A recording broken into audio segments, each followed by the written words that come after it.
And here we go. Here it is here. Roll up, ladies and gentlemen. One man went to mow. Here it is here. Here I am. Hope you are there. The session has commenced and your company is required. That thing that goes on round about this time is going on exactly at this time. So if you are available round about now, partake in the sessions, you know the routine. That bald-headed or you are laughing man that talks in a peculiar tonality. Come hear that peculiarity one more time. One man went to mow, the eagle has landed. Another Savior, holy, holy, holy, holy, Osinbajo Chukwu. Another Savior, holy, holy, holy, holy, Osinbajo Chukwu. Well, this is Mobien. This is dedicated to the gallant heroes of the Nigerian Biafra War and IPO families all over the world. I remember the Nigerian Biafran War, in the thickness of the Biafra genocide. Hey, one man revived the vanishing hope to life. Let the great Biafran army to fight, and they were singing out, holy, holy, holy, holy, Osinbajo Chukwu is another Savior. They were singing out, holy, holy, holy, holy, Osinbajo Chukwu is another Savior. Holy, holy, holy, holy, Osinbajo Chukwu is another Savior. Many years after the genocide, whoa, yet another great leader has risen up now. Oh, and he's leading the Biafrans to victory. In your madika, yabika Kwakwanso. Hey, anamekele mazuche mefo. Manemo, it's an honor having you on board. When I'm singing along, holy, holy, holy, holy, Nandekano is another Savior. Sing along, holy, holy, holy, holy, Nandekano is another Savior. When I sing along, holy, holy, holy, holy, holy, holy, holy, holy, is another Savior. Getting it right and getting it fast now.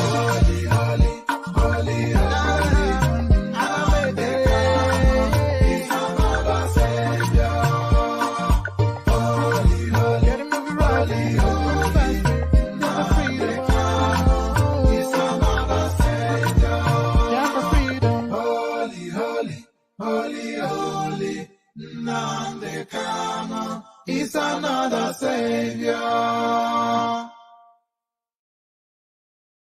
Another Savior, holy, holy, holy, holy, Osinbajo Chukwu. Another Savior, holy, holy, holy, holy, Osinbajo Chukwu. Well, this is Mobien.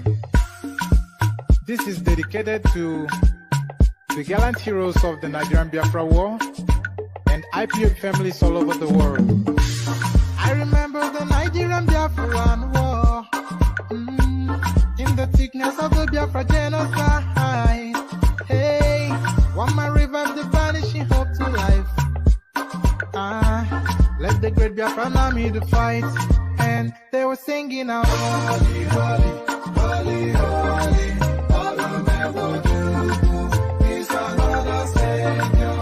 They were singing out, holy, holy, holy, holy, Osinbajo Chukwu is another Savior.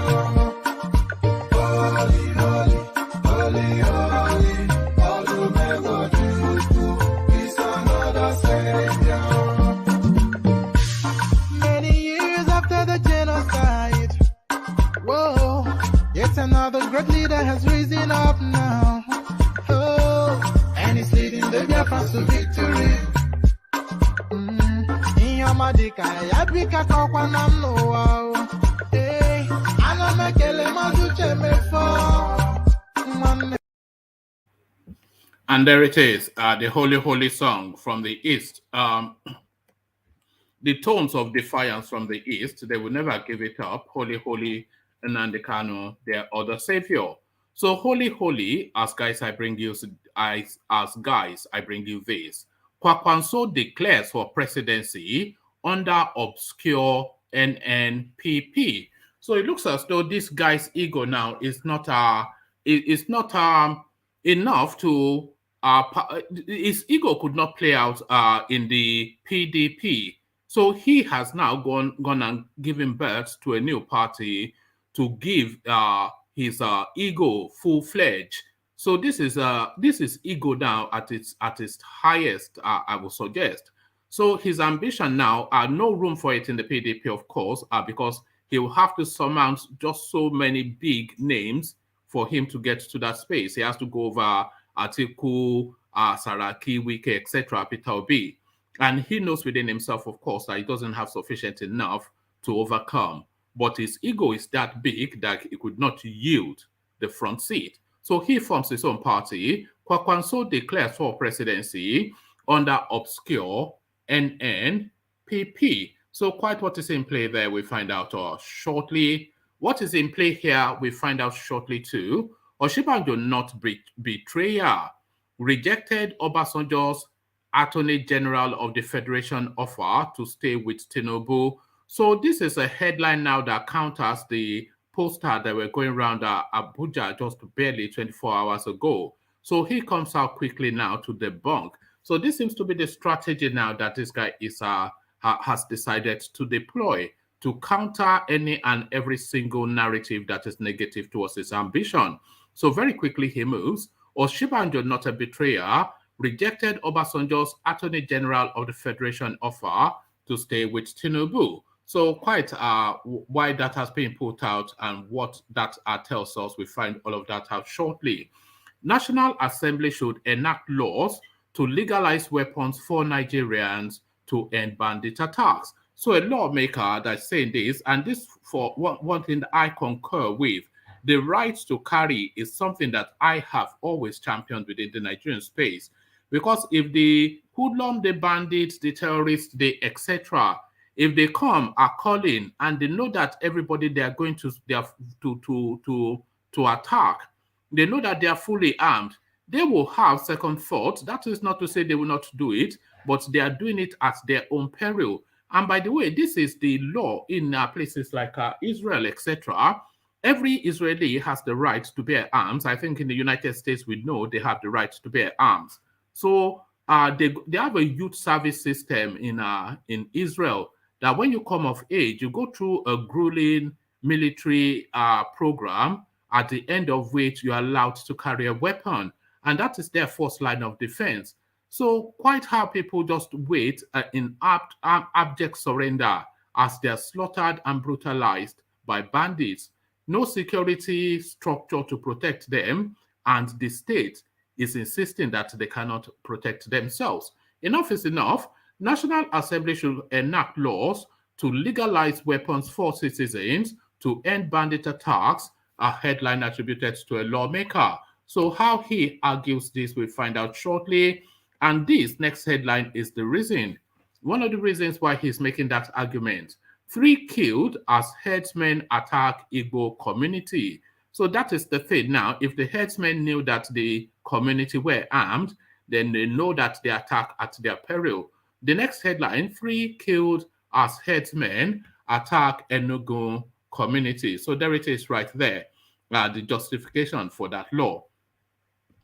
Road to 2023, Wike gives condition for PDP consensus presidential candidate. So he has not distanced completely from that idea, but it looks as though he's giving conditionalities. But are they realistic or not? That we'll find out shortly. But the headline again, Road to 2023, Wike gives condition for PDP consensus presidential candidate. So quite what the condition is, we find out shortly. Young people are determined to work for TINUBU'S presidential ambition. No prizes for guessing who is saying this, Omodadi, Sanwo-Olu. So it's Sanwo-Olu making that assertion. Young people are determined to work for TINUBU'S presidential ambition, a headline attributed to TINUBU'S bag carrier at the Lagos State Governor Sanwo-Olu. And then we land on this with Wike again. Nigeria needs trustworthy leader like me in 2023. So that's the tone of campaign. So we just document that for the records. It's Yemson Wike making that headline there. So a mixed menu, plenty to go through. So lean back, kick back, take it easy, relax into it. But before you do any of those, just make sure you have thumbed up the stream. And if you are not subscribed already, then just do the right thing and subscribe now. So do all of that, and let's ease ourselves into the session via by way of the Python dance. Oh, you do I pop. Oh, Mary, Abakare, Mama Daora, Ulapuri Mary Nandi, win the war. Python that's one, Python that's two, now Python that's a three. Ulapuri Mary Nandi, win the war. Python that's one, Python that's two, now Python that's a three. Ulapuri Mary Nandi go onye do I walk. O Mary Nizu Giroya Abakare Mamanda Ora Unapuri Mary Nandi win the war. Python that's one, Python that's two, now Python that's a three. Unapuri Mary Nandi win the war. Python that's one, Python that's two, now Python that's a three. Unapuri Mary Nandi win the war. Python that's one, Python that's two, now Python that's a three. Unapuri Mary Nandi win the war. Python that's one, Python that's two, now Python that's a three. Unapuri Mary Nandi win the war. Python that's one, Python that's two, now Python that's a three. Unapuri Mary Nandi. And there it is right there from the east. Nnamdi wins the war. So Nnamdi wins the war. As guys, I bring you this. Kwakwanso declares for presidency under obscure NNPP. Former governor of Kano State, Rabiu Kwakwanso, says he has concluded plans to formally declare his intention to run for the office of president in 2023 next week. Mr. Kwakwanso will be running on the platform of the new Nigerian People's Party, a relatively unknown party he recently defected to from opposition People's Democratic Party PDP alongside his supporters. The former senator had left ruling All Progressive Congress APC in the run-up to the 2019 general election to realize his presidential ambition in PDP, but he failed. I have been consulting widely with friends and Nigerians of diverse interests, and the outcome has been positive. Mr. Kwakwanso told a news conference in Abuja on Friday, I have been informing Nigerians of my political ambition. I will be informing Nigerians of my political ambition sometime early next week. The former governor said that support for the NNPP had been overwhelming, going by the responses recorded at his recently concluded membership registration drive. The presidential aspirant decried the current insecurity in the country. He said, as a former minister of defense, he never thought insecurity would worsen to the present level. Mr. Kwakwanso said the country's leadership must motivate the military, train and retrain troops, and provide needed equipment that must be superior to what bandits and terrorists brandish. I believe the government has to do more. We are so worried. I believe security is one of the areas we will handle with utmost competence so that Nigerians can be free again to pursue their daily businesses, he said. He also said that the 2023 general election would be between those who desired change in the affairs of Nigeria and those who want to retain the status quo. So out of everything that is said, that essentially is the one truth that that one is beyond equivocation. That is categorical and factual. The divide is quite clear. The 2023 is a battle between those who want to maintain things as they are and those who want the country to make a 180 turnaround or 160 turnaround. He also said that the 2023 general elections will be between those who desired change in the affairs of Nigeria and those who want to retain the status quo. But sadly for you, even though that's true, Mr. Kwakwanso, a lot of people will say you're part of the status quo. Osinbajo, not a betrayer, rejected Obasanjo's Attorney General of the Federation offer to stay with Tinubu. Mustafa Ogunshakin, a journalist, says Vice President Yemi Osinbajo is not a betrayer as being peddled by his producers, as he declined offers to become Attorney General of the Federation under President Olusegun Obasanjo in 2005, instead keeping faith with the governor and government of Lagos State, Bola Tinubu. Mr. Osinbajo, a former Lagos Attorney General, has come under bitter mudslinging from supporters of Mr. Tinubu for daring to declare interest in running for the presidency in 2023, rivaling his former boss, who is also pursuing the office he described as a lifelong ambition. On Good Friday, Abuja, on Good Friday in Abuja, the nation's capital, was flooded with posters depicting the vice president as a betrayer. The caption on the now heavily criticized poster bearing Mr. Osinbajo's downcast image reads, "The Judas betrayed his master. Repent because Jesus is coming." In reaction to the attacks, Mr. Ogunshakin released an article stating how Mr. Osinbajo had decided to reject the juicy offer from Mr. Obasanjo, preferring to stay with the then embattled Lagos governor. In 2005, President Obasanjo invited Osinbajo to take appointment as the Attorney General of the Federation after Chief Akin Olujimi left office. Narrates Mr. Ogunshakin. Obasanjo saw the sterling qualities and performance that Osinbajo had as Attorney General of Lagos. The president, without informing Bola Tinubu, the then Lagos State Governor, offered the post to Osinbajo, who was then Lagos State Attorney General. The first thing Osinbajo did was to inform his principal, Tinubu, who gave him a free hand to make his decision. Mr. Ogunshakin claimed that Mr. Osinbajo made a request to Mr. Obasanjo to release Lagos State Council funds, which the then president had embargoed.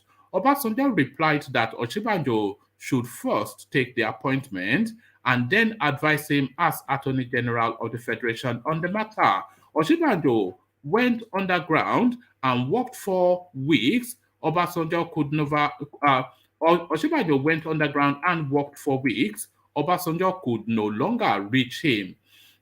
It was obvious to the then president that Osinbajo deliberately avoided him. He went on to appoint Chief Bayo Ojo as his Attorney General of the Federation and Minister of Justice. Osinbajo rejected the position of Attorney General of the Federation and Minister of Justice and stayed with Tinubu. Nobody complained then, the journalist wrote.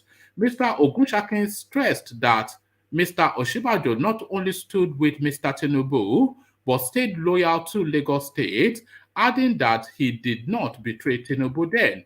He cautioned those calling Osinbajo a betrayer, but now when it is convenient for them, some political and religious bigots are shouting betrayal. Everyone knows that if you want to hear the story of how your father met your mother, join politics, he said. He urged everyone criticizing Mr. Osinbajo over his presidential ambition to do so based on valid facts and not lazy religious and political lies that reveal your foolishness and hatred for a man who is doing his best to make his country and people better. So that's a paid for, of course, you know that that's not an independent pushback. That's a paid for rebuttal by that journalist. So Osinbajo attacking back at every opportunity. He went after Farouk Kwarogi. So now he's not gone after this poster, but then that's not going to end there because the mudslinging is going to get dirtier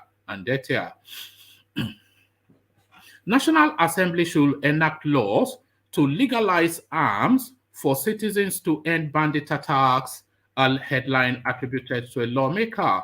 A federal lawmaker, Yusuf Gadi, has said the National Assembly should enact laws to allow Nigerians to bear arms to defend themselves against terrorist attacks. Gadi, representing Panskin, Kante, and Kanan federal constituencies in Plateau State, said this would curb the spate of insecurity ravaging Nigerian communities. He said, if we want to curtail the spate of attacks in communities, we should make laws that will permit citizens to carry arms.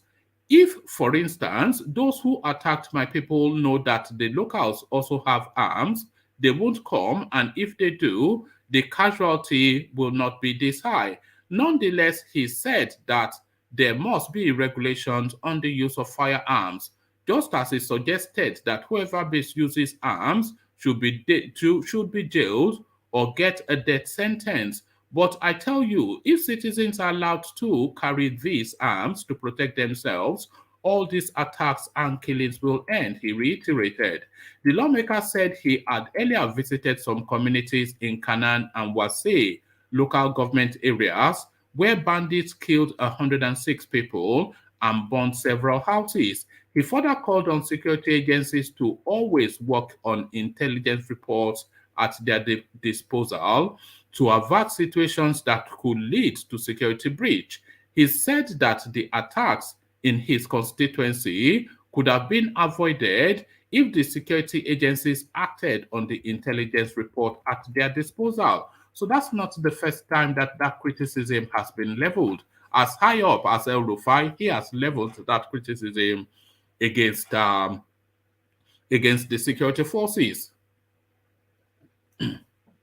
So they get all these intelligence reports, they sit on it and watch and stand by as lives have been taken by Fulani bandits. Pardon me. Still with Fulani bandits, 3 killed as herdsmen attack ENUGU community. At least 3 residents of Imama Ugwakwo in Nkanu East and Umuhu, something or the other, in Isi-Uzu, local government area of Enugu State, have been killed by suspected herdsmen. According to reports, several other persons were wounded in the attacks, which was carried out on Tuesday and Wednesday. During the attack in the community on Tuesday, the herdsmen allegedly invaded farmland and killed 2 laborers hired from Abakaliki, Ebonyi State, to cultivate crops on the farm. The other incident occurred on Wednesday at Agba Esher. A community leader in blah, blah, blah said, a community leader in blah, blah, blah, Odo Francis, said the herders numbering about 7 with AK-47 blocked the community road.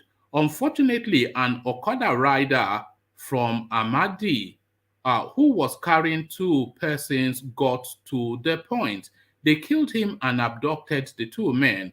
Our people were alerted when a man from XYZ, identified as Okibo Odo, who escaped death by whiskers, broke the news. Now our forest guards and neighborhood watch members are on their trail. The body of the victim, Ifeanyi Odoabe, has been deposited in the morgue. A community leader in the community, Chima Nwodo, who confirmed the attack in his community, said the residents were alerted by one of the laborers who escaped from the herders when they invaded the farm. President General of the community, Chief Osita Ogbu, described the attack on his community as callous and unprovoked. These herdsmen, according to one of the laborers that survived, were 6 in numbers. When he, the survivor, alerted our people, we sent our vigilantes to the farm, who discovered the bodies of the victims and subsequently informed the police, Department of State Services, and the military. They went and saw the mutilated bodies. The victims' throats were slit. Special advisor to Governor Ifeanyi on information, who also oversees Ministry of Information, Chief Steve Oruruo, confirmed the attacks and called on security agencies to fish out the criminals. So there it is right there. It's carries on in Igbo land. So it's just the spate of killing. We just say casually, and that was the end of that. But then, of course, that's another 7 people down, just Fulani bandits. Road to 2023. Wike gives condition for PDP consensus presidential candidate.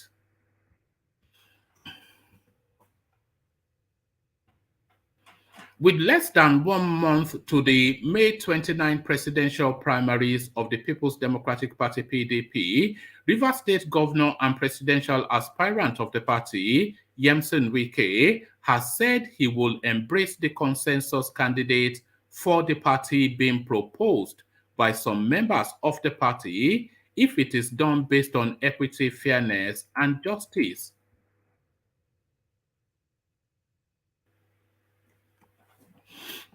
The presidential aspirant said he believed those pushing for consensus candidates are not sincere, adding that if it is based on equity, fairness, and justice, I will accept it and support whoever emerges to ensure the party wins the general election. Wike, who was at the Niger State PDP Secretariat to canvass for support of the 98 delegates from the state in the May 29th presidential primaries as one of the party's presidential flag bearers, said, I will agree on consensus if it is based on equity, justice, and fairness, because as it is, those who are talking about consensus are not sincere because there is nothing like consensus in our constitution. He nevertheless pointed out that I have made myself available to run for President of the Federal Republic of Nigeria under the PDP. I have been a member of the party since 1998. I have never left this party, and I will not leave this party no matter what anyone will do. Whoever emerges as the flag bearer, I will do whatever I can to ensure that the PDP wins the election. Wike, however, maintains that Nigeria is at this point in time. Wike, however, maintains that Nigeria at this point in time needs a courageous and fearless leader, someone who will... sorry, hold on. Sorry, let me take it again. Something just flashed across my screen. Wike, however, maintains that Nigeria at this point in time needs a courageous and fearless leader, someone who will say this is white and this is black, and someone who is straightforward and committed to one Nigeria, not a sectional leader. He urged the PDP members in the state not to be swayed by religious sectional sentiments such as hunger, insecurity, does not know religion and tribe. He urged the delegates to give him their mandate in order for him to make Nigeria right again. Don't let anyone come and deceive you. We are tired of lies. I will do what I did in Rivers State in Nigeria. I am here to match the APC in whatever they bring. If you give me the ticket, APC will start packing because they know it is over for them. I will be the president for the poor, and I will be a man who keeps his word. Rivers State is a testimony to what I can do to transform Nigeria, he declared.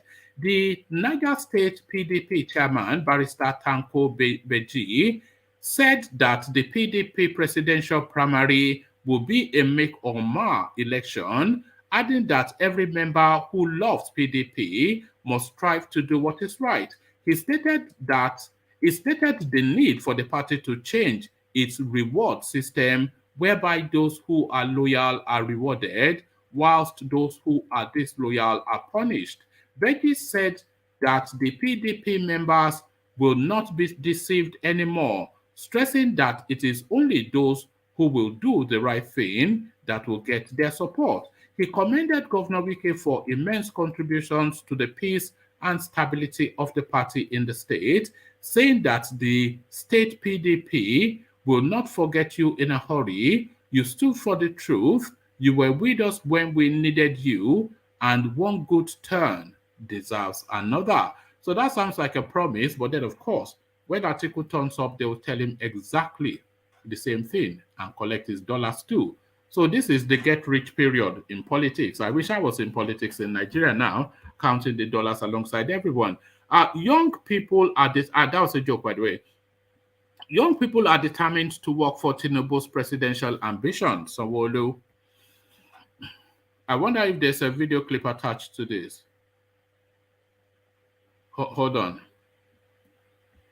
I think there may well be a video.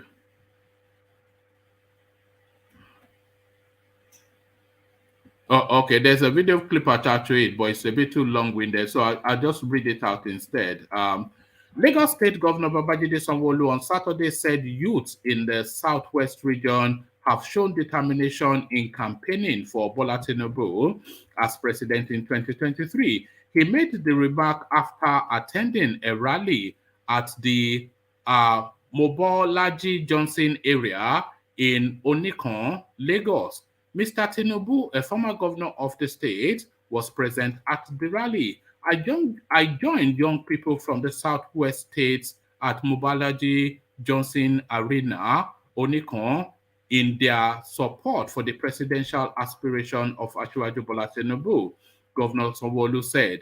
In company of Deputy Governor Obafemi Hamzat and other leaders of our great party in Lagos and other southwest states, we saw the determination and energy of our young people to work for the success of Asiwaju Bola Tinubu's aspiration that is only motivated by a higher purpose of service to the people of this great country. Our leader, Asiwaju Bola Tinubu, is buoyed by the support he has so far received by the youth, and he is determined to take the mantle of leadership of Nigeria by the grace of God and the will of the people for a better and prosperous united Nigeria. So that is the long and short of that. So essentially, he's insisting that there's a youth endorsement to Tinubu. So I'm not sure about that, but that is his assertion. Hold on. Just hold on one moment.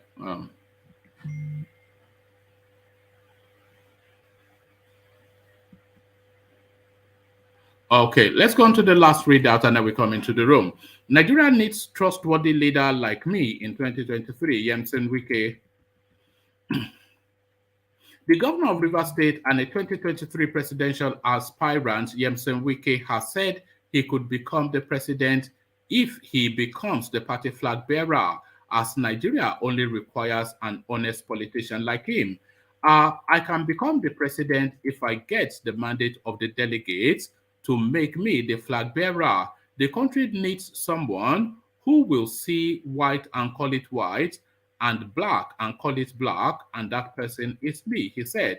Mr. Wike said this whilst addressing stakeholders of the Niger State chapter of the PDP on his intentions to contest for president at the party secretariat in Minna on Saturday.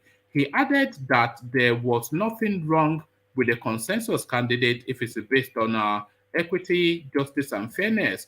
The governor stated that he is the only candidate capable of defeating. The governor stated that he is the only candidate capable. The governor stated that he is the only candidate capable of defeating the All Progressive Congress (APC) in the 2023 general election. He promised to address the security challenges in the country, alleging that the present administration had not adequately protected lives and property. Mr. Wike lamented the escalating cases of insecurity, describing Niger State as one of the worst with security challenges, where farmers can no longer go to their farms due to fear of being attacked. The governor noted that fighting insecurity requires intelligence on the activities of the criminals and is not all about buying weapons and giving incentives to personnel on the war front as motivation. So there it is right there. Wike continues to march on in his if nothing else, you have to give it to him for just as stickability. So he continues to march on in that insistence on being the president. So Charlie Boy, we see you. Ete, we see you. Ola, we see you. And who else do we see? X0, we see you. So good to have you all, gentlemen. So let me just let me clear that off the screen. Let me change it. Charles, can you mute yourself? If that, because that's always you, isn't it? So let me, sorry, hold on. Oh yeah, so there it is. So good to have you all, gentlemen. So let me come to Ete first. If he's ready to go. Ete, are you there? Yes, I am. Yeah, good to have you, Ete. Did you go away? We've not seen you for a while. You said? Oh no, I said we've not seen you for a while. Did you go away? Yes. This is Easter, so I went to see my in-laws. All right, bank holiday stuff. So good to have you back. Kwankwaso declares for presidency under obscure NNPP. So this is a guy now. He went from APC to PDP in 2019. His ambition could not be fulfilled. His ambition could not still be fulfilled in PDP. So now he goes off to form some ridiculous party to declare himself as wanting Asoro. So what are you then making then of this single state politician? You see, that is the same thing the PDP in APC are. Is because of he could not get his ambition. There was no way he would have gotten the presidential ticket in PDP. Also, there's no way he would get the presidential ticket in APC.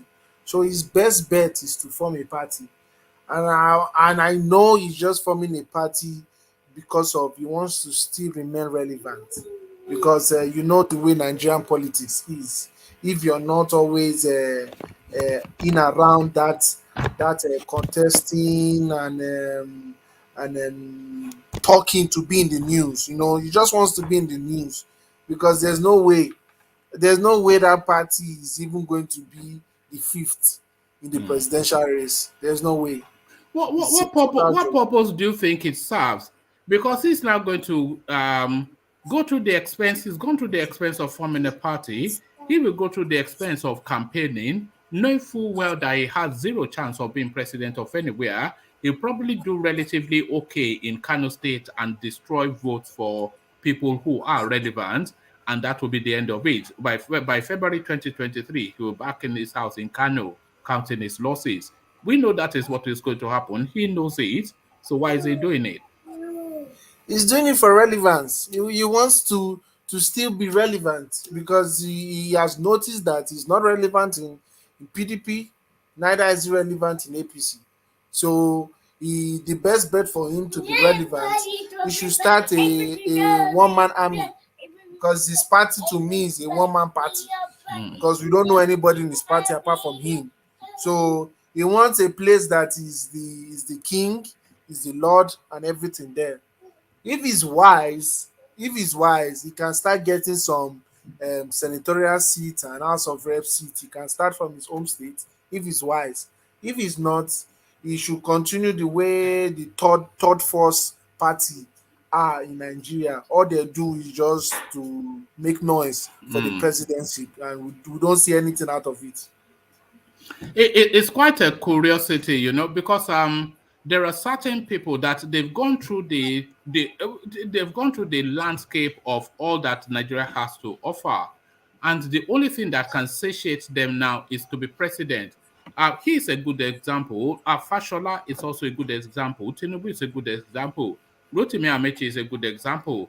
So all of these people, they've been 2 times governors of superbly rich states. They've looted and looted it.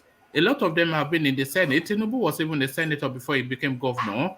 So Fashola has been three ministers with one portfolio. He's done it's 2 times Lagos. So there's no other job that will keep them motivated outside of that presidency. So he has to continue to want to be president because he has no other purpose. The same narrative with Atiku, 6 times and going. There's a lot of them like that. That there's just they've looted everything, they've been to every office, and the only place now that can really satiate them now is the presidency. Does it fall within that bracket for you, Ete? Yes, yes, it does. It does actually, and I won't be surprised if it's still relevant after 8 years from now. If we come up and join either PDP or APC again to try to become the president, because that is what all of them are after. Because they've achieved everything that is to achieve in career politicking. So it's just that presidency that is there, and there are plenty, and this is their, how will I put it, this is their chance of doing it. It's not only Tinubu and the rest. There are a lot of them that they've achieved everything in politics, and this is the only period that they feel that they have a chance to vie for that position. So that's Is why this you see that. 2023 essentially is the last hurrah for so many people? It's the last Yes, hurrah for Tinubu, Atiku. Even Yemi Oshibanjo, he's 65. So if he doesn't get it now, it doesn't come to the South again in until another 16 years. So he's out of play. El Rufai might still be in play, but Fashola, Fayeb, everybody's in. This is the last opportunity for so many people. yes, because another thing is age is not on their side. Yes. Most of them are 70 something, 60 something, Mm, and we all know that those are football ages. mm. Their real ages are way more than what they are declared. So they know that for them to be in the history book, all these things they are doing, they are not doing it because of they want to make Nigeria better or they care about Nigeria. No, they are doing it because they want to be in the history books. They want to be one of the names of being president. I was a president. They just want to be president. Finish. You, They you, want. you, you know, I agree with you, Ete. A lot of people will say, oh, they are going there to loot and they are going there to loot and all this kind of stuff. Yes, they are going there to loot, but I don't think that looting is the main motivating factor for these people. Like you rightly said, they want to go into the annals of history as having been the president of Nigeria. Atiku Yeah. will loot, of course, but he's not a poor man. I don't think till the world comes to an end, they can spend all the money he has looted. Tinubu the You same, see, so it's not the, as though they are hungry for money, although they will steal, of course, but that position, they want it. yeah, that's the thing, because when you look at all the presidential candidates for the key parties, that is Mm, APC and PDP, they are not small boys. They are not people that will say that they lack money. They are not even in the age that they'll say, oh, they want more money. Money is not their problem. Money is not a problem. They've looted for years. They are even tired of looting. What they want now is to be there in the history book of Nigeria, to say that I was a one-time president. I'm pretty sure most of them won't even mind the one term. A lot mm. of them won't even mind the one term. I'm sure if you give Atiku or Tinubu a deal right now, telling them that okay, there should be a president for one term, then probably after that one term, step down due to health reasons, they will take it. They You know will. that if we mention all the names of the presidents that have ruled Nigeria, we will mention Ernest Shonekan, even though he was only there for two seconds. You will still have to mention him now. Remember the Yes. guy that Babangida handed to before Abata kicked him out? He was there for about 3-4 months, but he was president for a moment. Yeah, that's the thing. Even if you're president for 2 hours, your name will go to the history book that you're a one-time president. They know this, and they are fighting hard to make sure that their names are in those books. They don't mind. They don't mind 4 years. All of them, they don't mind 4 years. They are ready to take a deal with anybody to make sure that they are there. Like you see Tinubu. Tinubu was ready to take a deal with Buhari, even when he knew that Buhari did not like him. He knew that from the beginning. He's not a small boy. He knew that it was not going to be easy.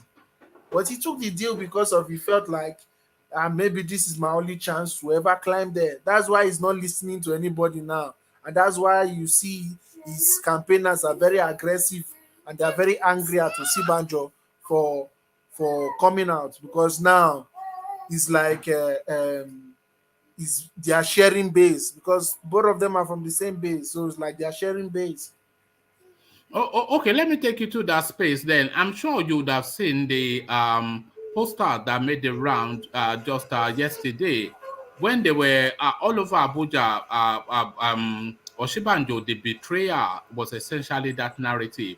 So very quickly, Osinbajo counters back with piece to say that he has actually been very much loyal to Tinubu. Osinbajo, not a betrayer, rejected Obasanjo's AGF offer to stay with Tinubu.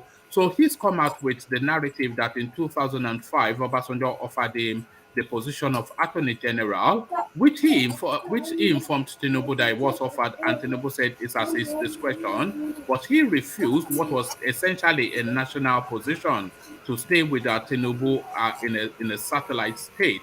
So he's using that then as evidence of his loyalty. So what are you making first of this Judas Iscariot appellation that they're trying to attach to Osinbajo's name, and his insistence on countering every negative publication about him? So what are you making of those two things? You can see the desperatity of the Tinubu camp. They just want to be president. Me, I don't expect Tinubu. If Tinubu becomes president today, I don't expect him to do anything, because all he wanted to do is become president. That's why they are going through all the books in politicking and trying to kill off their opponents. That is normal politicking, what they are doing. But me, I feel Osinbajo is on his right. He doesn't owe anything to anybody. He's not a small boy. He's not a small boy, and I'm sure he too has his own connect. Probably he chose to be with Tinubu because of probably the money was making. Yes, you understand. So the thing is, I don't see any betrayal there. I don't see any betrayal there. I just see that Tinubu is seeing, if Osinbajo was not a threat, Tinubu camp won't be angry. They won't be coming with all this blackmail, with all these negative thoughts you see them pushing on social media. That even the chairman, I heard the chairman of APC, is one of the chairman there is talking ill of Osinbajo. Now the question is, if Osinbajo wins the ticket, what is that man still going to come and say? Is he going to come and take back his words and look for a way? If the ticket goes to a primaries, do you think by diluting each other's votes, Tinubu and Osinbajo will open the door for Wike to take that? Not Wike, Amechi to take that ticket. Yes, Amechi has a chance. He has a chance because of there are groups within the APC caucus that likes him. You understand, that northern groups that likes him, and they don't want Tinubu to get it. So if what they call him, Osinbajo and Tinubu will surely share votes. They will surely share votes in the APC, because some part of the APC in the southwest will definitely go for Osinbajo, and some part will go for Tinubu, and also Amechi will get probably all the south APC. He will get probably mostly the southeast, and if he can get some part of the north, then he's going to get the ticket. And once he gets the ticket, do you think the southeast like Amechi? I thought the southeast, I thought they always look down their nose at the south. Not southeast APC. You know, Southeast APC is different from PDP APC. Mm. Amechi is not going to be relevant at all in PDP because of his affiliation with Buhari. So APC is his home. He's loved there. He's loved there. He has a lot of northerners that likes him, and obviously the APC there that are from the southeast, they are not much, so he can easily lobby them to his side. He can easily lobby them to his side. Do you think the Southeast will vote for Wike over Atiku in a presidential race? And if so, does your daughter want your attention?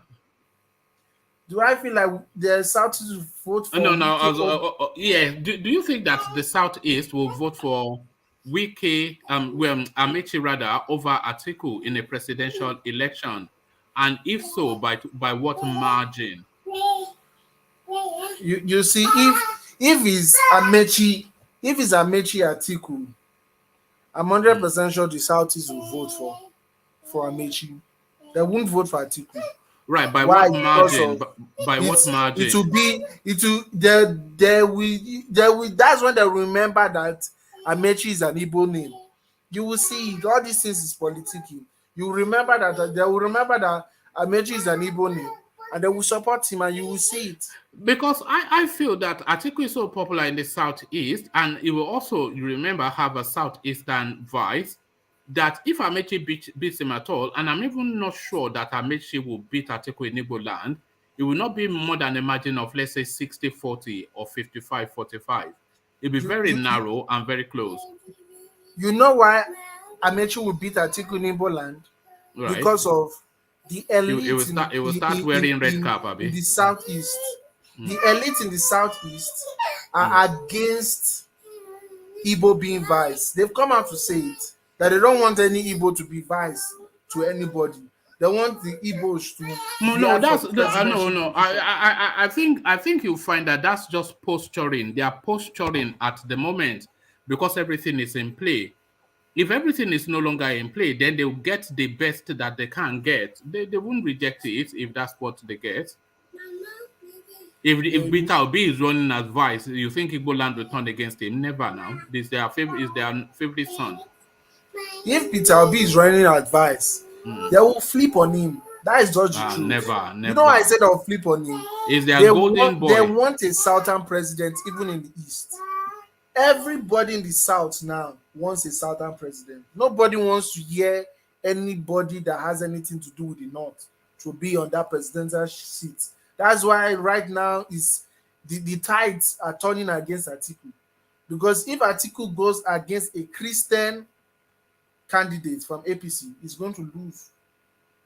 He's going to lose. All right. All right. Let me take you from there to here. Ete. National Assembly should enact law to legalize arms for citizens. So the right to carry is a narrative that is starting to bubble up within the Nigerian space, especially off the back of this insecurity. Because just too often you hear that people just helplessly, without any form of defense or anything to defend them, they are just slaughtered mercilessly by these savages from the Sahel. So at least the right to go down fighting, so the right to bear arms, National Assembly should enact laws to legalize arms for citizens to end bandit attacks. This is a lawmaker proposing this. Would you sign up? Would you subscribe to that bill, Ete? No, not at all. I won't. I won't subscribe to that deal at all, because that is going to be the next pandemic that's going to be troubling Nigeria. Because people will start shooting people for stupid reasons. The truth is, even if that law is enacted, the people that are suffering from banditry are mostly poor villagers and poor people in the north. They don't have money to afford arms. They don't even have money to afford bullets. It's just the middle class and the elites that will benefit from this. So it's not still going to really stop anything. The thing that is going to stop banditry is for the elites in the north to decide for it to end, because they know how to end it. Sharing guns for people won't won't end anything at all. Is that not what because they've done in the Ukraine, and they've fought the mighty Russians to a standstill? No, that is a war against an external aggressor. That one is understandable. That's a war against an external aggressor. This one is a war within themselves. They know themselves. Most of these people doing this banditry, I don't believe they are from any West African countries. They are political thugs. All of them are, most of them are political thugs. They are doing this thing because of there are some politicians that are sitting down there and allowing this chaos to spread. If they are ready to end, if they are ready to end banditry today, it will end. That one is not an issue. It's not by sharing gun. How many people can afford bullets? Only bullet. Let's say you share gun and they use those bullets. How many people can afford the bullet? It's only in Lagos here you see everybody carrying gun now that we're not even facing banditry in Lagos. Everybody start carrying gun. The next thing, husband is shooting wife is shooting husband, neighbor is shooting neighbor. Class, a small boy in class is taking gun to school, shooting his bullies and all that. That is what is going to start happening. We're seeing what is happening in US, where people are entering subways, shooting. That's the main issue in US. People are always going about shooting people for no reason. Even people that don't even know, because they're depressed, they go about shooting people. So we should not allow that. We should not allow people owe arms. The law enforcement should do their job, and if they need more people, they should recruit more Nigerians. There's joblessness in the land. There are capable hands that they can recruit, that will stop all these things if they are interested to stop it. They should stop doing bills about sharing guns and all that. To me, it's a useless bill. All right. I wonder, Ete, if you change your mind, going to the next headline. And this headline, really, I could give you 10,000 examples, but I give you this. 3 killed as herdsmen attack Enugu communities. So this is the story. It's just the typical story. Farmers in farmland cultivating the ground. Up pops 7 Fulanis with AK-47, and they open fire on these people. So I mean, so how many times have we heard that story? In the east, in the west, in the north, everywhere. The tune is all this is politics.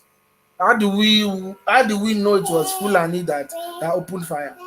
How do we know that? We They don't said know it was that. herdsmen. Who else will open fire? Is it unknown gunmen? Were no governments are opening fire in the east. They are opening fire in the east. And the Yeah, thing is, but by the crime, you almost certainly know who. If it was like some communities sacked for political undertones, then you know it's the unknown gunmen. But if it's a farmland, which they have done in the middle belt, in the northeast, in the southwest, and everywhere, then it's almost certain to be Fulani herdsmen because they are known for that sort of crime. the thing is, we don't know for sure. And if at all it's Fulani herdsmen, what are the community doing to defend themselves? Because we know that rural communities have their own arms of defending themselves. Yeah, they have hunters. They have people that have guns legally in the rural community. They can defend themselves. If they are truly interested in defending themselves, they can defend themselves. So the thing is not shared. Even that farm, even the people in the farm, how many of them can afford bullets? How many of them can afford bullets? If we say, okay, they should carry arms, how many of them can afford it? Because they've not finished feeding themselves. They will start buying AK-47 perhaps, and buying bullets for the AK-47. It's not sustainable. So the thing is not still the farm, the farm that those guns are going to go to. It's going to be the streets, that is the urban areas. That is where those guns are going to go to. Those guns are not going to go to the rural areas. They are going to go directly to the urban areas. We'll just open door for full scale anarchy in Nigeria. All right, thank you, Ete. But Ete, let me take you to this space. Wike, we're talking about this time around. So he is saying he gives conditions for, you know, that Saraki is going around trying to canvass for a consensus candidate ahead of the primaries, which is only about 6 weeks now away. So Wike now is speaking to that space and is saying that he will endorse a consensus model under certain conditions. And that condition is equity, fairness, and whatever, those sort of conditions. So he's not saying he's distancing himself completely from it, but he's somewhat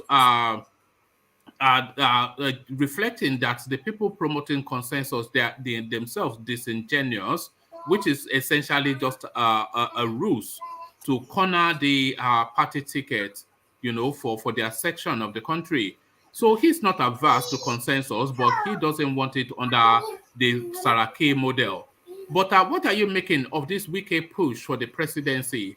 He's not giving up. He's doing all that you expect for somebody that is canvassing a lot more, by the way, than Peter Obi.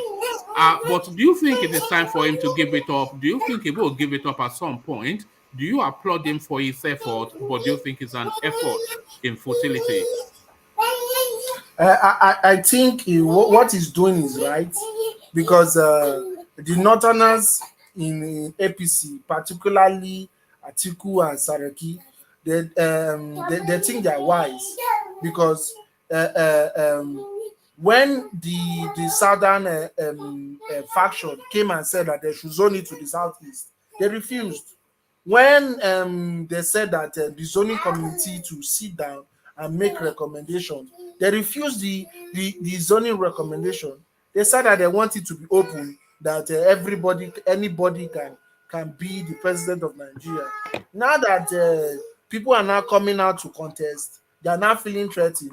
They are now also running around and looking for consensus, which we know that the consensus they are looking for is Atiku, which is nonsense, because it's plain nonsense. You can't give Atiku again. Atiku lost the last time they gave him. They should give another person to the party doesn't belong to Atiku, and Atiku has not even been loyal to that party. Because I remember when they were making statements that the South doesn't vote is nothing to the PDP. They were making. I was hearing those statements when they were making those statements saying that the South vote is nothing to the PDP. Now they are feeling it. Now they are looking for a way to bring a consensus. It will not work. Everybody should go to the field, and now they are seeing that Peter Obi is getting a huge momentum. The guy is going wild everywhere right now. Everybody's talking about him on social media, on the street. In fact, his name is known well. This past few period, even outshining Atiku. So they are feeling it now. They are looking for a way to go with the consensus. I remember when Wike was saying that they should sit down and plan this zoning very well. They refused. All of them were coming out with statements saying that anybody can run for the president, this and that, this and this, that and that. Now they are trying to play smart. It will not work. They should sit down. Somebody from the South should represent the PDP this time, because the truth is, it's time of the South. We will not accept any Northerner as a president in that country at this time, because we are just recovering. We've not even recovered from the present one that is there, that doesn't care. In terms of effort, Ete, how would you rate Atiku's effort to get that PDP ticket? How would you rate his effort? To me, Atiku's effort is always dollars. Yeah, I'm sure he has sprayed dollars. But the truth is right now, only dollars won't work.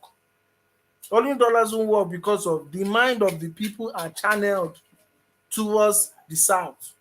So no, sorry, Ete, what I mean is not just the dollars, the effort, the politicking, the schmoozing, the Machiavellian maneuverings, everything together, just as a body of effort. How would you rate it? I would rate it a 70. He's trying to sell himself. He's trying to for him to still be relevant at this point in PDP. He's trying for him to position himself to look like the only one that can win it in PDP, which is false. He's still trying. So he's trying to. Using the same criteria, how would you rate Wike's effort? And Wike, I'll rate him 60. I'll rate Atiku higher than Wike because of He's Wike traveling is around the country. He's spending a lot of money. He's always in the media. He's holding his position, and he's being very alpha in the way he's going about his campaigning. He's not yielding at all, Wike. yes, Wike is gaining momentum. But right now the momentum in PDP is with Peter Obi. All It's right. not even with So Wike. using the same criteria, how would you rate Wike's Obi Rada's efforts to get that ticket? I will rate him 70 also because he's also moving around. He's also In all of the times that we have been doing this thing, I've not once, it's not that I don't want to present it, but I've not once come across a Peter Obi headline. a Peter Obi headline Yes. about what he said about what he said, about what he's doing, about where he is, about who he's talking to, about how he's He's every moving. day in Arise TV. He's every time in Channels TV. Is Arise TV? Is Arise TV? Is Arise TV? Is that the Sultan of Sokoto's palace or Arise TV? Is that the Oba of Benin's palace? Is that the Oba of Benin's palace? Is that the Afin of Oyo? He was When in is Lagos. he all over Did you know he was in Lagos? Do you think it's? I don't see him putting in an effort. Is what I am wanting to suggest. I don't see him putting in an effort. Like I'm seeing Wike. There's no time that I look through the headlines to see what to present. That at least a 10 Wike story is not there. Not once have I come up. I can look through again now. There's no Peter Obi on the headline. You know, Wike is a very controversial talker. So definitely he's going to be on the headline. Definitely because of the style of politics, the way he talks, the way he addresses issues. That is why Wike is on the headlines. But Peter Obi is not that kind of man. He's probably a lot calmer and a lot. Do you think Peter Obi is straddling any other campaigning outside of it is our turn? Outside of that turn narrative that the East is pushing hard, is he straddling any other campaign strategy?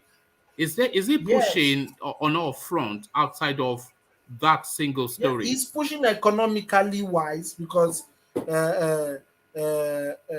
he's pushing the agenda that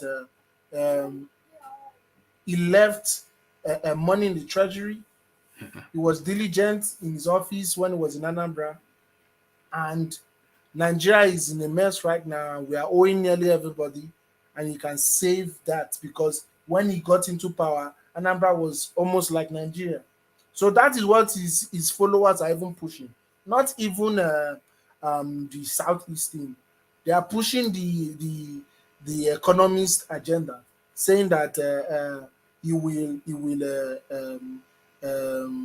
empower SMEs. Because the last time I heard him spoke, he was saying that he was going to, if he was the one taking loans, he was going to use 30% of those loans to empower SMEs, which will also develop the country and reduce the unemployment rate we have in the country.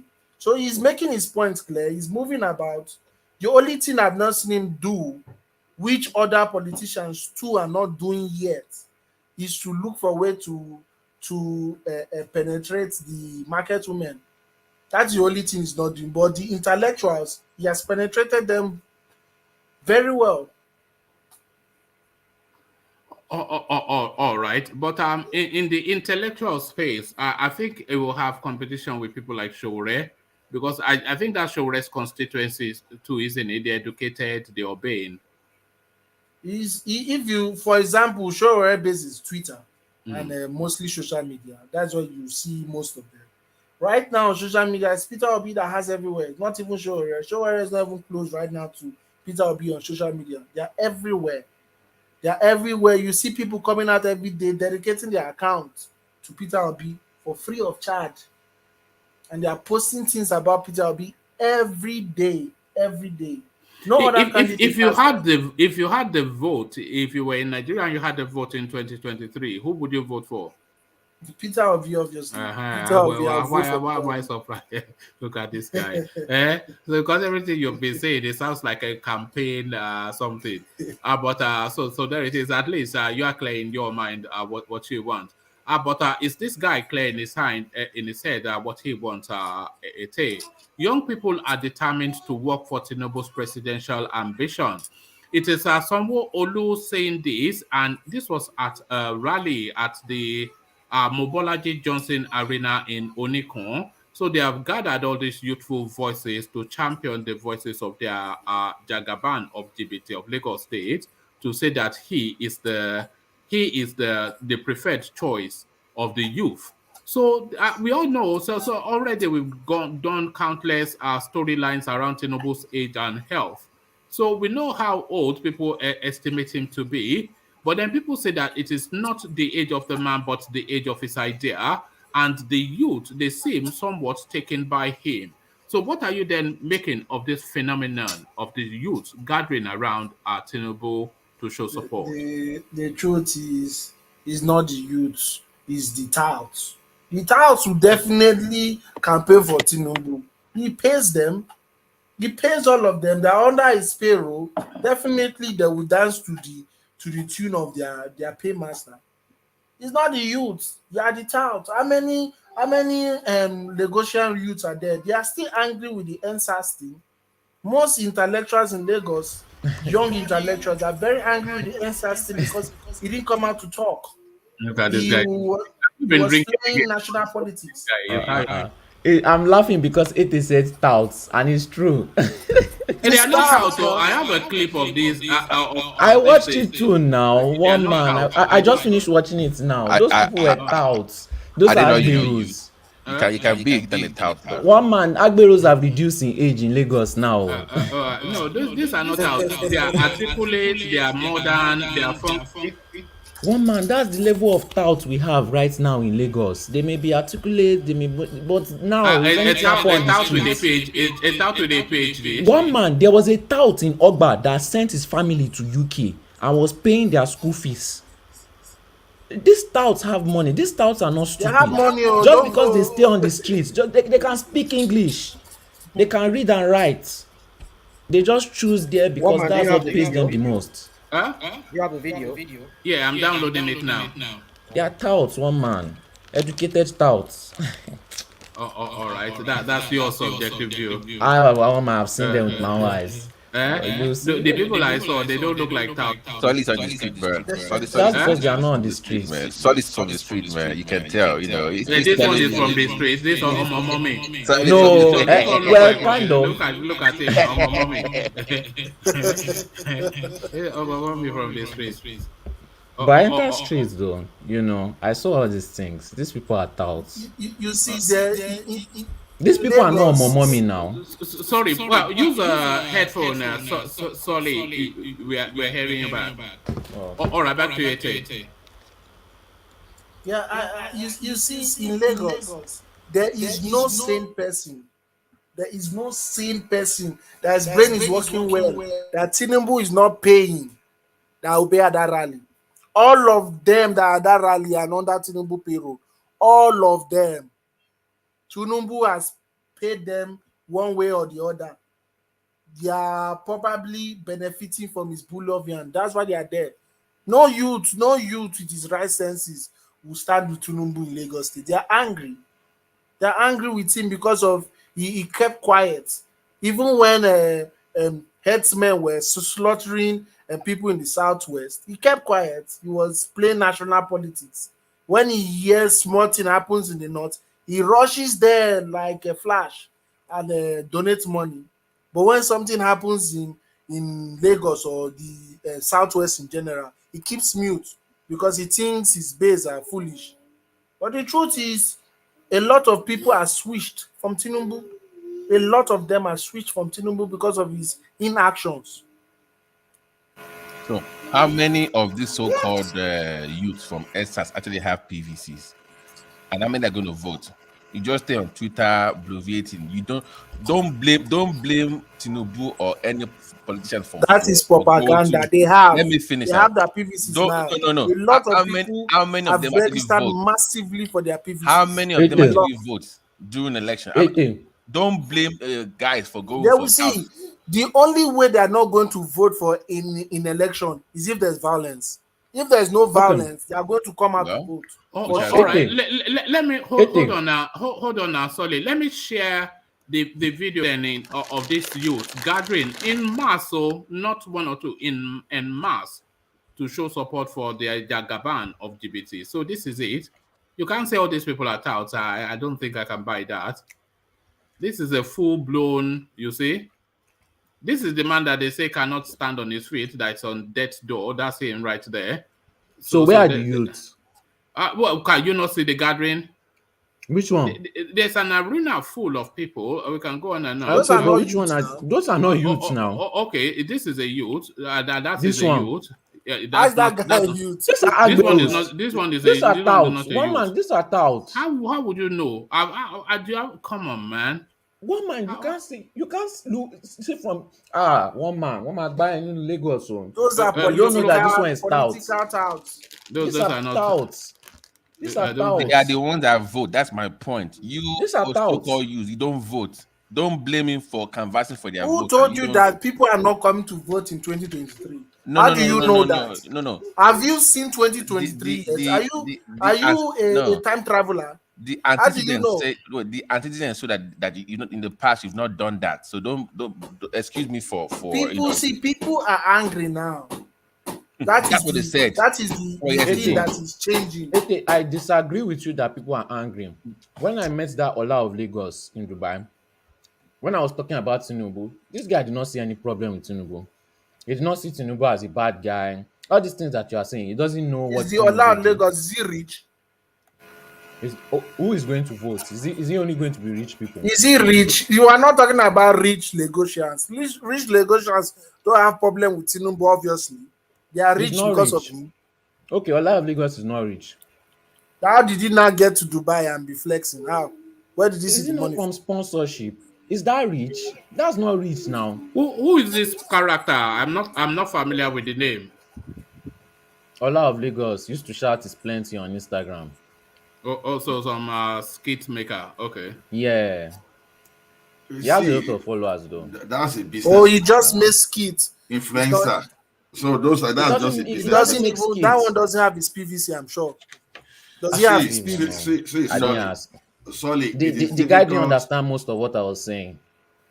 Solly, it is difficult for you to know if Nigerians are angry if you start sampling just one. Go to that social media you are talking about. It is people are angry on social media, but I'm talking about normal level street people. Wait. Even the fact that people are angry on social media, look at what they were doing to pre-2015 and look at what they are doing now, except for the few people that are left that are still trying to catch the air. That is the only place you can know if people are angry now. But the thing is this, these people that are angry on social media, what are they going to do on the election day is what we should be talking about. Nothing. They won't do anything. They won't do nothing. Exactly. That people are not angry, you can never discount that. People are extremely angry. Extremely. A good space to back up what Ola is saying is the Shore space. If you go to 2019, just the mass of following that this guy had on social media, you would think it will be neck and neck between him and Buhari to that Aso Rock seat.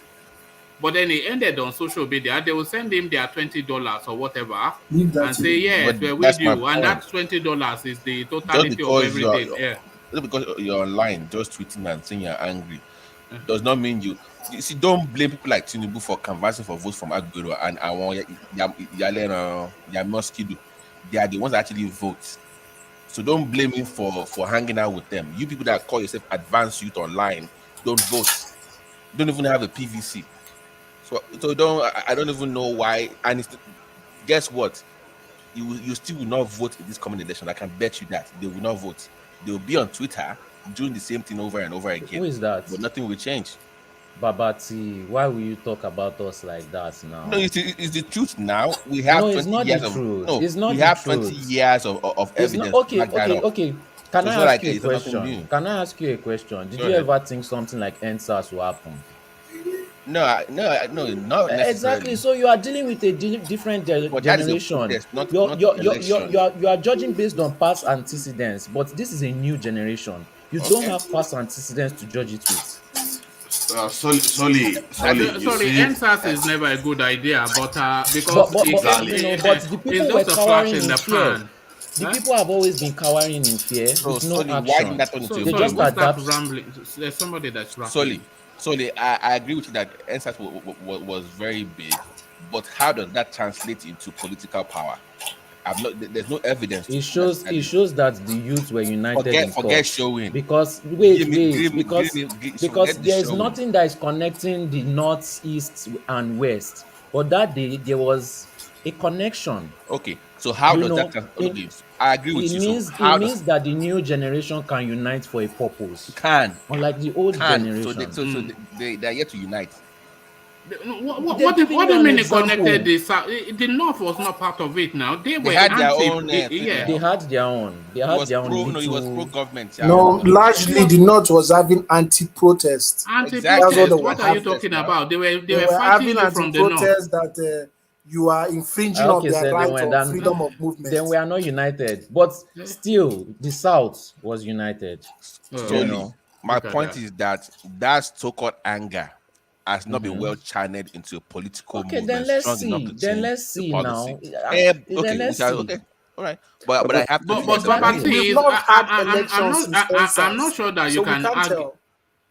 Sorry, I'm not sure that you can argue what Babati said based on antecedents.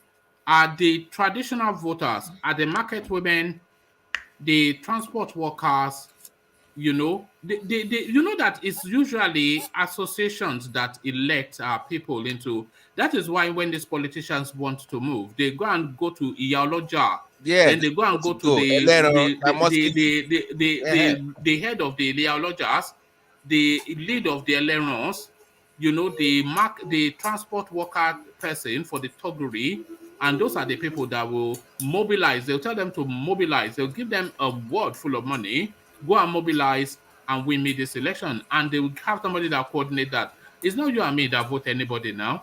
You and me, we don't come out of our houses because we feel that there will be violence and we Yeah, don't want to lose our lives. we are there speaking grammar. Yeah, and then we'll condemn The before and we'll Virago's condemn arrow. after. The You know, complexity. But Complexity. You know, just No, speaking grammar. me, Don't necessarily. I But don't know but that but one. one man, No. No matter how let's violent use it was, let's my use father was always hold voting. on. One at a time. But let's hear from Charles, who wants to come in. Yeah, yeah, let's hear from Charles. but Yeah, Babati, the youth from this generation are much stronger. They're like this they are from much 96. stronger. The What youth of evidence do you have of Jake, no, that? but Jake, I asked a question earlier. I said, how does that anger go towards political? Translate into action. Translate. There's no translation yet. You just have anger that is let me meaningless. tell It's not you. being used. Angry youth. When in history have the youths never been angry? It's the prerogative of youth to See, be see, angry. Babati, Can I say something? Babati, can I say something? You guys are talking about youth influencers. I mean, the question is, how many of these youths have their PVC? Eh, That is on the one side. Now, let me that's my just make a stop. question now. Hold I on, was hold asking on. that earlier. Okay. I asked that So, earlier now. another thing is this. Now, considering what INEC has said, that almost 40% of the people that are eligible to vote 2023, 45. 45% are not eligible.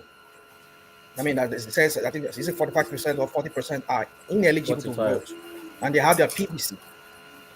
And now, if we said remaining 65%, out of that 65%, you only get 40% come out on the day of election.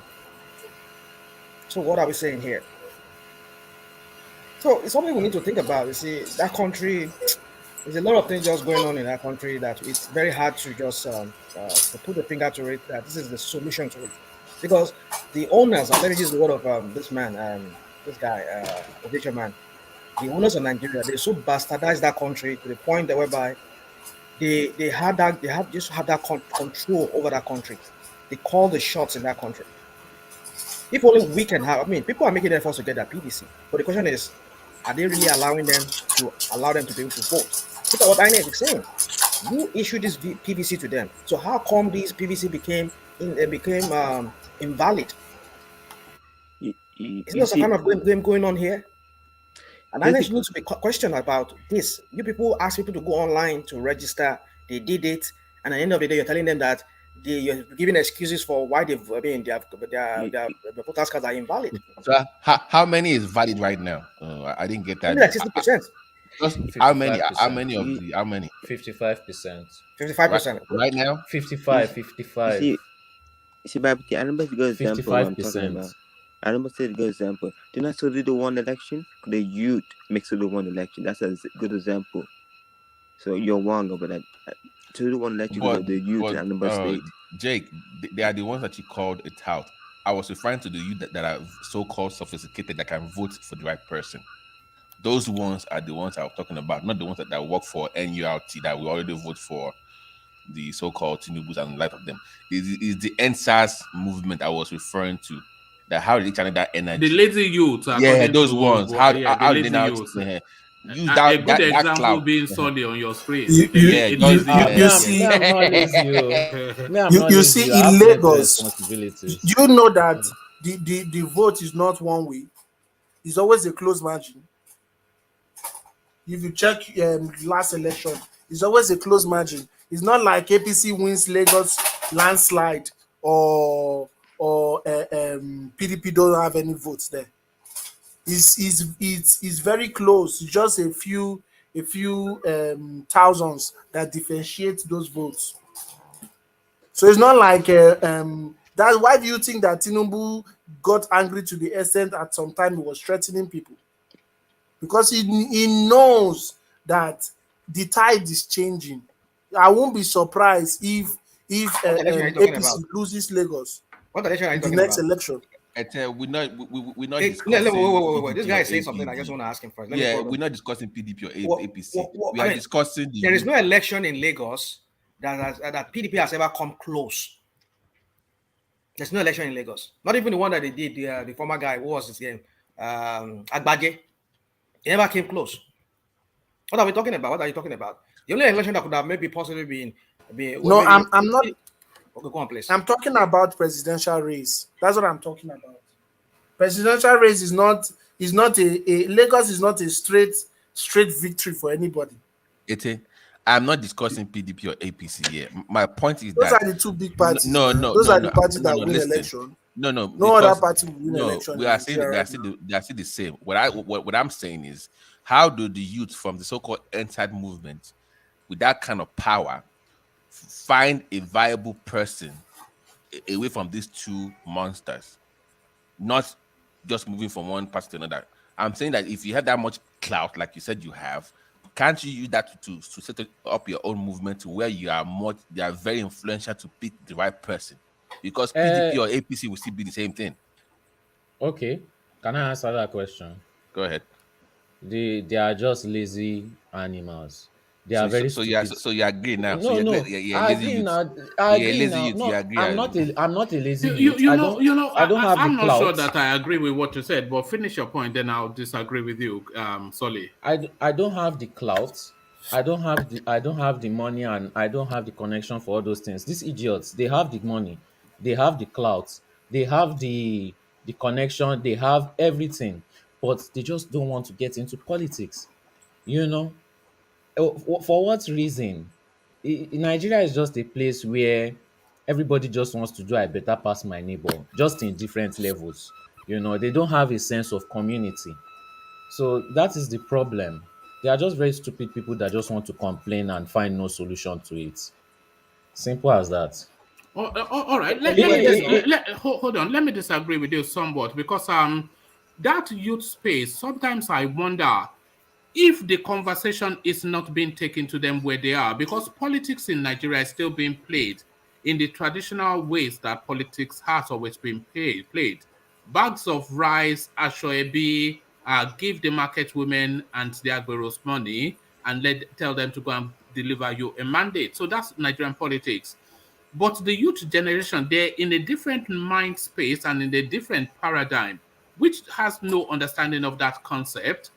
So is politics actually being taken to where the youthful mind is, or should the youthful mind come to traditional politics? Because they have no truck with it. They know it's a failed system and they don't want to be part of it. But Okay. they are the ones that really the future belongs to. So as they Okay. sit back and watch, their future is just being shaped and frittered Okay. away in front of Okay. them. Yeah. One man, let me reply that now. When Davido asked for donations, how much did he get? About 200 million, wasn't it thereabout? Okay, now if he wants to go for election and he say he needs donation, he wants to give all those rice, all those beans, can he not do it? Yeah, but should he No, do it? exactly, they should. How dare you sit down in your house and be complaining up and down when you have the power to change things, but you don't want to? Solely, if you must build a good foundation, you don't build a wrong one. If you start that thing you are just suggesting, it's going to be worse. How is it going to be worse? Okay, let me give you an example. You see, we are saying whether election we hold next year or we not hold next year, and I've seen something that is point to the fact that it may not hold. One, if TINUBU doesn't get APC tickets, that one is a separate showdown. All these people you are seeing today, they may likely start supporting all those Yoruba Nation and all those people that want to go because already the team is no longer in their favor. Now, look at an update now. As at last week, the La Norma Yoruba, they've challenged the legality of the 1999 Constitution at Osun State High Court, another one at the State High Court. Now, for example, if the like of Tinubu and Co will not get their wishes at that time, and fortunately, those two courts, although I know that Oyetola is fighting for that of Ogun State or Osun State badly, but that of Ekiti State, Fayemi is not trying to lobby anything. If the High Court, for example, come out and say, "Oh, 1999 Constitution is illegal," that as another, it has thrown another content to the political space already. Those people that will be aggrieved based on the fact that they cannot clinch onto the ticket, now they will have another tools to fight because they see this thing as their own lifetime ambition. So, see, now, if they win such situation and we recalibrate our system to the point that we don't allow all this money back to hijack our this thing again, you understand? But now, going bribery to bribery, now just to make sure that that thing is a very wrong system because already. So there are a lot of ways. Like, what am I saying now? Like, I saw some people are challenging now. You have different ways of challenging the current power, not going the way you are talking about.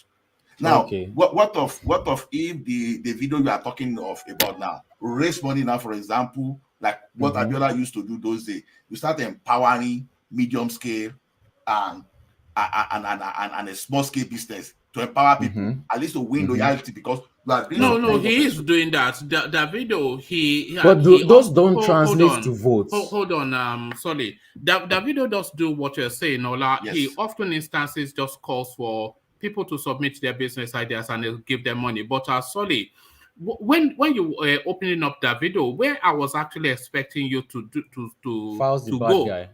No. When you were opening up that video, I was expecting you to say to harness his fan base and his followership. I know you can do that. To paint a different political paradigm, not to canvas for money to play old politics. Because if they already listen to him, then he could tell them a different story rather than canvas for money for traditional parts. Yes, but when you want to eat one man, is it fan love or is it the money in your pockets that will pay? We know the youths we are dealing with. They may say Davido, but it's whoever gives them money and gives them food to eat that they will eventually vote for at the last minute. So let me ask a question. Is it Agbero that will go and vote for Davido over TINUBU'S 5,000 naira? Wait. Let me ask a question. The NSAS movement that the youth came out in mass for, how much were they paid individually? They were not paid. So it's possible for people to come out and do the right thing without being paid. That's the point you should be making. Was it everybody in the Lagos that went? If you count the percentage of they were. I'm making your point. It was sufficient enough to hold the country to a standstill. That's my point. It is possible. I'm making your point for that. It is possible to have that kind of energy where the youth will do the right thing without having money raised or bribery or actual kill, like one man said. That's my point. It takes a certain amount of energy and effort for you to go to a place and be shouting out your anger. It takes another type of energy for you to wake up, to know, go to a place that you know may be violent, to wait in line, to get in your vote, to use your card, have everything right, and when you get to the final place, tick who you want. These are two different types of energies. These are two different things. This is not the same thing. You are saying fan base. Does fan base turn to political votes? Some It's people have won. unbelievable. We almost feel like giving up on your generation. Excuses just roll so readily out I'm of. telling you what we are Tony, dealing with. I'm even making Will your I point come here? for Will I you. come here? No, Will I no. come here and be I'm lying to you that I'm one giving day you. the I'm youths are giving you going to be pointers, and noble? you're still failing. Am I'm even I giving you going to come pointers, here? like, Wait, Ola. Am I going to come here and be lying to you that the youths one day are going to be noble? All of a sudden, all the youths in Lagos will have halos over their head and angel wings and be voting in the right person. Come on, But we you know who we are dealing with. But you were making the point of NSAS initially. That's what I was. I'm stunned that Yeah. you're changing all of a sudden now. Like, you just Yes, said there you is a came there is a earlier. possibility, but they need a push. If, for example, Davido give them money, Tinubu give them money, they will vote Davido. Do you understand? Then we are playing on same level field. You want to play the politics of Nigeria, or you want to be playing the politics of USA in Nigeria? Which But one do you think you will see, work? if Davido gives them money and Tinubu gives them money and they vote for Davido because they prefer him to Tinubu, Yes. nothing will change, because as Tinubu will try to recover his money if he gets the position, Davido will equally try. He's not going to go there and rest on his salary. He will go Yes, there and but also so nothing changes. one So man. it doesn't This is change. why I It's just started the with this corruption question. carries on This is into another one man. generation. One man. This is why I started with this question. How much did Davido get as donation? That was donation money. He didn't work for it. Tinubu is using his own money to do all these things. That's why he's looking for it to get it back. No. Yeah, Okay. I Who think is donating money? He said no. He said his own money. all right. He said his own money. Really, his own Okay. money. His own stolen money. He said his own It's his money. money now. It's in Hold the on. account. Hold on. Let Babati have that last word, and then I want to take Ete to round off his comments on that space, and then I want to go to X0 One just so man, that we even the can. comment section is saying I'm right. Well, Eh? we have a lot of yam heads, you know. But let Babati finish off. Then we go back to it to round off, and then we go to X0. These are the online political pundits, they will give you all these strategies and tell you, we are harnessing the youth, the movement, the energy is strong, this time around is going to change. I'm telling you, we can see it. We've talked to one guy, I'm telling you, and next thing you showed up, nobody shows up. You are just very skeptical. You are a It's not pessimist. being skeptical. Even you made my point today. You just made my point. How did I make your point? No. You initially you were giving me this hope of NSAS, like the energy is there. Yes, then you went to the video is like now that. sharing. I'm being The video should be realistic. sharing Ashoke like TINUBU to the Okay, old politics. but we're dealing with human beings, right? Everybody is not the same. Let's be realistic. Don't dismiss the youth. Like this is my belief. What am I dismissing? There will be people there will be people like that too. There will always be people. You expect everybody to be one side. I'm saying that it is possible to cover everybody. The people that are not going to vote for integrity, you cover them too. You leave no stones unturned. You are saying that you want everybody to convert. In which world will that happen? You just want to abandon the people that are going to collect that 5K. You want to leave them on their own. You want to abandon them. I'm saying that. All right. Sorry. Okay. All right. Let's just get back to Ete. Ete, round off your thoughts on that space, and then I want to go to X0 just to move the conversation on. Okay. On the answer space. No, not on the. You see, you've even forgotten where you are. You were talking about someone telling us that young people are determined to work for Tinubu's presidential ambition. This is what Sanwo-Olu is insisting at a rally at Bolaji Johnson Arena. Sanwo-Olu will say anything that Tinubu tells him to say. He's his boy. He made him governor from nothing. So I don't expect Sanwo-Olu to say. In fact, Sanwo-Olu saying that is not news. If Sanwo-Olu says something negative, that is news, because definitely he's always going to say a good thing about Tinubu. To me, Tinubu doesn't have any youth. All those people who has are people that is on his payroll, that is feeding one way or the other. Those are the people that are filling up that stadium. Those are the people that are running around him. Then he just has only other few people who are Yoruba bigots that are just there just because Tinubu's Yoruba man. Finish. Apart from that, Tinubu doesn't have much followers like that. All right, brilliant. Thank you. So thank you, Ete, for kicking it off for us. So let's go from you, Ete, to X0, who hopefully is still with us. It's not like X0 to be quiet when he's around. X0, are you there? I didn't imagine it was. Usually you'll be screaming and shouting by now, especially when we mentioned Peter Obi. So yeah, we'll come back to X0 in a moment, but let's go on from there. Let's go to engineer. Let's go to engineer. Engineer, on that space, the youths, they are now rallying around Tinubu, say Baba, but what's the Yoruba version of say Baba? This is what they are chanting in Lagos now. Okay, Jagaban, the Jagaban has landed. So what are you then making then of this like NFA youths that we have in Nigeria? Well, greetings to you, one man, and greetings to everyone. People on the platform, greetings. Flashman, I salute you.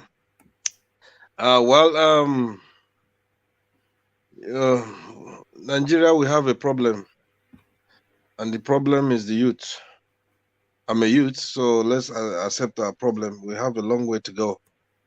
I watched your platform in the afternoon today. I saw how Showore is doing well. Yes, the youths in the north, they are really gravitated because you expect him to command the youth space. Yes. So yes, I was heartened to see the youths in the north, gravitate, and the way they spoke as well. They spoke to the heart of what Showore. They actually articulated what Showore represents more than he has ever articulated it himself. Exactly. The northern youths, yes. Exactly, and it's something that is a chance for the Southwest and South, honestly, to grab the presidency. But if they let that thing slip out of their hand, then no one should start blaming if the power goes back to Fulani again. So the Northerners, they had enough. The youth, they had enough, which they are praying either South or Southwest. The presidency should go there. But another thing that we need to understand, like I said to you, one man, Tinubu was on holiday, but he's back. He's back on track now. And there will be a lot of competition between him and they said they called the other one Judas, innit? Yes, So, Yemi is Iscariot or Shebanjo. Yeah. So there will be challenges. There will be more challenges, but it's quite unfortunate that two well-known Yoruba leaders that are meant to champion that area, champion the culture, they end up now dragging presidency position. And I always say this, and I'll repeat this to you, woman. The Yoruba leaders, they need to call these two people, sit them down, and knock some senses to them. Don't let engineer. It is almost certain, and if it doesn't happen, it will be political suicide. That one must step down for the other before the primaries. They must, because they have the same voters. Yes, true. Nobody outside of who is going to vote for Tinubu is going to vote for Osinbajo. Nobody outside of who would have voted for Osinbajo is going to vote for Tinubu. So they are in the same mix, splitting it up between the two of them. So if they don't, they could open that window for Rotimi Amechi, who is quietly, and we know it's the preferred, it's the northern choice, because they know that they can just hold him permanently hostage. So one of them has to step down, or both of them lose out. That's it. But that's what I'm saying. If they let that thing slip out of their hand, then forget it. Tomorrow we'll end up coming back to you to say, oh, the Fulanis again, they're taking control of everything. No. It's something that they need to sit down and readdress themselves, figure out what is going to happen. Why are you two APC fighting, championing themselves, coming out to be the president? So are we saying now we're going to have two APC president in the country? It's quite sad. And also people championing TINUBU, well, majority, I'm 100% sure they're youth. So if they want things they to are continue, youths, by the way, whether you like it or not. The people that are backing TINUBU, they are mainly youths. Because he has this almost like a mythical presence, you know, especially whoever gave him that, I think they gave him that title in Borno State, the Jagaban of Borgu. Whoever gave him that, he should go and pay them extra. Because that's Jagaban alone. It's just like a mythical figure that they conjure up, and the youths, they like that sort of resonance, and they gravitate around that sort of, you know, mystique. Exactly. TINUBU is a bull. It's a bulldog. You understand? That guy, if he's coming out, he don't care, because he's somebody that he would do it. He would deliver. He will push youth to go extra mile to do what he wants them to do. So things like that is if we come on, let's open our eyes and see what is happening in the country now. You know, but something we need to understand and realize again. We are the ones abroad seeing the failure of the youths, because the ones back home, they don't care. They are used to that softness. They are used to that. I think but sometimes, you know, you have to look at it from the outside to see it, because if it's your lived experience, you don't have enough time to step back to look at it.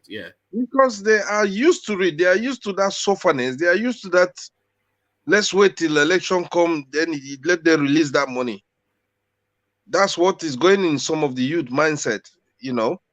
So things like this is sad. It's really sad. How can you vote someone that you know is not 100% healthy? That's number one. Two, look at his age-wise. Come on.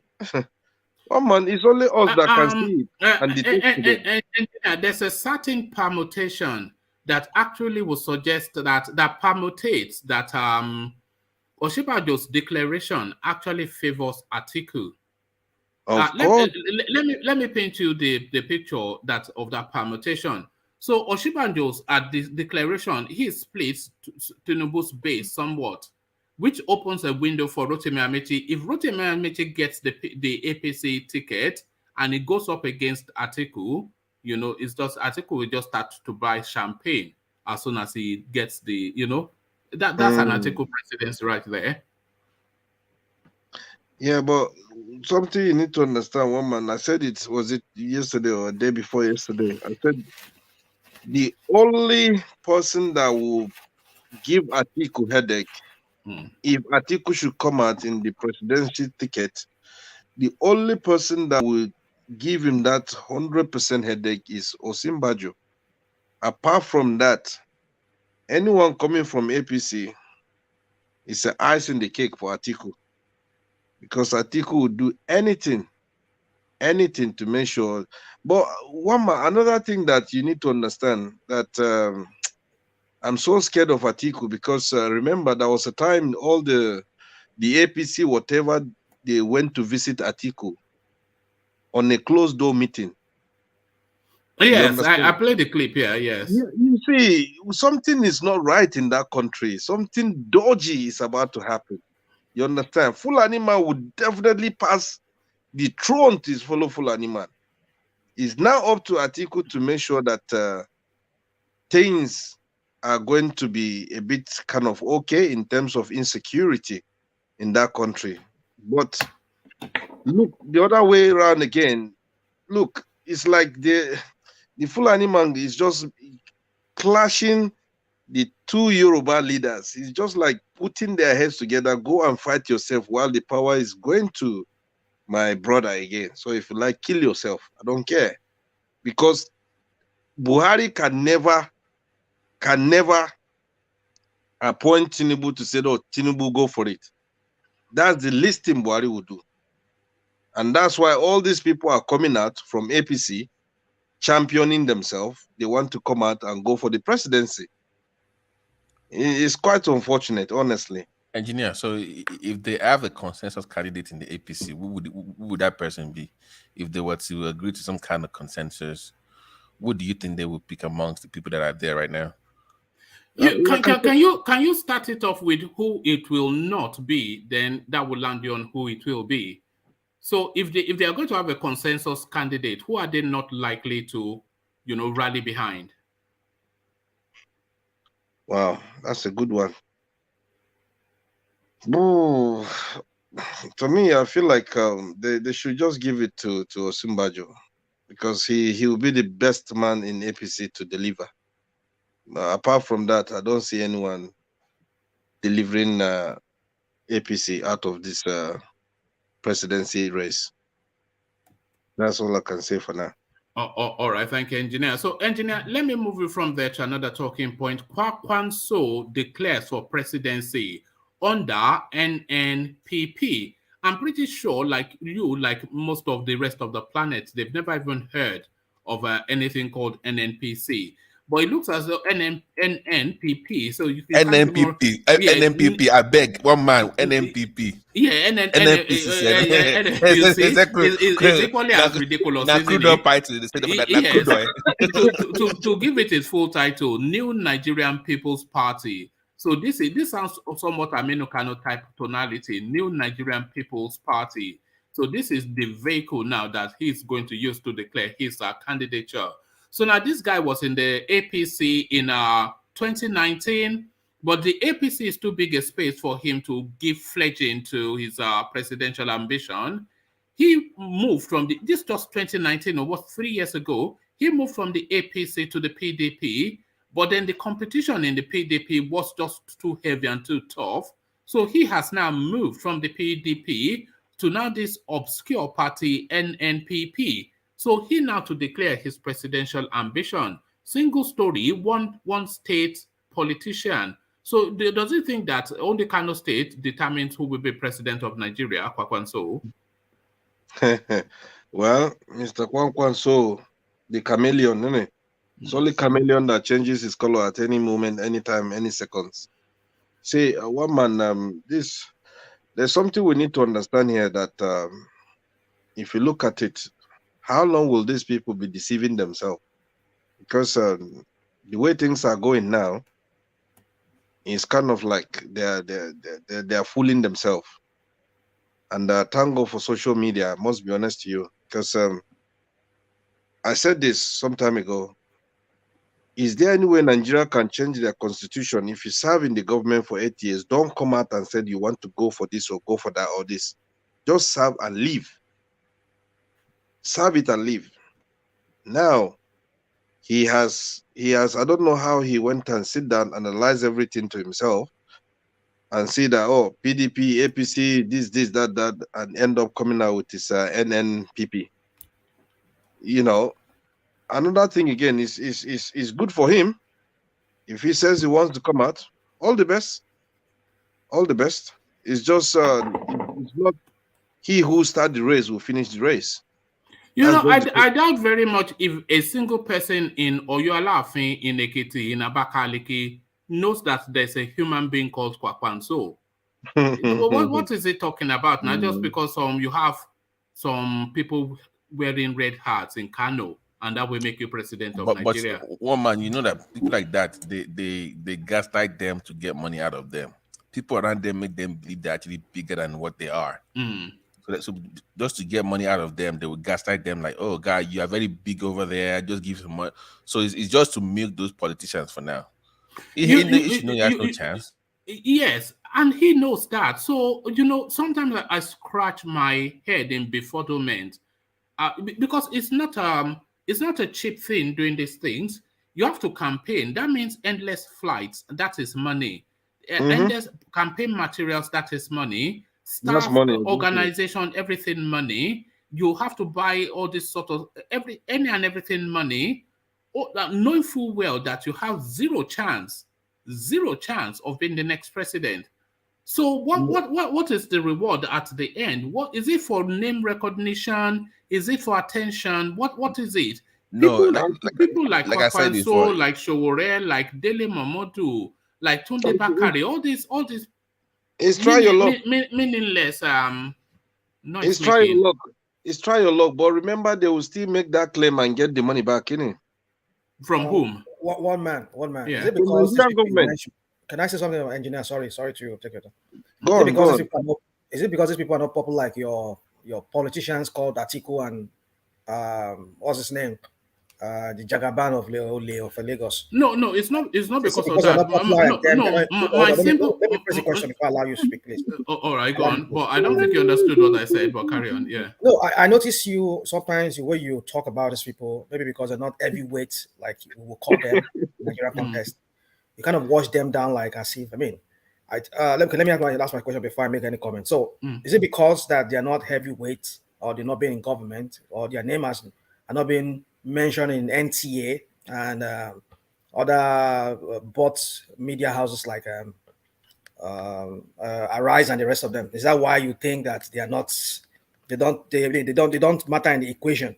Is that what you think? Is that what your thought? No. That's not what I think. One, and more importantly, that's not what I said. So what I am saying is, let's use Kwakwanso, who we're talking about, as the example. So Kwakwanso is popular in Kano State. A lot of people still tell you that he's the most popular. Ganduje, of course, was his deputy, and he bestowed Kano to Ganduje before Ganduje became too big a beast for him to handle. So very popular in Kano State. If you go to politics in Kano State, they are all wearing red hats. But outside of Kano State, I'm not sure that anybody knows or cares about him in Cross River, ENUGU, Ekiti. Nobody knows him outside of that space. And he was in the APC, but the space the names were too big for him to overcome to get his ambition. He went to the PDP. The names were too big for him to overcome to get his ambition. So he has now gone to this NNPP, which certainly is almost his own party, and he will make himself the candidate. But to what end? So he's going to do campaign materials. He's going to buy INEC, whatever it is, posters, vehicles, travels, the whole shebang. We're talking about what? A 100 billion naira spend, knowing full well that he's not going to be the president, because his chances was where he went to, and not where he is now. So what is this looking to gain by this whole exercise? So that's my question. He doesn't want a ministerial position. He's already been a state governor. So what is the payout for him at the end of this exercise, which he's embarked upon, knowing full well that he's not going to be the president? Can I answer that question? Yeah, go on. Well, we might say maybe like you said, but for me, I just think they are there to try it and see if they will be voted in. They voted in? Yeah, they will be voted in. They will have you just said it's popular in Kano. Yes. Let me be straight with you, man. Go on. Kwankwaso is popular, but it might not be popular like you would expect him to be, or like the likes of the people you just mentioned, Osinbajo, because who knows Osinbajo before? It's not because of this election when we came by VP. That's it. And even TINUBU too was just only within Southwest for the most part, until maybe he had this alliance with Buhari that brought him into the limelight, that is calling him national leader of APC, blah blah blah. So the thing is this Kwankwaso kind of politics. I followed him. You see, he's one of those people that I would list among first three that I would support, or I would say people should look up to. Kwankwaso is a very good man. He understands the problem of Nigeria, but the only problem with Kwankwaso is that he localizes politics. And he allows his association with one certain Kwakwasia, which I think is more of like a movement, But then it's more of a regional kind of a movement that's it's not even regional, it's Kano State, essentially, it's isn't it? ethnicized. Yeah. Or let me use the word ethnicized. I think that's the word I should use. It's more ethnicized. So that is just its problem. If not, Kwankwaso is another good option from the north, I would say. In fact, I'll rate him higher than yeah, but you've not addressed what I said now, though. Now let me go to your question. Let me go to your question. I mean, can you rephrase that question again, please? What I'm saying is, he left APC where he stood a chance, but the competition was too stiff. Moved very quickly to PDP, where he stands. There's a possibility where there are possibilities in those two parties. So but the competition was too big for him. So he has now gone to this NNPP, which a party almost like he formed himself to make himself a candidate. So he's going to go through all of the spend of an electioneering process, knowing full well that he has no chance of being president. And you say there's always a chance. There's always a chance, but really there's no chance of him being president. Under this NNPP system. I don't know your question. So my question is, why is he embarked on this exercise in futility? Because what is the payout at the end of it? He's not going to be. I think you will admit, and he knows that he's not going to be the president. He's not even going to. God! All right. Okay. I understand. From no, if you understand, then why are you asking me not to say so? You know now. He himself knows. You see, one thing like this, I like to be positive about things. No, forget positivity. Reality is what we're talking about. Reality. Rational mind. Hold on. Can I just land this point? Let me land this point quickly. Yeah, go on. So other people can talk. You see, when I say positivity, I believe anything is possible. But in the Nigerian context, is it probable though? Possible, but probable. Is it probable? Okay. Well, you might say maybe not probable. Well, what do you might say? It's almost a certainty that he will not be president. Things might change. We don't know what might change from now to 2020. Things might change. The movement, the dynamic in that country can change. We don't know. People can just, we don't know what might happen. It could be something that will just come. And who knows? So I just want to keep my hands, put all my options, put the cards on the table and see. But like you said, yes, going by the names we hear every time, often on the media in Nigeria, is just himself as getting media attention too. But like you said, yes, I agree with you. It doesn't look probable that he's going to be president. But so then why embark on it? Let him try. Question. Let him try. I mean, is this set in stone? Hold on. Okay, in 2019, when he's just making up the numbers, Abi. Hold on. In 2019, when in 2019 when Atiku contested, was he sure that he was going to defeat Atiku? Even though people thought that he was going to defeat Atiku, was it set in stone that he was going to defeat Atiku? Who was going to defeat Atiku? I mean, Atiku is going to defeat Buhari. No, so let him try.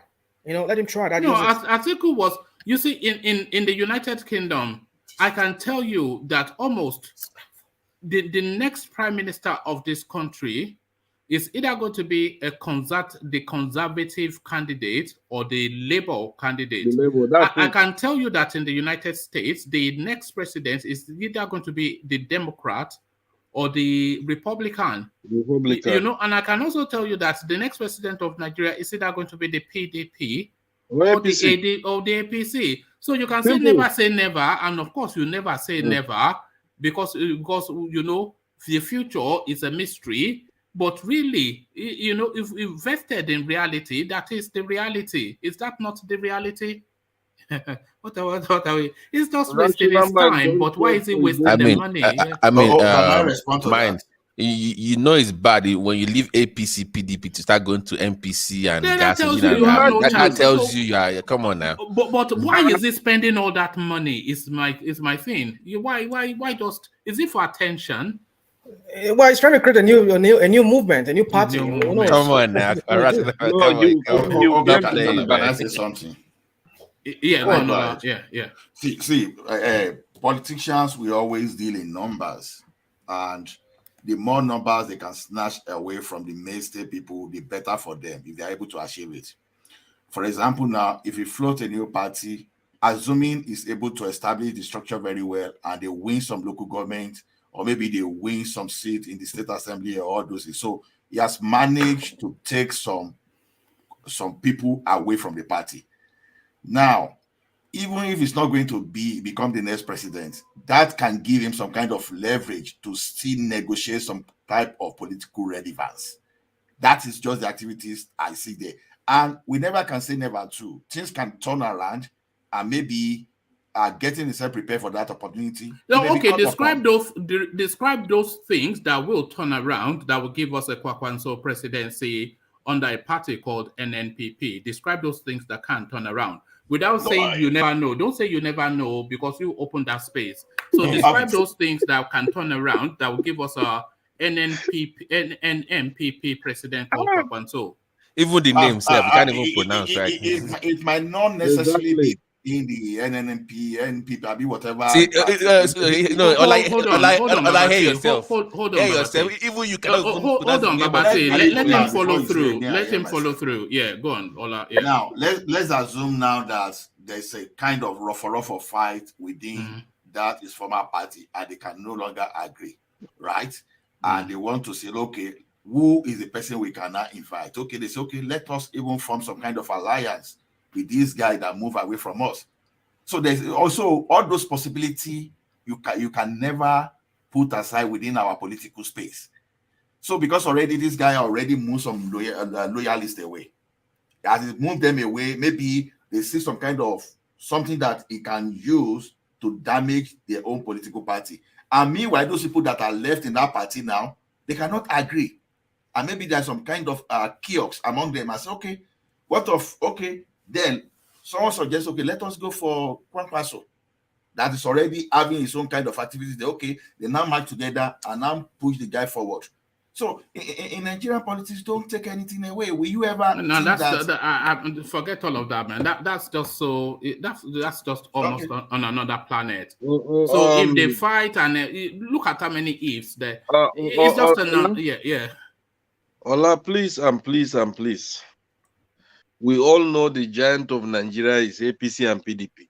So let's just focus on them. Any other party, my brother Najara, those people that are just coming to. I agree with a little bit of what Ola said, that he can have a political structure which he can then leverage to form alliance with one man. But his presidential ticket is just that is the reason why he joined. That is the reason why he joined the party. He may not become the president. He just want to be relevant politically. That's what I started with. He may not become the president, but it is now.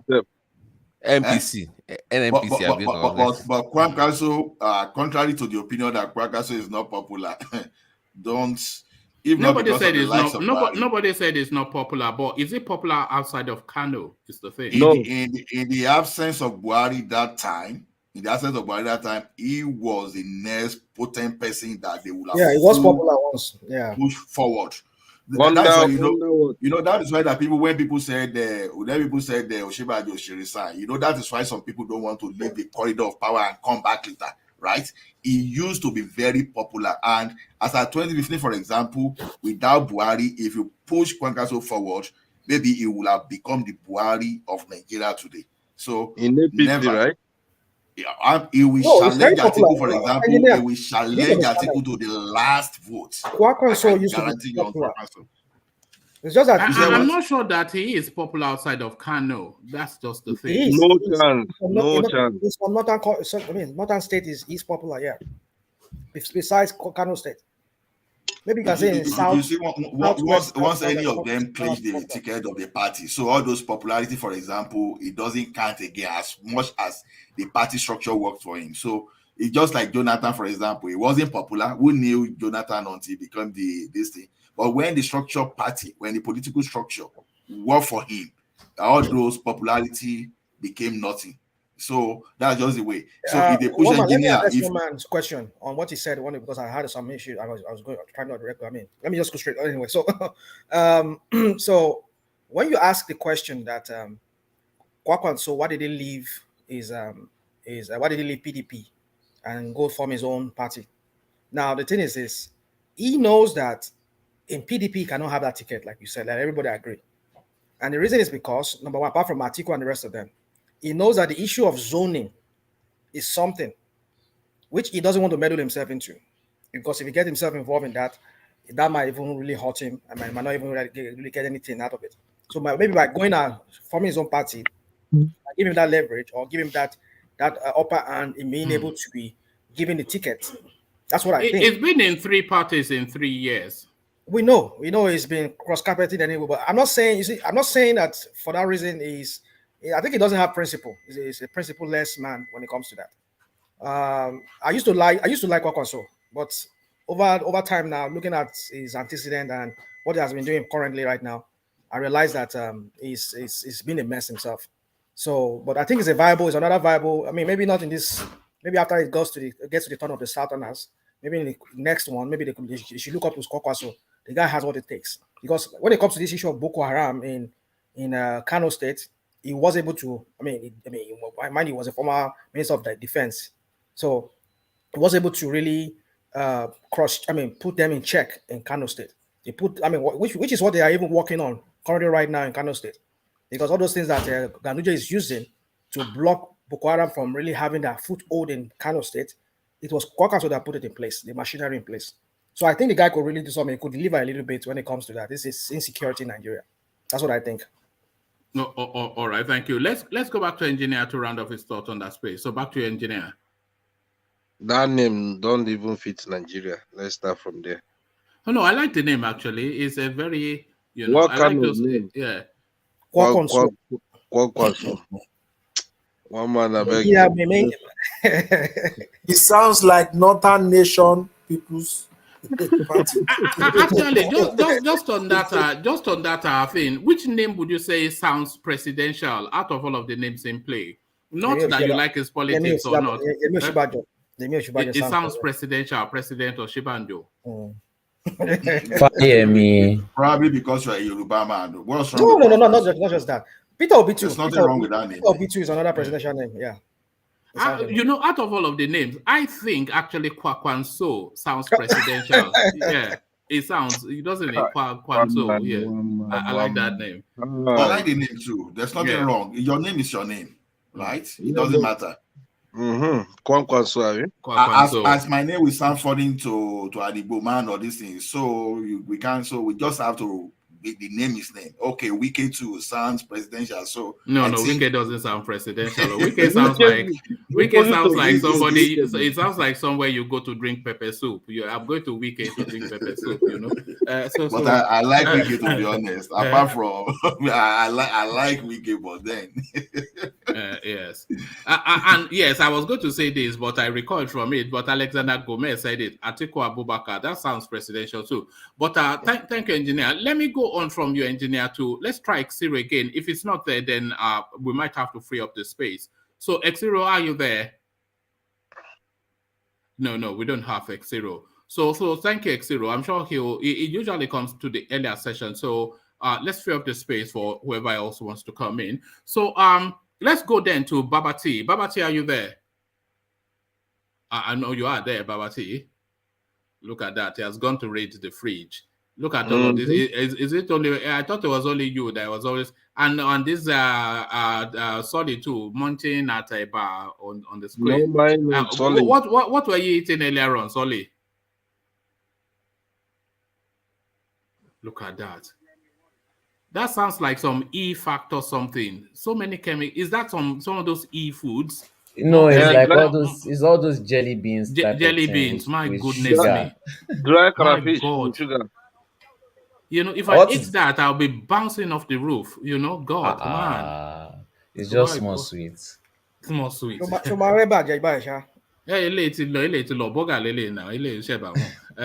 No, I eat a bow. I make my pounded jam. But why Yoruba people? Why is it that all you Yoruba now you are now losing your accent? When one man speaks, sometimes I think say an Igbo person is speaking. With my heavy the rational mind, I cannot even connect to Yoruba. No, the rational mind is not a Yoruba. But we are not speaking Yoruba. My Yoruba doesn't sound real. Is that what it is? I can't connect it. Accent. I can't even. But me also Yoruba now. Also Yoruba, me only accent. But me so Yoruba now. Who talks like that? Look how close these people. I don't know. we are losing the language. So are you saying that Lagos you Yoruba? can connect the region, Ola, when you hear the Yoruba that is spoken? Oh, if you hear me now, anybody will know that I'm an Ekiti man. Even though I'm trying to speak general Yoruba, right? But I'm an Ekiti I man still you too. know that I'm an Ekiti man, right? I'm an Ekiti man You too. should be able to. Yes, but I can't connect your language. I can't see you. I lived in Lagos. That's it. So, Ọ̀gbẹ́ni Lagos Yoruba. Kaboti Adekiti, ọmọ Ekiti bo lórí. Ado ọ̀rá ọmọ amúkàrà sábẹ́ òjẹ́ òkàrà bẹ́ẹ̀ jíye òkàrà ṣe méjì nínú agbada tèmi ṣùkókó. You know the meaning of that? Babe. You know, my wife is from Ondo, but if I listen to her and her siblings, if I hear them talk, I just sit to the back because I cannot pick a word. They're speaking Yoruba, they claim, but wow. you know. Is that Oyo? Yoruba? Okay, that is it. Ondo. There is Ondo. No, I've not gone to Ondo State before. I understand what we are saying. Even some of us Yoruba, sometimes we have to be very attentive to hear what Ondo person or what or Ikale people. When the Ijebu people speak, can you understand? The standardized Yoruba, of course, is the Oyo Yoruba. And by the way, you know, anybody that is calling the Yoruba people Yoruba, already, you know, it's somewhat foreign to the culture. Because in Oyo, we don't call it Yoruba, we call it Yoruba. It's not Yoruba now, it's Yoruba. So what is even the meaning of Yoruba? It's Yoruba now. Hey, what are we? Look at this for the the best Amala is in Oyo State. The best pounded yam is in Ekiti State. Where in Ekiti State? Who told you Ekiti State has the best pounded yam? Ekiti State has the best pounded yam. Egusi. What are you saying? No, Ekiti. What am I saying? Is Ekiti that is the champion of pounded yam and Egusi now? But if we are talking about food, though, I think the South, they have the best food. What do they have? Our people, you know, all those they are F-Young type meals. Okay, one man. What is the national food of Nigeria? What do people know mostly? Jollof rice, and pounded yam and Egusi. The best place that make good pounded yam is Benue.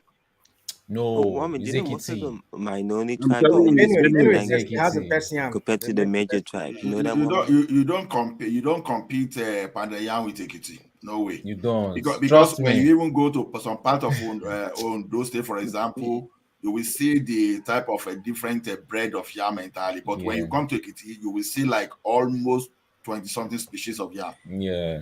If you've not eaten pounded yam in Ekiti State, you've not eaten pounded yam. Do you know? Exactly. But when you start going to Idori side, all those Igbo Lodumori side, all those kind of things, you start hearing Aladaki is just a branch. It's just a bread of yam you find. We normally plant inside cocoa plantation in Ekiti. So that's what kind of yam you find there. But when you come to Ekiti, you know, I know a guy in the UK that bought a pestle and mortar for his wife because he doesn't want to eat this powdered pounded yam. This powdered pounded yam has different tastes. You know, the real pounded one is that's the real pounded yam. If you buy Ola, the one that will knock you out. Ola is the best. Yeah, Olu, is it Ola? Ola.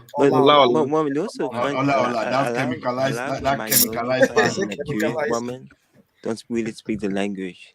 Sorry, what speaks the language? I say a lot of the minority tribe don't really speak the language compared to the Igbo and Yoruba who speak the language. I know that. Do you know that, woman? No. What I really feel, Charles, is that we should have a standardized language, and because the Yoruba language is so easy on the tongue, that it should. Perhaps Nigeria wants to adopt it. There are a lot of British people that speak national language. You know, maybe if we want an indigenous one man. You said Nigeria should adopt Yoruba as its national language. It's only because it's easy to learn and easy on the ear. And what did you say about in CBD? What is that one? You know, it reminds me of Shigidi. You know, CBD Shigidi. What do you say about in CBD as a writing form? You don't have a writing form in Yoruba land, but we have down there the Creeks.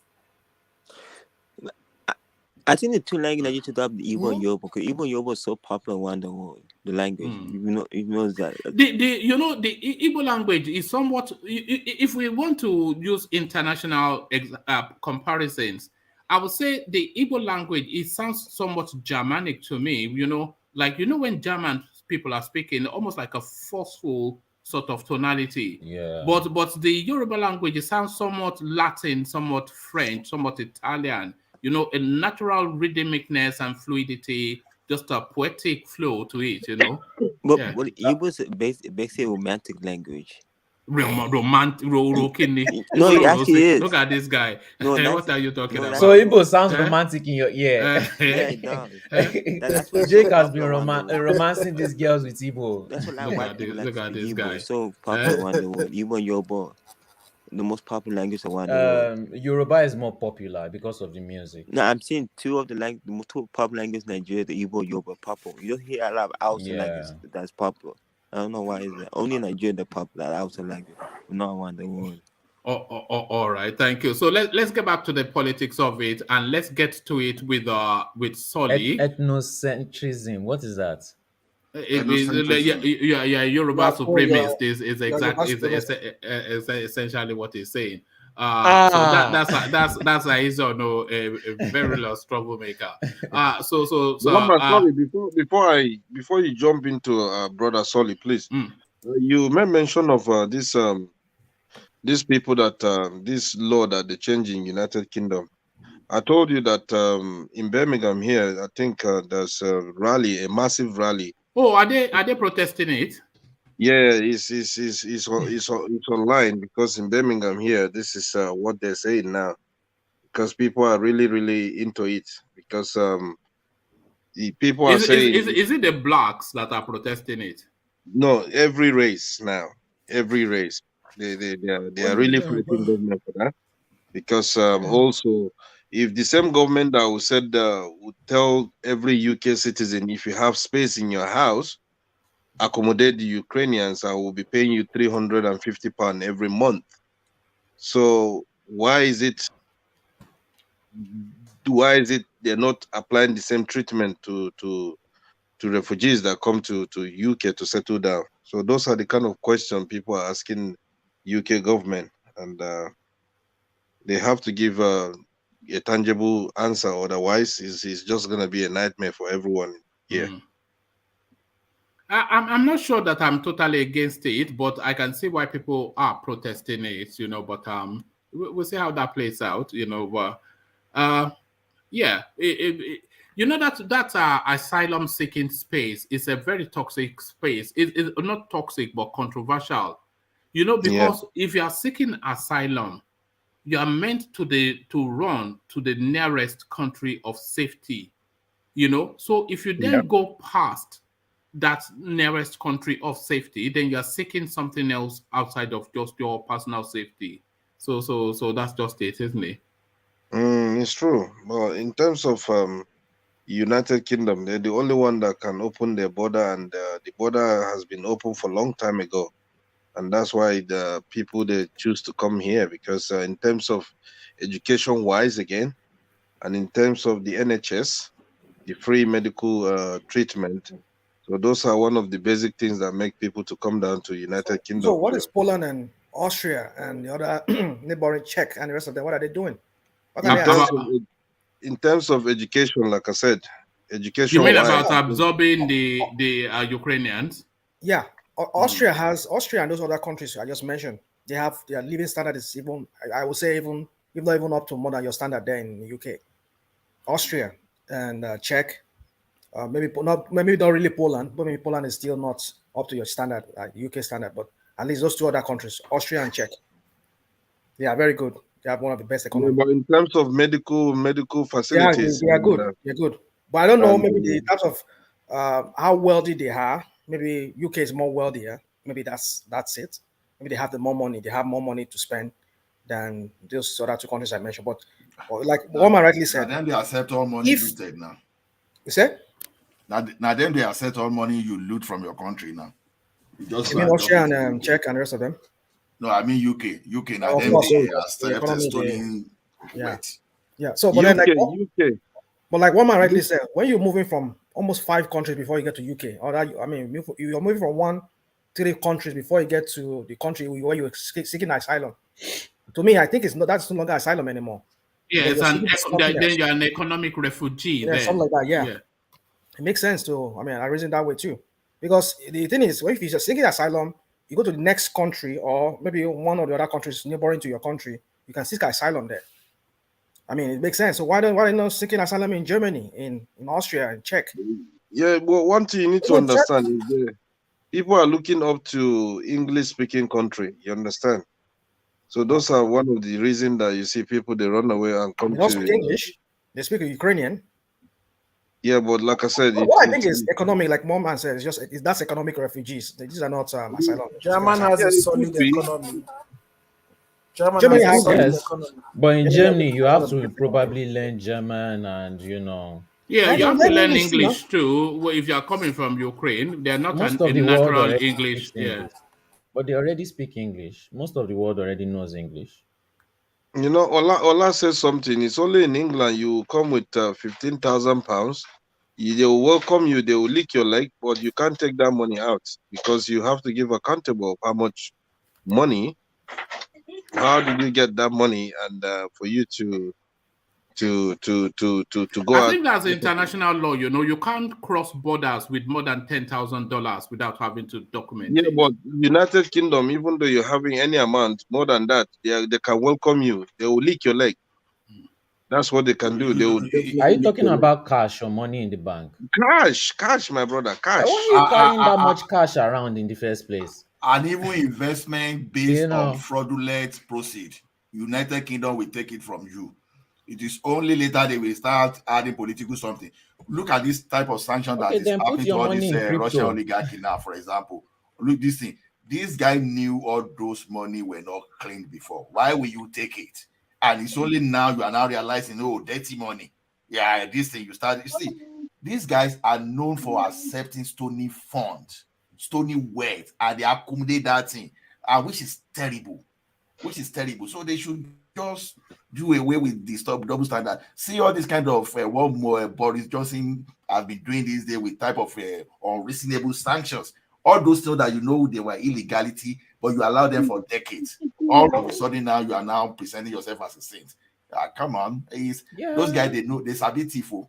They sabi tif where. No, I don't think there's anybody in this world more crooked than not even the British, but the English. They are crooks. Exactly. Yeah. Exactly. I agree with you. In the early years of American history, largely most of the big cities in America were built by drug lords, which the government knew that their money was not clean. With the opium drug trade. Yeah. Opium. Yeah. All right. Thank you. So we continue to watch that space. I know that you are especially concerned about it, engineer. The double standard and the injustice of it. That's really what seems to annoy you somewhat. Yeah, obviously, because I can't see them treating people of color like me. It's like something is affecting me as well, because the amount of injustice that is taking place is wrong. And if you look at it, the Ukrainians, they're just the way who they are. They look like the English people. So in terms of things like that, you have to treat people equal. But if you said you want to start anything bias, it's like there's no rest for the evil. I must be honest to you. You have to. But that's the reality of the world that we live in, the engineer. The reality of the world that we live in is that the black man is just always, treated lesser than. They subordinate you as a being to any other person.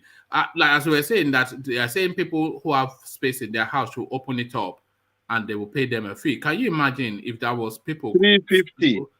People. Let's say, did they do that for the Rwandans?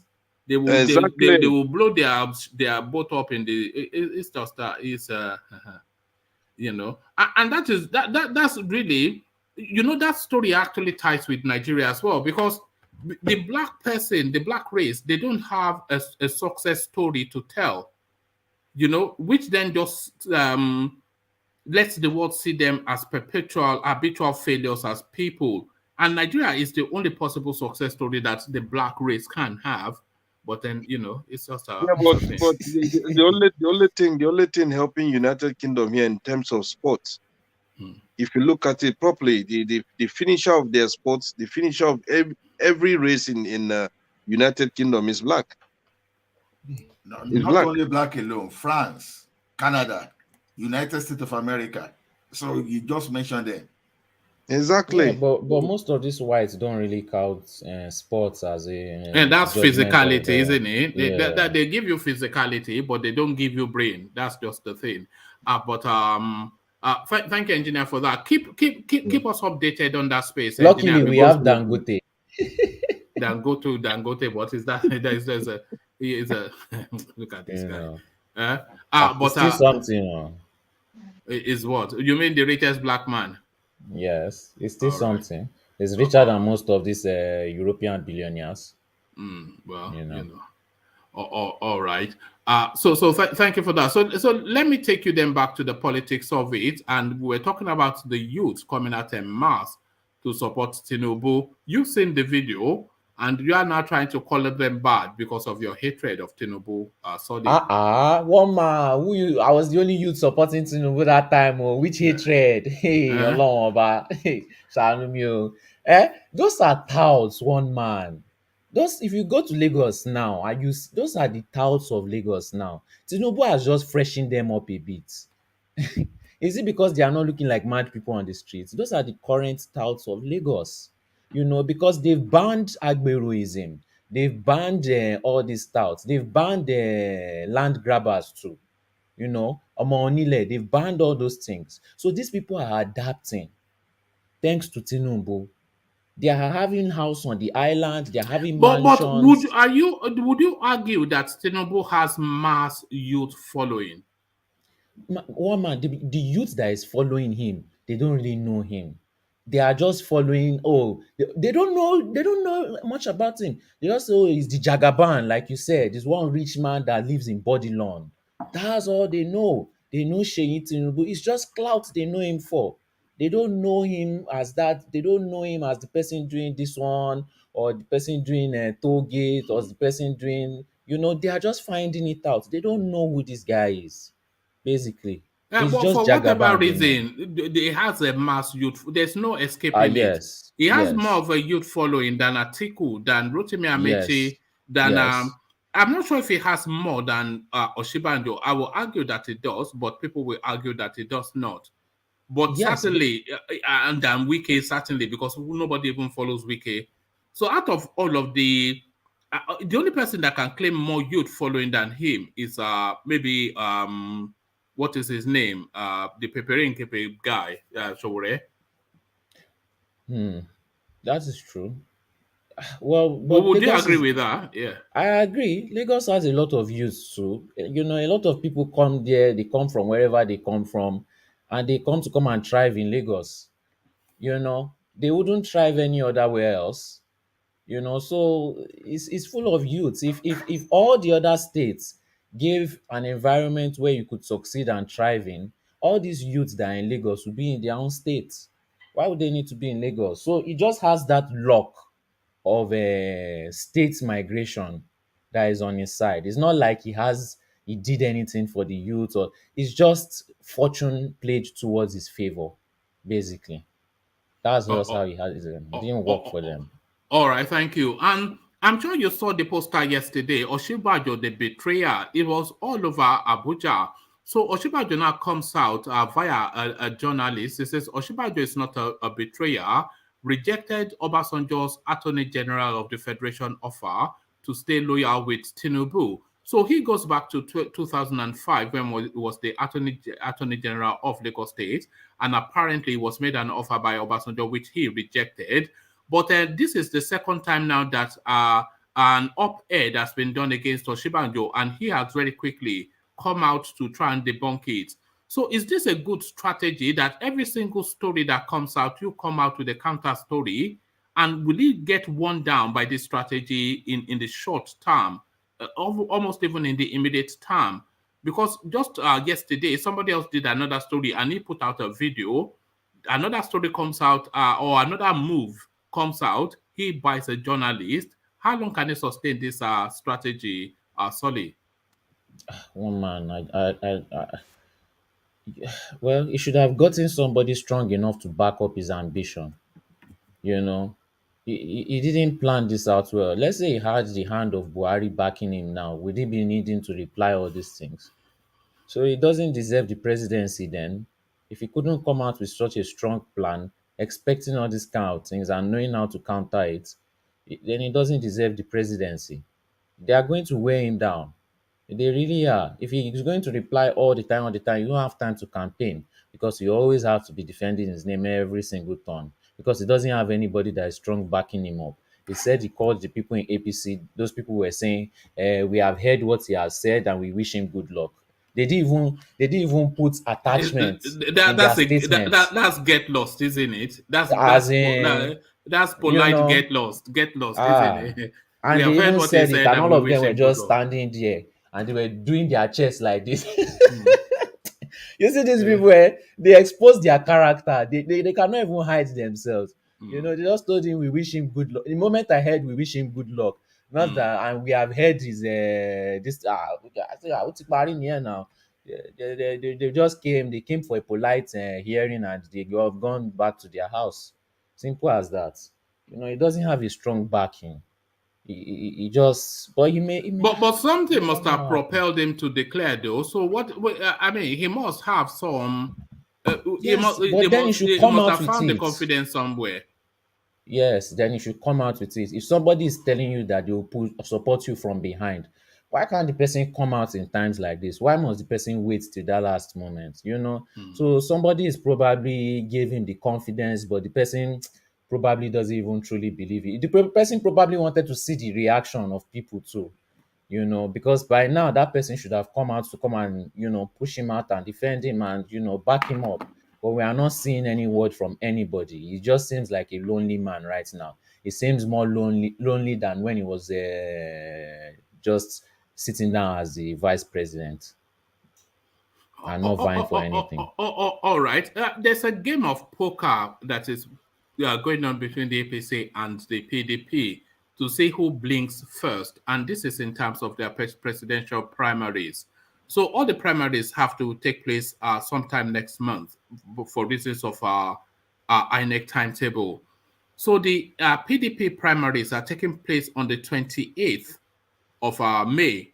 But APC, they are now having their primaries on the 30th and the 31st of May.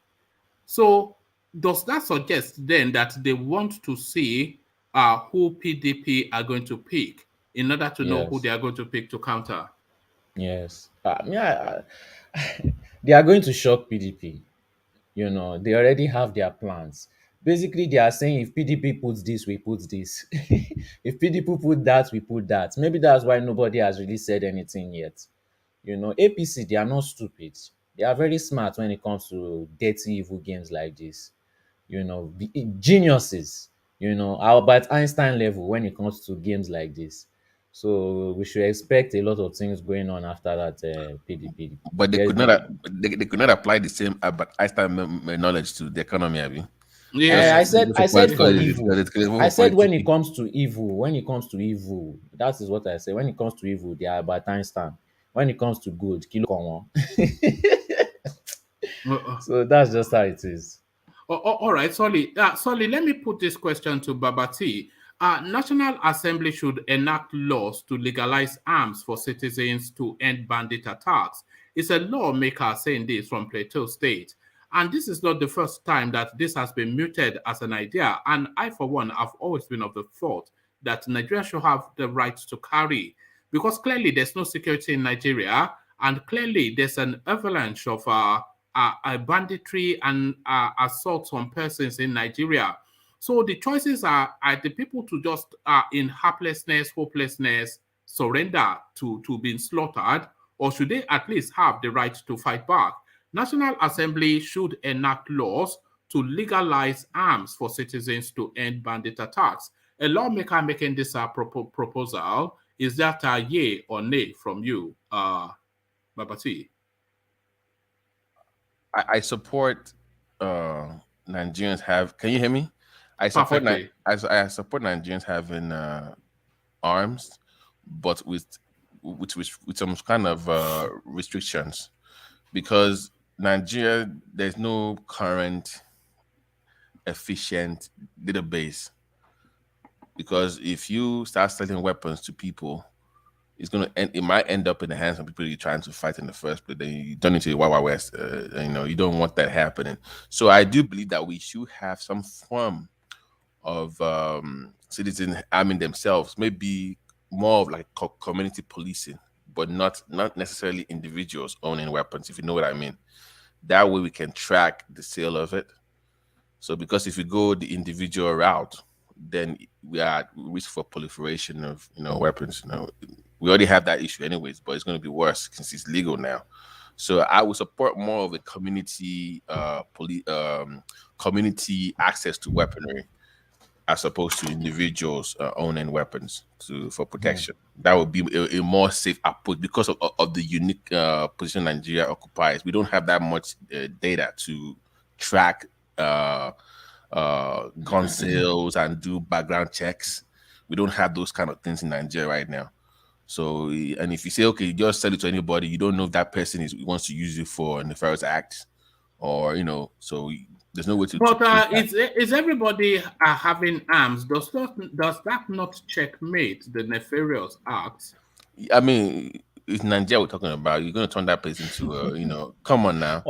Somebody offended me. But what I said to the later now, would they not calm down? I'm saying the police force is not effective. After how many years? I'm saying the system is not strong enough to wither that kind of avalanche of the yes. Sorry, did you guys saw there's a video on Sahara Reporters?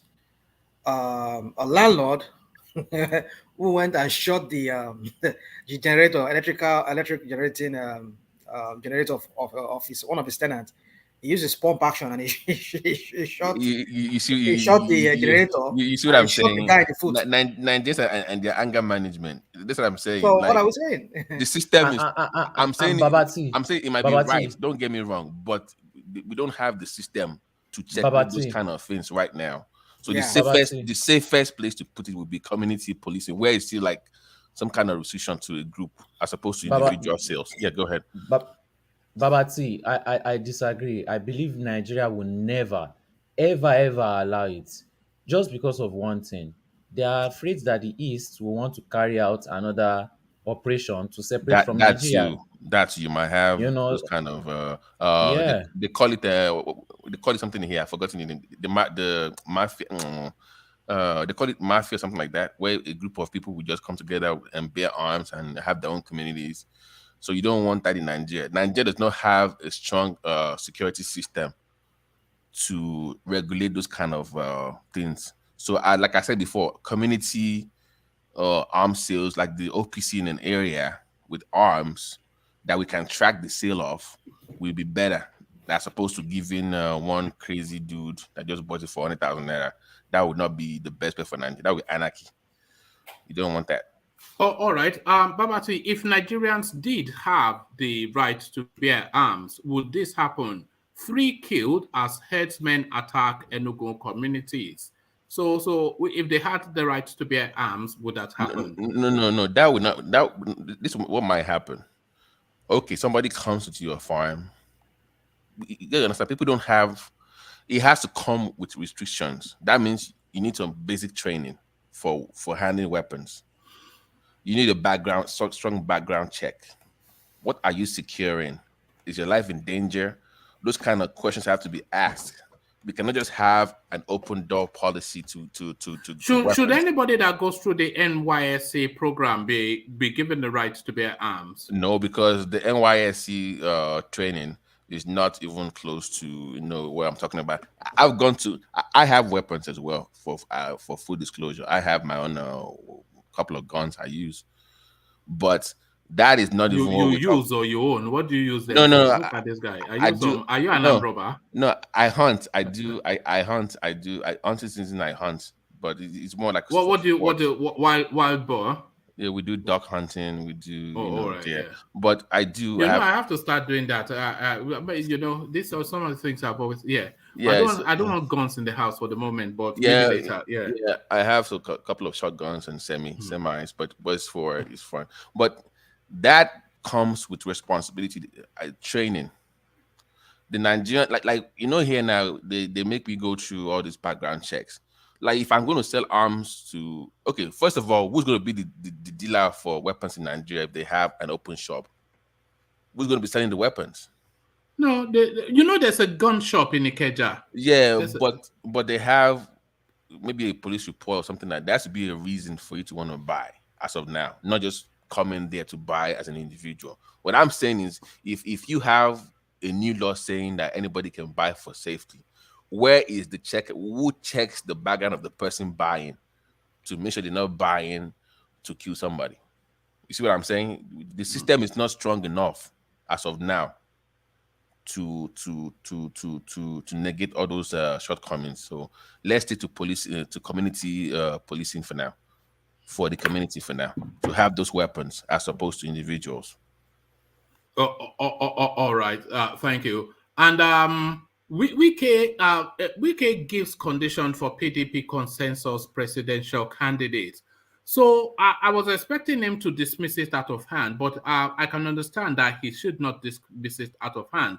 But what he says is that the constitution of their party does not facilitate for it, but the national constitution facilitates for it. But the premise, the proviso that he's adding is that there has to be justice, equity, and fair play. So those are ambiguous terms. But then he says that the people promoting that consensus narrative, they are disingenuous somewhat. He continues to push aggressively for that seat. So a lot of people were already expecting Wike to start to buckle and start to negotiate at this late stage in the game. But it looks as though he has that determination. He even came out a few days ago to say that his pursuit is not to get himself into a negotiation position for vice presidency. So what are you making of Wike's ambition, and where do you think that ambition will land him? And what are you making of Bukola Saraki's consensus moves? So all of that, everybody with half a brain knows Wike is running for VP. I mean, is that what you think? Yeah, come on. let me try to do my Wike impression. You know that I am running for office, and you know that my face is down. Like no, it does not have. It's not in a very peculiar manner. Like it will hold it, and then the audience will land it for him. Like he's a primary school teacher or something. 1 + 1 is 2. Like 2. That's how Donald Trump talks too now. You can't come. Please, let's not do that. I'm a Trumpite, so don't even go there. Don't compare Trump to. But that's how it talks, though. Yeah, it's more, But the bigger point is the man is running for VP. He does not have any national spread. All he has is Port Harcourt and whatever Rivers. Anywhere apart from that, does not have that national spread. So it's not a serious candidate in my opinion. But Atiku, shockingly, has a hold of the PDP is bigger than I thought in the PDP. I mean, Atiku is way bigger than I thought, because it looks like he's going to run. Like, they asked Atiku like a month back about his chances, and he said, if I want to get it, I will get it. I thought it was a joke when he said it, but now the guy looks like he's probably going to be the PDP's flag bearer. But my own point is that I don't know if the PDP gives it to somebody from the north and the APC goes for somebody from the south, then I think that would be a test of everything. Let's even say APC goes for Osinbajo, for instance, right, who is a Christian and from the south, right? And PDP goes for Atiku, who is a northerner and a Muslim. I think that we're going to test the very core of Nigeria, because we're going to test our tribal, cultural, and religious divide if that happens, which I am actually hoping that happens, so we can finally settle this thing once and for all. If that happens, that you have a what do you think will play out if that happens? Man, then we have to look for a test of loyalty from the north. That would be my own focus. That will you go for brains? Who do you think is more tribal, the northerners or the southerners? I would still say the northerners. I'm sorry. You think so? Yeah. No. In politics now. No. In politics. No. Sorry, in politics. I'm just limiting this to politics. Because if you have, like before, if you have, Nigeria, they say the VP and the president, they will have one from the north and one from the south, right? That's the current arrangement. But people don't. This is what people fail to mention. The VP thing only works one way. There's no way you're gonna have one of the rep from the south. Let's say you have Osinbajo, right? Can a Christian represent the north in that slot? In terms of political, possible? Babati, in terms of political antecedents, right. I would suggest that the reverse is actually the case. Right. In terms of politics, the South, the North have demonstrably shown that they are not as ethnic as the Southerners, because they voted Abiola over Tofa, who is one of their own. They voted Goodluck Jonathan over Buhari, who is even deeper one of their own. One man, remember the poll I sent you on that Instagram page? Yeah, they chose Osinbajo over the Northerners that were there. Okay. So the question is this: in the case that you have an Atiku against Osinbajo, of course, we know they're going to test, they're going to explore and exploit the political and religious divide of the country. Will the current North be strong enough to look beyond that to vote for a person like Osinbajo? Or would the South religious sect be strong enough to look beyond him being from RCCG to vote for Atiku? I really want that, actually, to be honest with you. You know that the North is somewhat of a puritanical society, and Atiku, they see him as a man of the world. I think once when Jafar used to come on screen, he was saying that they see him as somebody that converts with women, which goes against that their, pure and holy sort of aspirations that they have in the North. So I'm not quite sure that his northernness will be sufficient enough for him to hold. Yeah. So you think? I think what might help Osinbajo will be the Buhari factor in the North. That might provide him, that kind of, trust that he needs to navigate through the northern space. Atiku is a friend of the Southwest. I mean, he's married to Titi or whatever, but so that might help that. But actually, to be honest with you, that's the fight I actually want. I want an Osinbajo Atiku 2023. I want that debate. I want a debate on national TV, even if it's TINUBU or whoever. I'm tired. In fact, in a society, there should be debate even in the APC. Who will come out on top if Atiku and Osinbajo take each other on in a debate?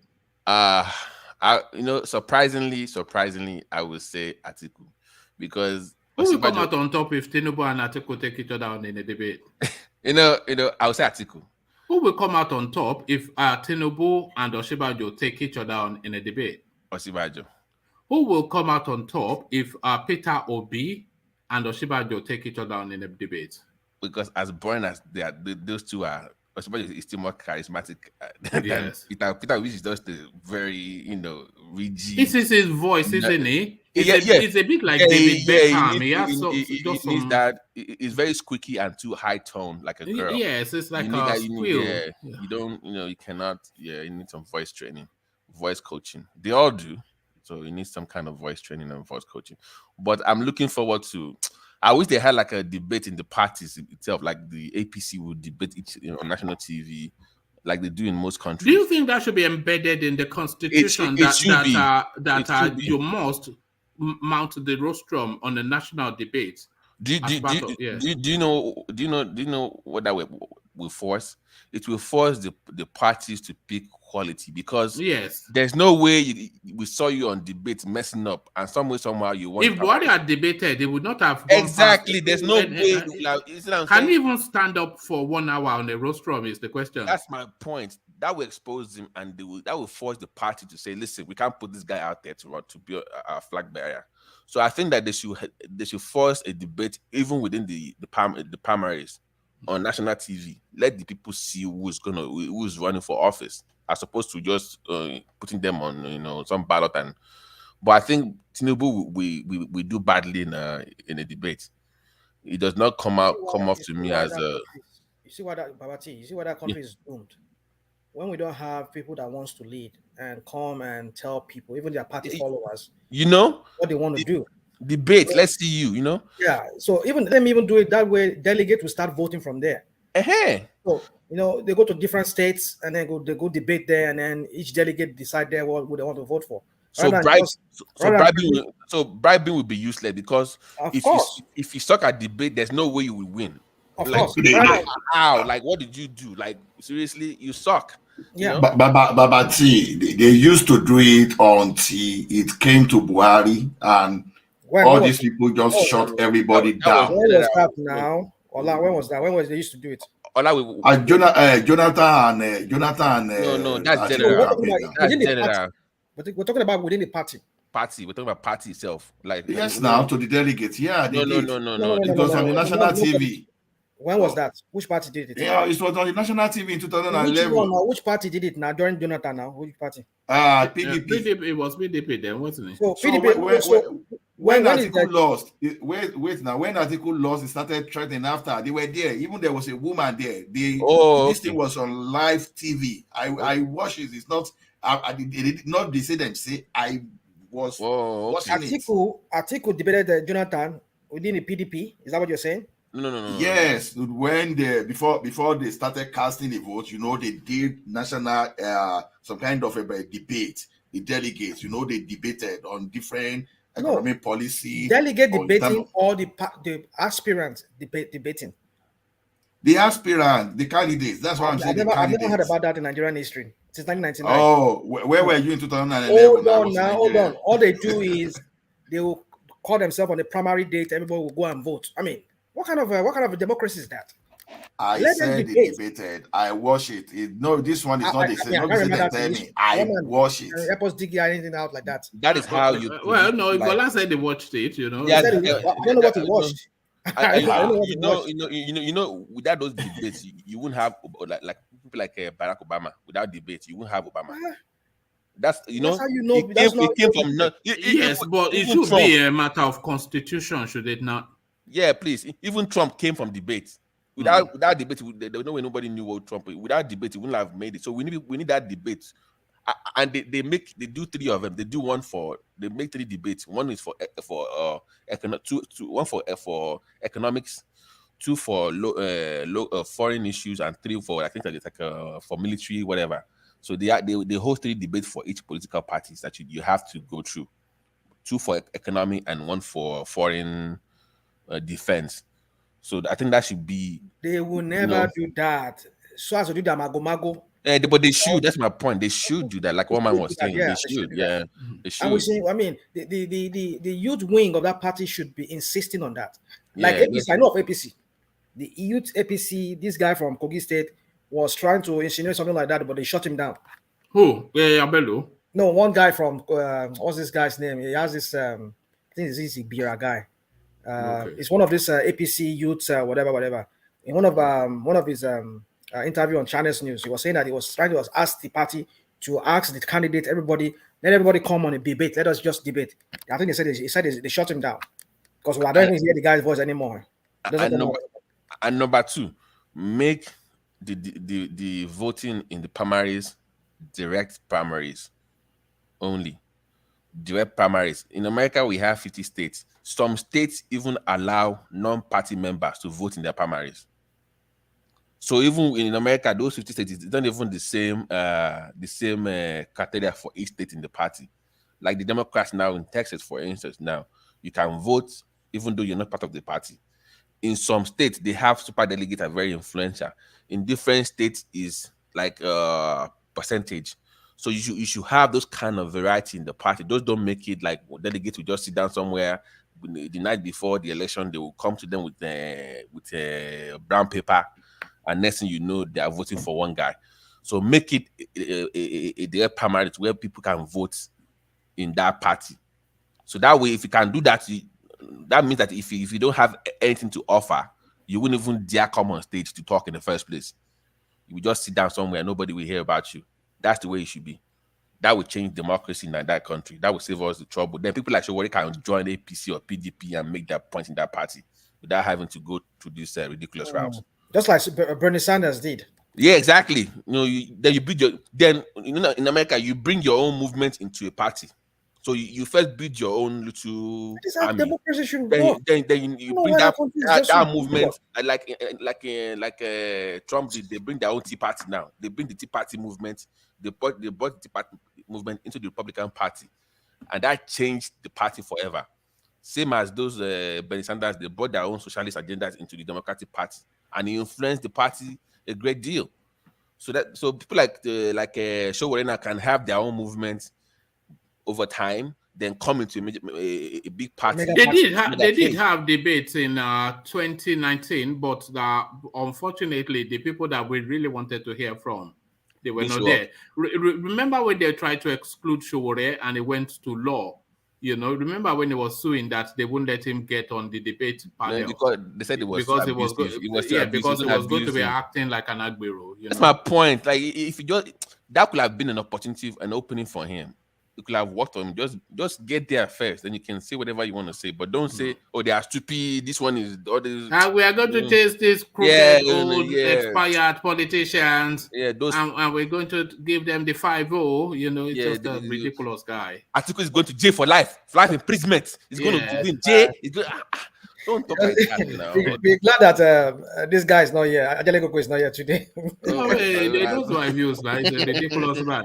But let me acknowledge Alexander Gomez's super chat to the earlier sessions when we're talking about Yoruba. It says, I love one man's heavy upper class Lagos accent. So thank you. But I thought I had a thick set or your accent. But thank you for the super chat, Alexander. And the super chat this time to agree with Baba T. It says, I agree wholeheartedly with T's position on gun possession. So Nigeria are not quite civilized or matured enough yet to have the right to bear arms, is what Alexander Gomez concurs with. I agree wholeheartedly with T's position on gun possession. So thank you for the super chat, Alexander. Let me take you then to the Kwakwanso area, Baba T.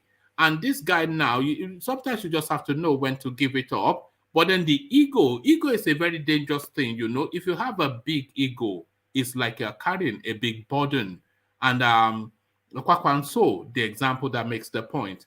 They reject him in APC, they reject him in PDP, so he goes to form his own party just so that he can make noise. Waste of money about this exercise, Baba T. No, we have seen this movie before. It's not the first to do it. We remember what happened to the Labour Party too. You leave a major party to go start your own. But I know Ola was making a point earlier that maybe it's time to build a movement, but it's not moving to the NNP,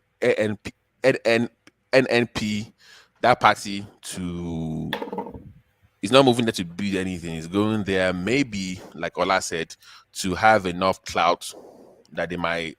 It just needs a vehicle to maintain relevance in the space. Perhaps. He sees himself in the bracket of the big boys, but the big boys don't see him. He wants to bam. That's just it. Yeah, like what this guy did in the Osun election, that they had to buy him off. What's his name? The guy that was Omishore. You know how he had that movement, and they had to talk to him and say, "Listen, we need your help to win an election." I think he's trying to put himself in a place where the APC or PDP might need him in Kano when it comes to the general elections, and he might get his payout in that way. But I don't see him as a serious candidate, for 2023 right now. He's not viable. Because where I'm looking at it, Baba T, is I'm looking at it from the spend of this exercise. So he goes to formulate a party. You are looking at roughly $1 billion naira there, and then he's going to go through all the wait. Is a new party formed or is joining them? I think so. I'm not sure that is an existing party. I think it's a convergence of elements like Atahiru Jaga. I think Patutomi is part of the mix. They are trying to form a third movement, and they are trying to bring this movement of there's no such thing as a clean politician in Nigeria, but politicians that are not as tainted as the ones that we have in play. So they're trying to form a cleaner sort of space to present a different sort of narrative. And he wants to hit then the arrowhead of that narrative. But if he felt that way, he should have done that years before now. We only have barely 10 months to the elections. So if he was really sincere about, changing the course of the country and coming with a better idea, I don't think 10 months to the election is the perfect time to do that. You should have done that 2-3 years ago if you're really sincere. But I don't think it's sincere in that purpose anyway. So let's the convenience of it, you get rejected in APC, you get rejected in PDP, and suddenly you get a eureka moment, and then the realization finally. No. If you were serious, it would have been years ago. That way you have enough time. 10 months is not enough time to make all the moves you need to for that change. No, so it's not. Is this clout chasing, big boy style? Yeah, I mean, like you said, maybe to stay relevant, but for how long, anyways? After 2023, then what happens? If you were smart, you should have gone to the Senate like everybody else. Go and retire. Go to the new retirement home for governors. Go to Senate and retire. That way, you can even be more relevant than what you do. It was a senator. It was a senator now. Already, yes, it was a senator. It was this is what I'm saying. So it was a minister. So nothing left again. Yeah. So nothing left again. That's president. He's just bored. I think he's just bored. He's just bored right now. He needs something to do. I think this 2023 will mark the final passing out of that style of politics, the big personality politics within the Nigerian political space. Because a lot of all these traditional big names, their crescendo is 2023. Atiku Tinubu, Kwakwanso, Rotimi Amechi, all of Osinbajo even. So all of them, whoever wins in 2023 is going to mark almost the end of that generation of that. Okay. Let me just say this, and this is. I am uncomfortable saying this, but I have to mention it, and I'll just throw it open to the panel and you to one man. Do you see a scenario where we might possibly have a coup, a military coup? Well, that would be the clean cut, wouldn't it? That would just reset, Right. Do you see a possibility where that might be? I don't see it under this administration, under the Buhari administration. I don't see it, because what would be the point? To keep the power in a certain area in the country? No, that would be too obvious, wouldn't it? I'm saying that if the pendulum swings south, and they notice that they might not, be able to persuade the person to do what they want. You see, we can't have a coup under Buhari because he only has 10 months left, because it will be pointless. And if you have that coup, who is going to arrowhead it? If you have a northerner, then it's just very easy to see and say that this now they are using via the barrel of the gun to forcefully hold on to the country.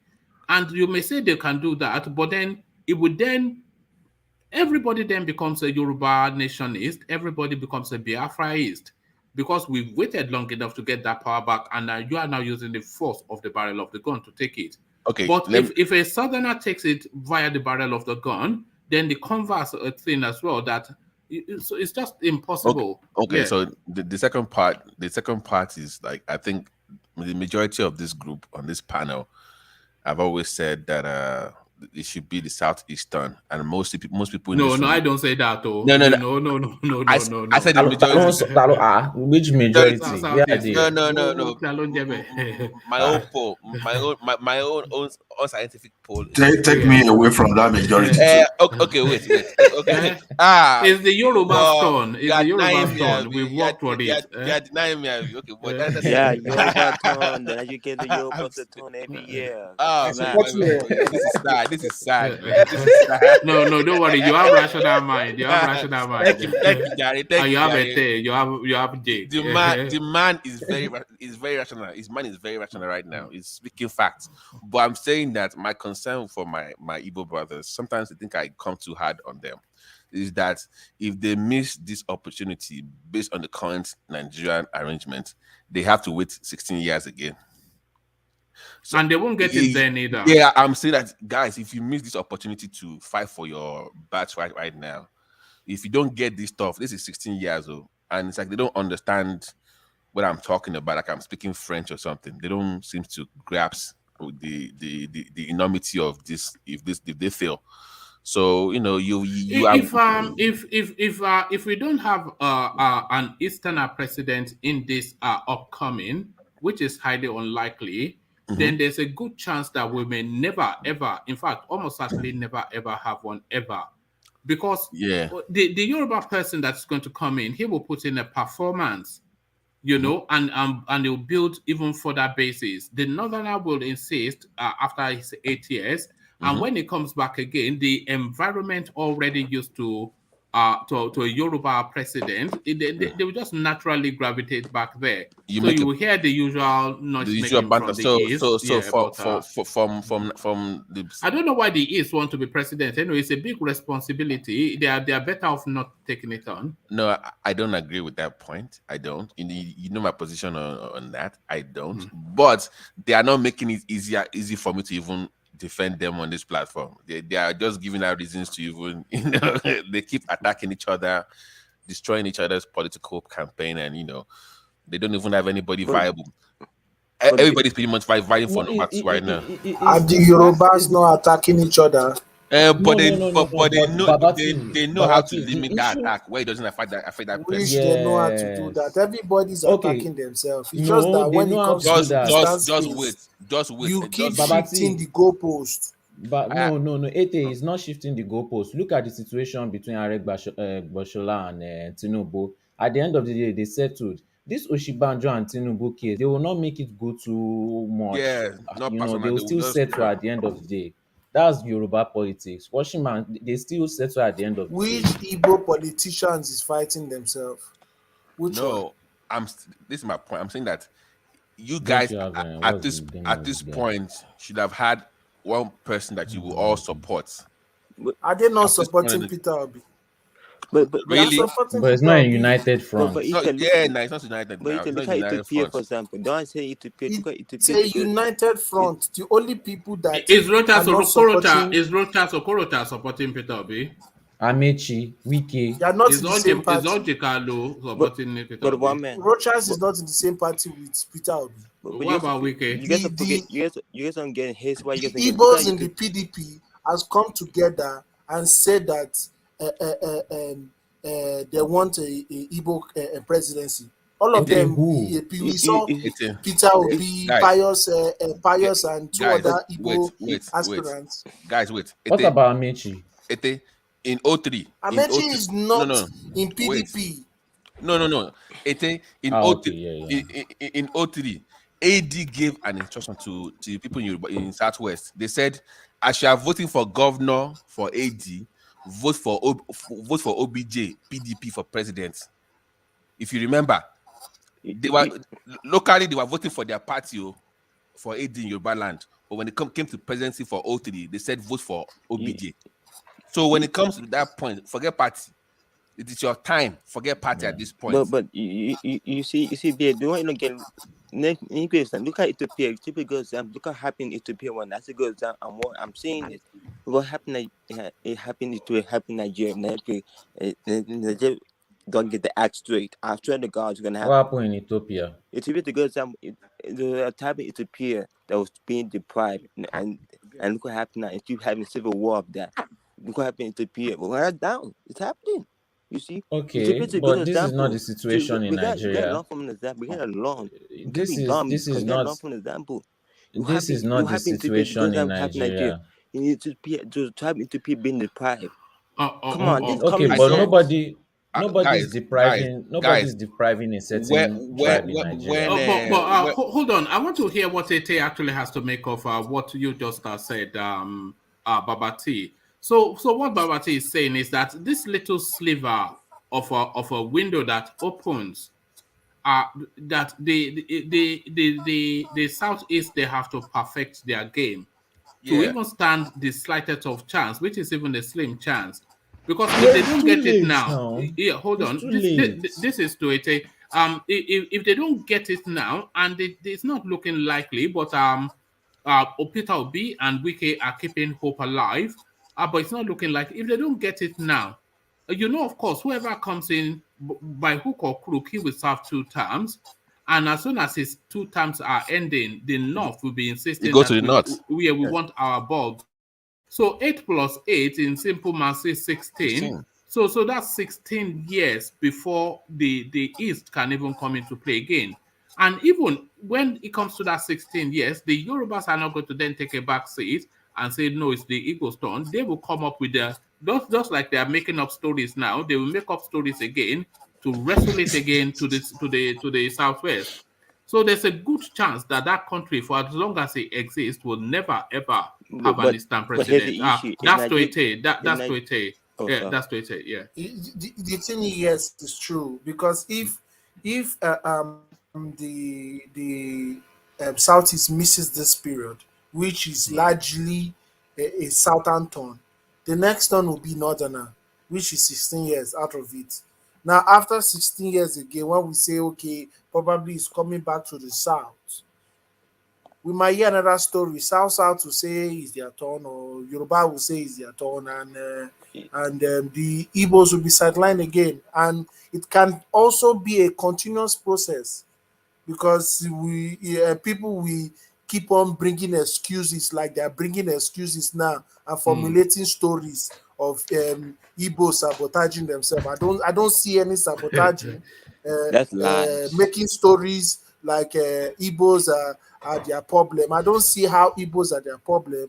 Later they will say Igbos are agitating. That is why. Why do you think the Southeast, and you are not from there, by the way, so you are speaking independently, but why do you think the Southeast are always being outmaneuvered? It cannot just be the simplistic marginalization that we hear all the time, but why do you think they are always being outmaneuvered when it comes to politics? It's because of their style of politics. Their style of politics is not probably the Northerner and Yoruba. It's not style inclusive. Of politics. It's not like it's not inclusive. When they don't like somebody, they don't go for the person. Why you see that they've not been any Igbo voice over the years is because the Igbo voice over the years have been a total mess up.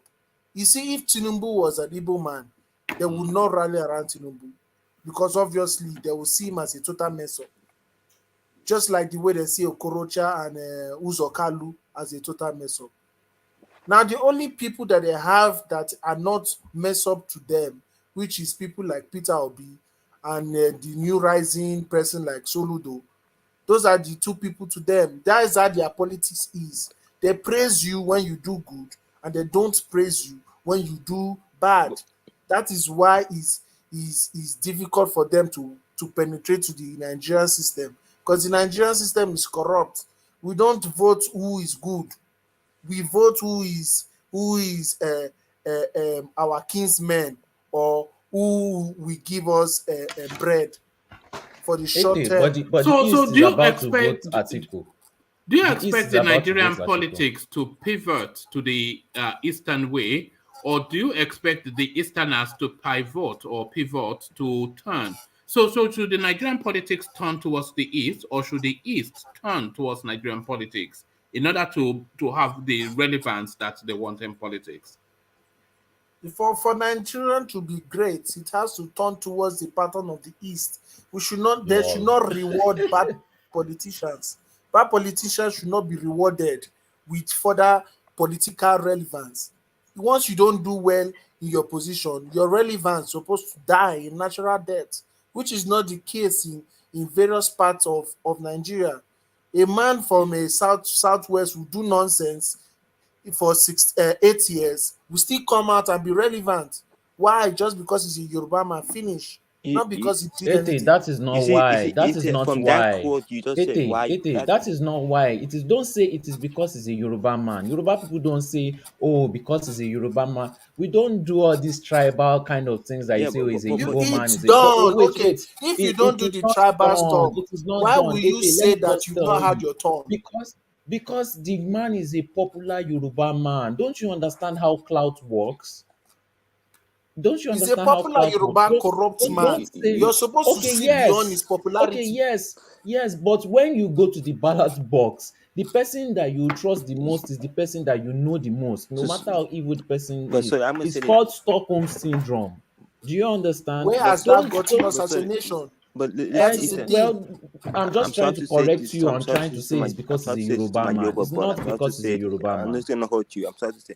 But I think The truth is, no matter how you put it, it's because he's a Yoruba man. And it's the man That that is is how popular in their tribal region. people think. That is Okay. how tribal people But think. you We are see, not tribal. hold on, sorry. If you don't listen to what and this is to Solly, and then this is also to Ete.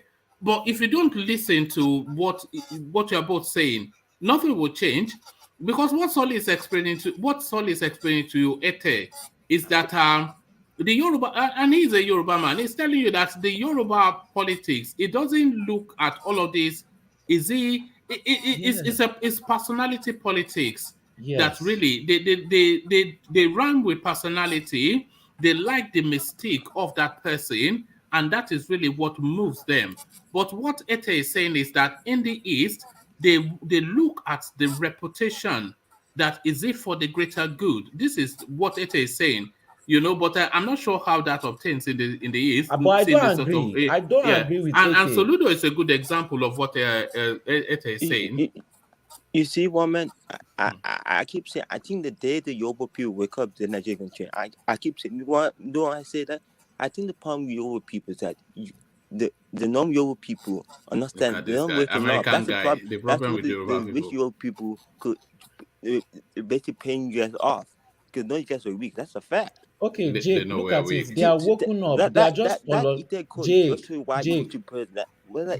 the problem is not Yorubas waking up. If people know who's Jake, a bad, who's a good guy. But I'm sorry to say this. Jake, I'm seeing the bigger picture.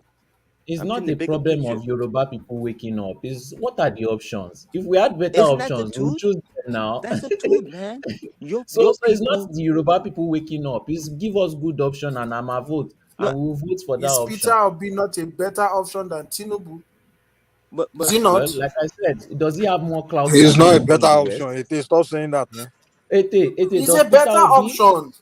Based on what? He's a better option than Tinubu. But so ask this question: why is that the rich young people are whipping the poor young people out? Why are they whipping out? Why are the poor people speaking up against the? Why are the rich Yoruba people ripping the poor Yoruba people off? I'm saying when did they rip the poor Yoruba people I off? think that's just a global. That's a human nature. It's not. That's in every culture anyway. The rich always take advantage of the poor. That's just a life. No, what I'm saying is that the one issue I have with the poor people, the good people, is just they didn't speak out any bad government, but they do not. That's the issue. Well, they do speak out. Have you not heard of Sunday Igboho? Have you not heard of Professor Akintoye? They don't have any power. Have you not heard of all of these people? They have no power, Jake. I think that's why Nigerians have a problem. Until Yoruba people speak out, Nigeria will be a good country. Okay, but they are speaking out. Hold on, sorry. They do speak out, Jake, as Charles, because I've just cited you two examples. Sunday Igboho, Professor Akintoye, just endless. Gane Adams, Koiki Media, all this.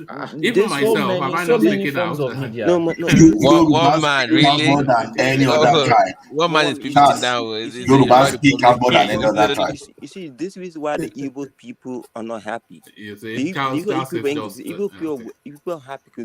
evil people went for the evil people to speak out, but they're not doing it. That's a fact. But I'm just Jake, why don't you just focus on? Hold on, No, Charles. speak out the most. Can you hold on, Charles? Did you just hear what I just said? Yeah. I just gave you examples of just a few people in Yoruba land that speak out very vocally, even risking their lives. You heard how they shot Sunday Igboho. You heard how they attacked Professor Akintoye's house. You've heard Koiki Media. You've heard all the media spaces. Gani Adams saying that he wants to be weaponized. The Olubadan came out 2 days ago. So they are speaking out. So maybe you are not paying attention. I'll give another good example. A northern guy will easily trick a Yoruba than an Igbo guy. That's a fact. Not Why just is your that? people can open in Oh but do you know my why I say that? God. But they know that your people. Jake is Shaz, Okay, Shaz, I'm when saying you Jake, go Jake. through Shaz, Don't when brainwash you go cows through in the the Let him history of issue. land. Let Nigeria, him land I'm now trying to because help your it's people. I'm yeah. trying to Go help go you on people. that. Yeah, I'm repeat what helping you you guys just said. out. Yeah. You guys need help. I'm trying to help you guys out. We No, trying no, to no. help. Why don't you go I ahead? actually help I think Nigeria. Jake, you should I'm trying to focus for a on your Igbo solution. You people guys don't think there's a and leave solution. Yorubas alone, man. All right. You know, I focus blame on Babati. Babati, you Jake, opened up this Igbo space. focus Jake, on no, no, your no. Shaz, Okay. let me help. tell you something. So if you go Jake, through the let me tell history you. of activism and agitation in Nigeria, nobody Yes, let's does it start there. better than Yoruba. Start from Yes. Mother of Fela, start from You Mother know, of Fela, start through from Fela her. himself, Ransom Beto Kuti, Femi Falana, Yes. Gani Yes. Fawemi, Show just to ready. Yes. mention Show them. ready. Yes. You know when they were having the suffragette movement in Europe, Mrs. Ransom Kuti, who is Fela Kuti's mother, she had Yes. already predated that movement in Lagos. Something that had not, that is women's emancipation, Yes. you know. Even the right of the minorities. It was how would So establish Shaz, it is how good sometimes to all read right. some historical book about the agitation in Nigeria before you make conclusion, right? When you are saying Olori Alatako, those people that oppose government frequently, they are Yoruba. Yes. They just don't do it Okay. violently. So now we can agree that agitation is not an Igbo thing. So people should stop using it against them. And stop no, saying we are that. no senseless Hold agitation. on, is an hold Igbo on. thing. That's what we are saying. Let Ete land. So sorry, Ete, you land, and then if Mike wants to counter you, he can. Yeah.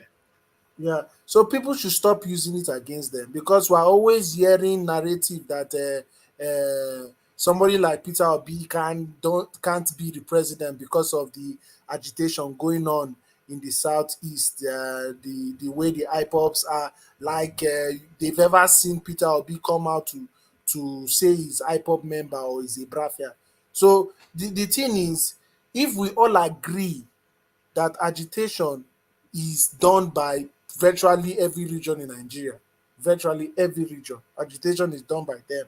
We should not hold the Igbos and say, oh, they are the one that is doing agitation. So because of that, we should not allow them in Nigeria. Okay. Let me help you out. One man, please. Yeah. So sorry. Let me just okay. Go on, Mike. Ete, That's what you need to understand. Hold on. Sorry Now now. let me say this straight. You have to understand something. There's difference between legitimate agitation and illegitimate agitation. You understand? See, when you say Yoruba, we just gave you this agitation Yorubas were doing. Those are legitimate agitation. You understand? So the one Igbo are doing is not legitimate. No, that's a fraudulent agitation. Fraudulent. That's a senseless. That's why everybody hate that. That's why everybody's holding that against them. Legitimate agitation. Yeah. It is too violent. Say it again. It is Are based you on saying violence. that only Yoruba No, knows it's how not to even do just the violence. It's not the legitimate violence. It's not the violence. No, it's not the violence. The agitation didn't start violently. It wasn't No, I'm not talking about the violence. No. The violence is not the point I'm making. The kind of agitation they are pushing at Biafra is a fraudulent agitation. It does not make any sense. Fraudulent agitation? Okay, what is Biafra to you? What is it definitely? Are you Biafra? I'm not Bravian, but I'm just. Oh, you are not. Okay, so I'm not. You just answer my question there. You just answer my question. Okay, now Kanu is saying your people, people that are from other, they are non-Igbos, or he wants to create country, including all of them, without consulting them, and when those people speak to him, you tell them to shut up, he will insult them. You are agitation. It's like me, Yoruba now. Like we talk you about Yoruba. Wait, listen. When Me, he was Yoruba going man. to Benin Republic and everywhere and saying they are all Oduduwa. Same thing Igbo was doing. No, Igbo did the same thing. Igbo insulted everybody. It's different. No. Igbo consulted insulted everybody also. Igbo insulted the stupid people. It's not an Igbo thing. You're missing my point. You're missing my point. It's not even the insult or the violence I'm talking about. I'm talking about the term, the definition of the agitation you're agitating. It's the Biafra agitation is completely illegal. How can Igbo people wake up and say they want to create a country that include all that people without consulting them, and you're using force and you're telling the government that they must give you? That's not your right. If Yorubas are saying they want their own country as Yorubas, that's a legitimate agitation. You understand? You are saying you want Biafra. You know, if you are saying you want Igbo nation, you can say that's legitimate. But you are saying you want Biafra, and they ask what is Biafra. 75% of that land Biafra is not. It doesn't belong to you. It belongs to other ethnic group. That's illegitimate agitation. That's why people look at you as what you are doing is a fraud. That's a fraudulent agitation. So you can't compare that with the one examples you just gave me about. They agreed. See, the IPOP agreed that they should go with their 5 states. They haven't agreed. No. They agreed. No. Kanu used his own to say it. He said when he was in prison that the government approached him and they told him that okay, they will give him his 5 states to go and form Biafra there. And he said no. They didn't want that. So he must take all the other territories, south, all those areas, all those, including even at those states where they have Obama. He was insulting their Obama because if you tie to rapper, yeah, Igbo. If you tie to rapper, what kind of agitation is that? Legitimate agitation? You can't force people now to join you by force now. You say anywhere in the world, anywhere in Nigeria, the title rapper is your line that it belongs to you. It's Biafra. Is that what do you call that legitimate agitation, or is that not a fraud? So it's not the agitation. It's not the word agitation that people are speaking against. It's a fraudulent agitation. You understand? So that's the difference. You need to understand that. Is that the reason why Igbo should not be the president? No. No one is saying that shouldn't be the president. Go on, if you want to be president, go and present yourself and campaign. That's what we are saying. But you can't say they are doing that. They are doing that. No.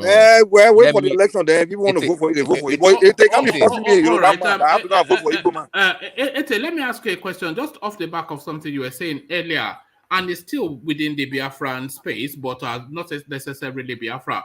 But as Peter Obi continues to progress his move towards the Aso Rock seat, almost without fail, he's going to encounter that Biafra question. So how is he going to negotiate that? So as it goes about, as it gets closer and closer to Aso Rock, the question will be put to him that what is his position on Biafra? Is he for the agitation, and does he want that nation? So how he answers is almost certain to alienate a certain swathe of people. If he's for, he will alienate Nigerians. If he's against, he will alienate the East. So how is he going to negotiate that question as he hurtles towards the Aso Rock seat? Ete. The truth is, he's not going to alienate the East. Because for him to say he wants to be the president of Nigeria, obviously is against Biafra. To me, that question to anybody asking that question is just looking for headlines. The truth. No, they are going to ask him how he's going to handle the Biafra agitation. He's going to handle it the same way the North is handling their insecurities. And how is he going to handle IPOB? How is he going to handle IPOB? He's going to do what is best for Nigeria. He's going to do what is best for Nigeria. And okay, so if they ask him if he's going to unproscribe IPOB, how will he answer that? He will definitely unprescribe IPOB. He will definitely proscribe it. That would be your recommendation doing something like that. Are they not trying to attack him right now? They are trying to attack Soludo right now. That's political suicide. That's political suicide. He can't say that. He will lose. It's a trap. It's a trap question. Lose. It's a trap question. It's a question that there's no answer that he will not lose. That's the point. Do you know why he will not lose? Because there are plenty Igbos that don't even want Biafra. Plenty. Forget all the plenty people you see come to shout online. So the Igbos don't want Biafra anymore. Look at this. Unbelievable. Most of them are not even in Nigeria. Most of the people you see shouting Biafra online, they are not even in Nigeria. There are plenty Igbos who don't even want all this. They just want to live their life and make their money. They don't care about Biafra or anything. Plenty so the Igbos don't care about Biafra anymore. Is that what you're saying? I'm not saying the Igbos. I'm saying it's just a tiny section that won't Biafra. Just the way is a tiny section of the Yoruba land that wants Oduduwa Republic. No. No, it's not a tiny section. They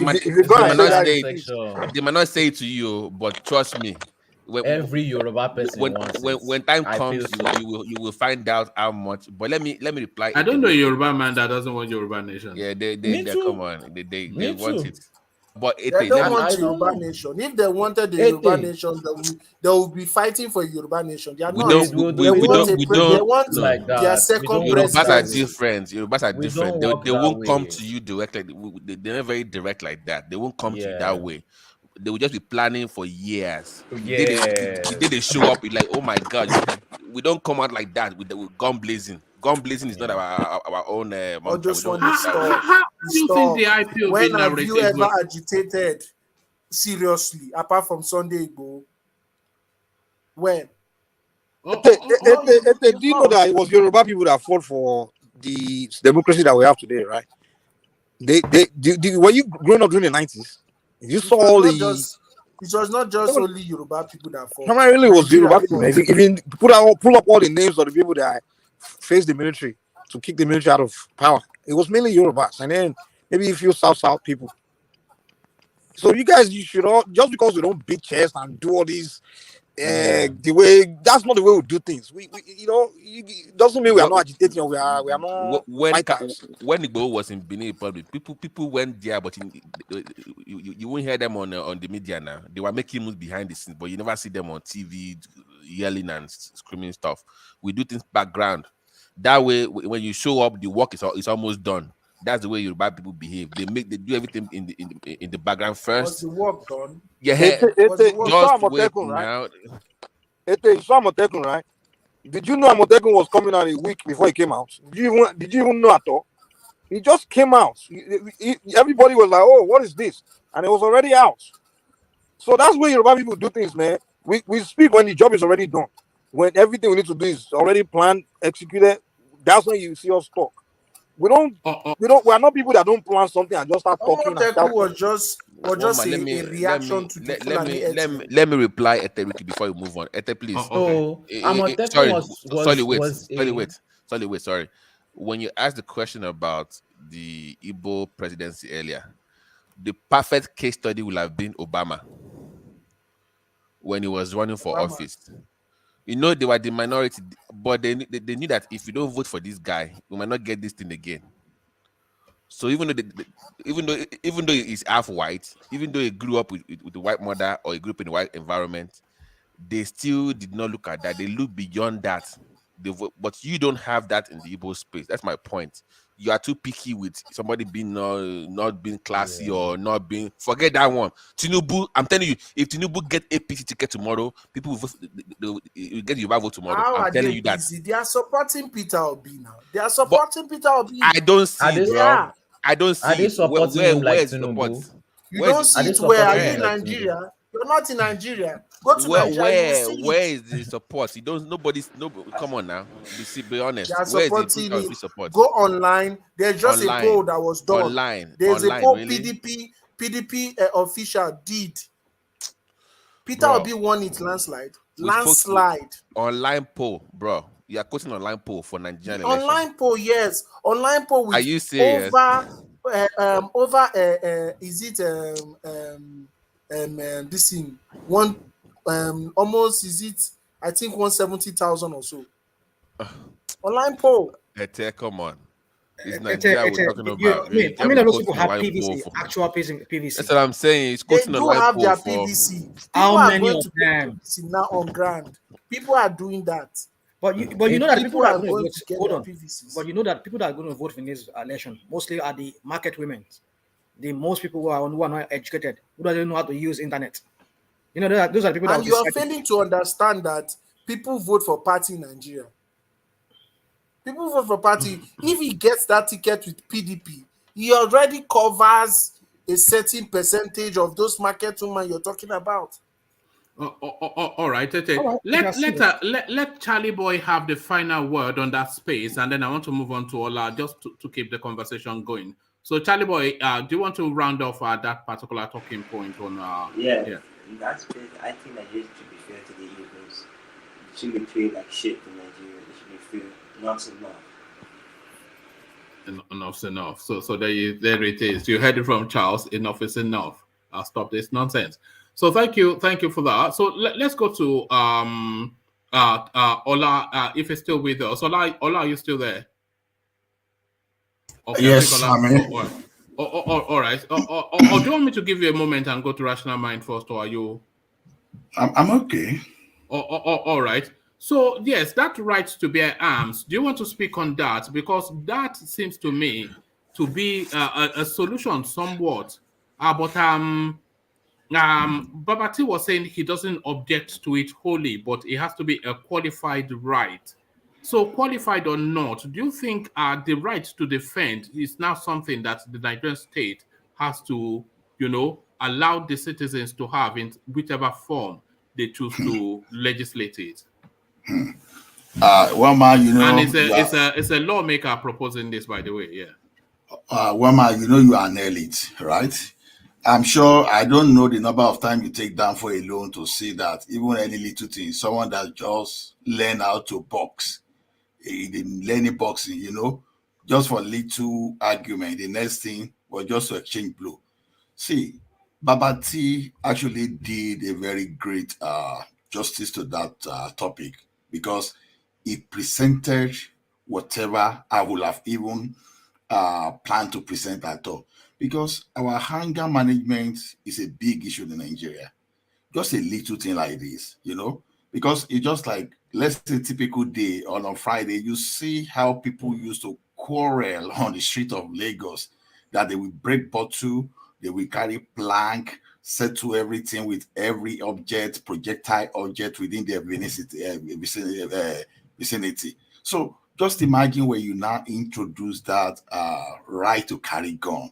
Is going to be disastrous. Whatever is happening in America is going to be a child play. So to me, organized security structure is what we need to have. For example, now you can have some group of farmers, maybe they want to protect their farm, they can arrange themselves and get license and protect their farm. You want to see people that want to protect their community, they can organize some kind of a security architecture and protect this thing at the street.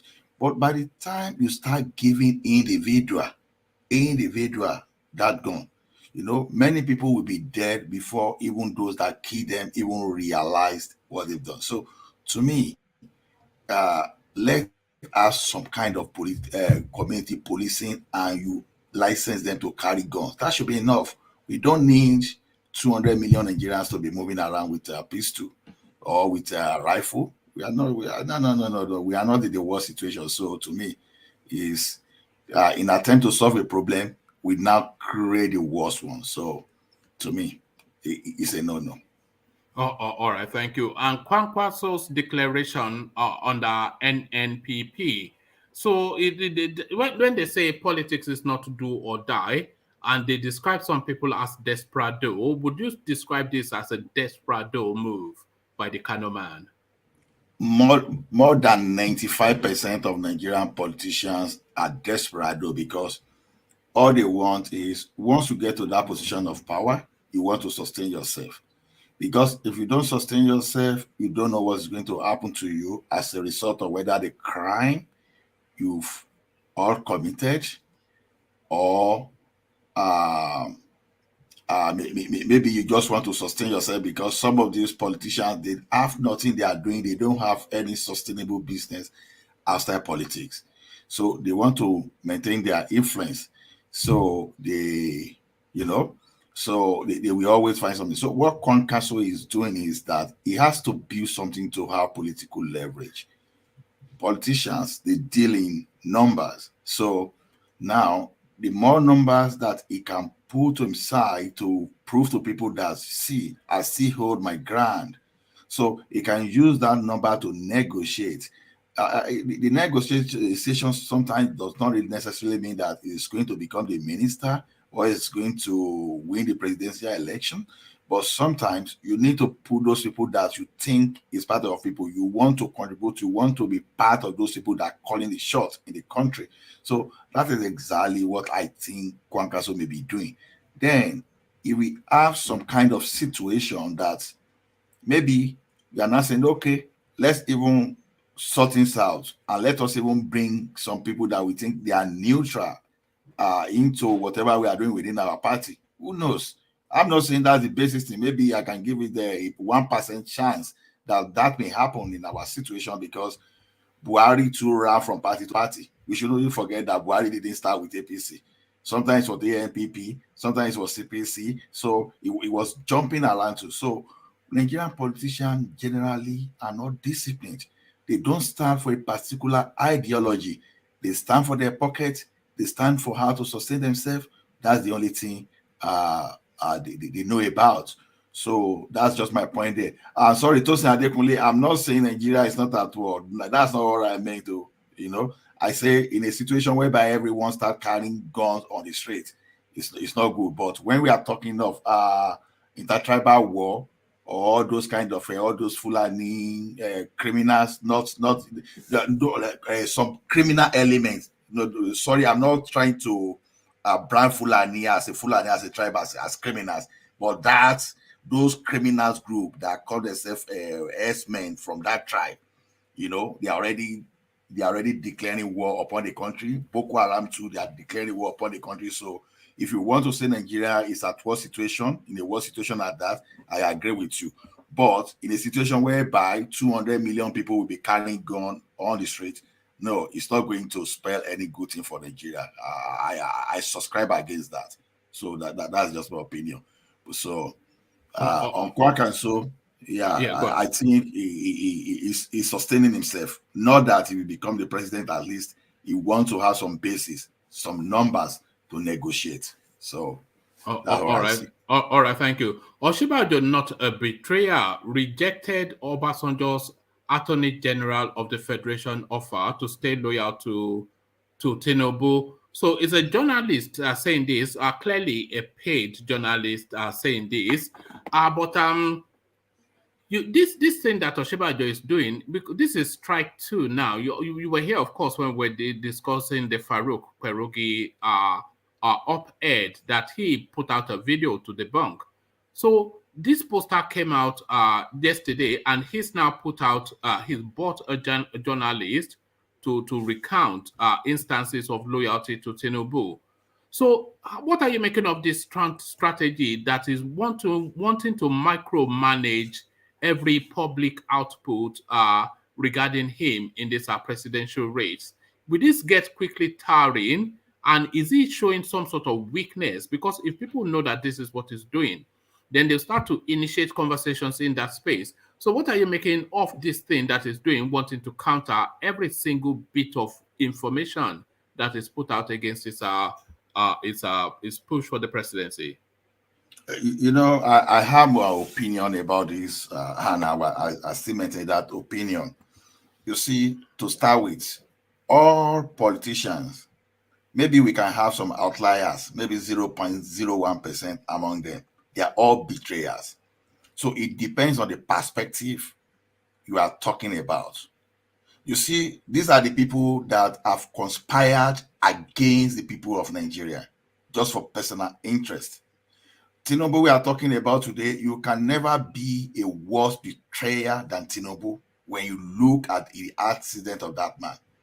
So now every Nigeria is qualified to come out, to be voted for, to occupy any elective position in Nigeria. But this idea of people gathering themselves together and be worshiping someone and be turning someone to demigod is what is not acceptable. Because what is happening in Nigeria today is that Tinubu is about to be demystified. So the language of betrayal is just a very low. They are the lowest of it, just to use something that does not make sense. Instead of calling Osinbajo a betrayer, you should tell us what the like of Tinubu will do better. You should be fighting for what they are going to achieve. Now, for Osinbajo to come out and deflect all those things. Is that not the nature of politics? Politics is universally a dirty game. Very dirty. Very dirty. But this Nigerian situation is worse because, this is the politics of conflict, politics of attrition, and you can give a lot of bad name to the way we play our home. Our own. Did you see how Donald Trump campaigned to become president? It was virtually insulting people. It's just like exactly Donald Trump, just when it was his own, sorry Baba T, but your man was speaking like a third world country politician. So it's as dirty, you know. What I'm saying is that it's universally, that's why they say it's a dirty game. So it's not, they are not going to give him an easy right to the presidency, and whatever it is that they see, they will use to prod at him. And of course, it would have been alarming and surprising if they had not gone against him on this treachery line, this betrayal line.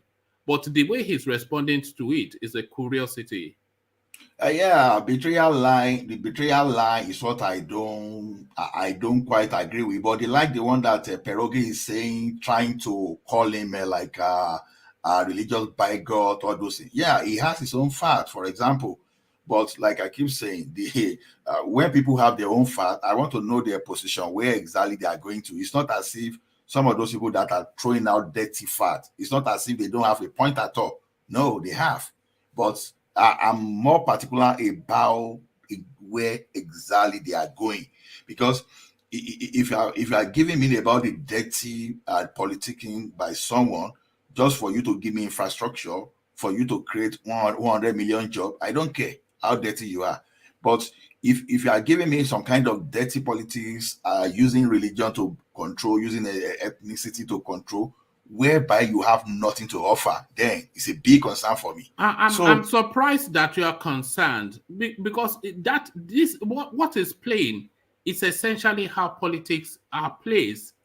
They will say and do anything to color you bad and color themselves good, and there are no limits, there are no go areas. They will use any, and they are playing for power now. You know, they are playing for power. So, yes. I mean... yes, you are very correct. You see, when Trump is playing with your even buy certificate, everything, but he's telling you how he's going to close border and give the people of American jobs. And he did exactly what he said. But our own, we just throw that dirty thing without even telling them us what they are going to do for Nigerians. That's exactly what I'm saying. You can go dirty. Why going dirty? Give us your own economic plan. Yeah, but it doesn't matter now. The landscape does not demand that.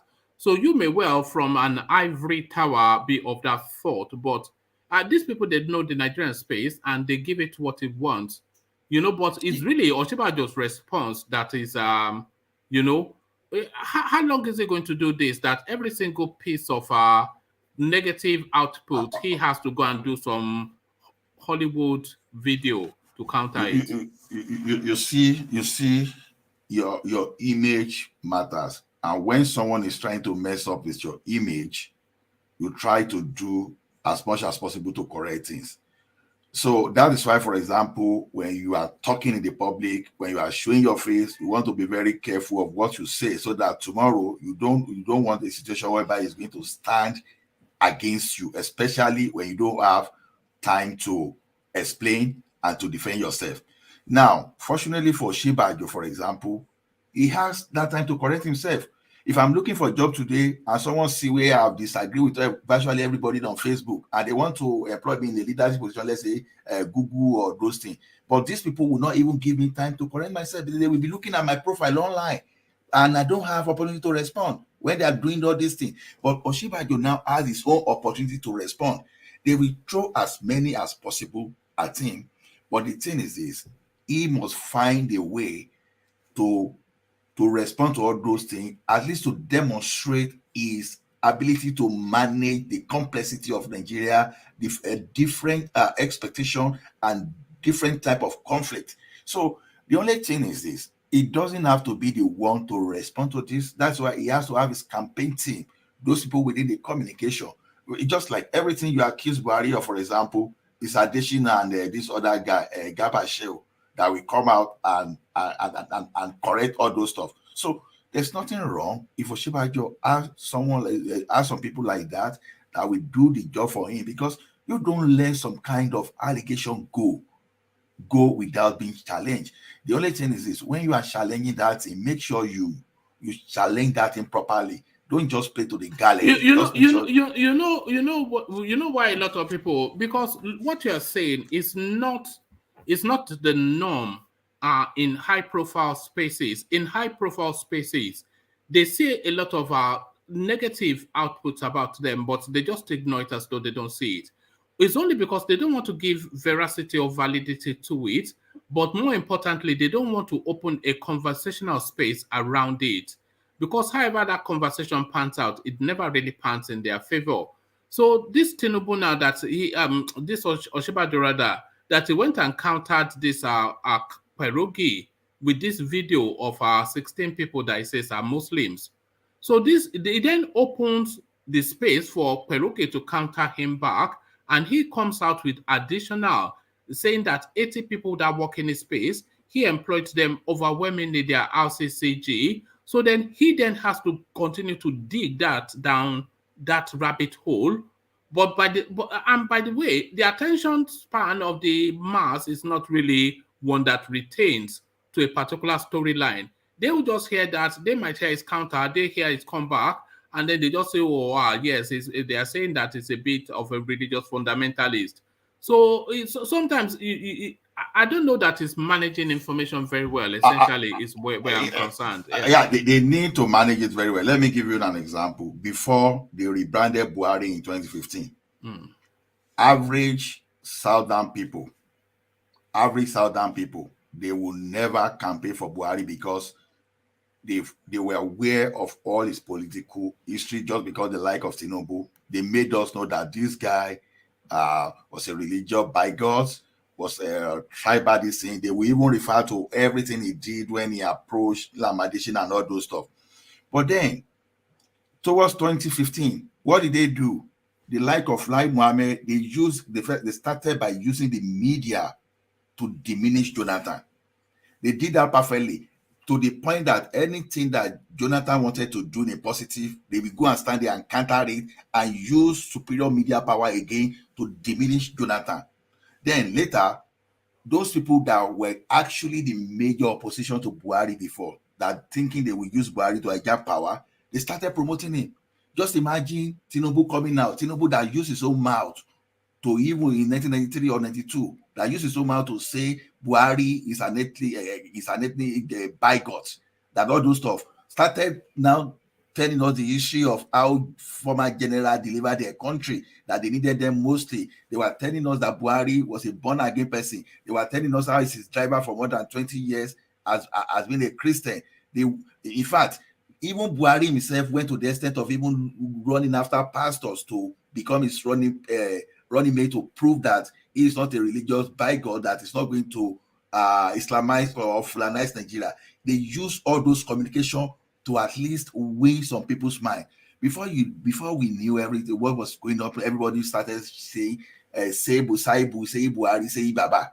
You understand? They use that thing to win, but not before they damage Jonathan. And unfortunately, the Jonathan team didn't do a very good enough job. So if you are an APC person and you actually know the evil, you've used information management, you've used it, you use evenly, you use it as an even means just for you to gain some kind of political advantage, and someone is now using the same thing to counter you now, for example, you can't stand it, you have to oppose.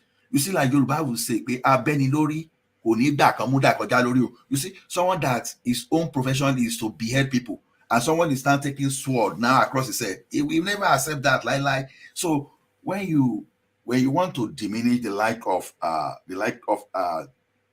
Osinbajo, or someone that knows the potence of the media and the information and the misrepresentation of information in the public space, they will never stay and allow you to do that. And don't forget that even the kind of people that are even attacking him this time around, they are even intellectuals. When you are talking of professor of journalism, now using empirical evidences now to tackle someone.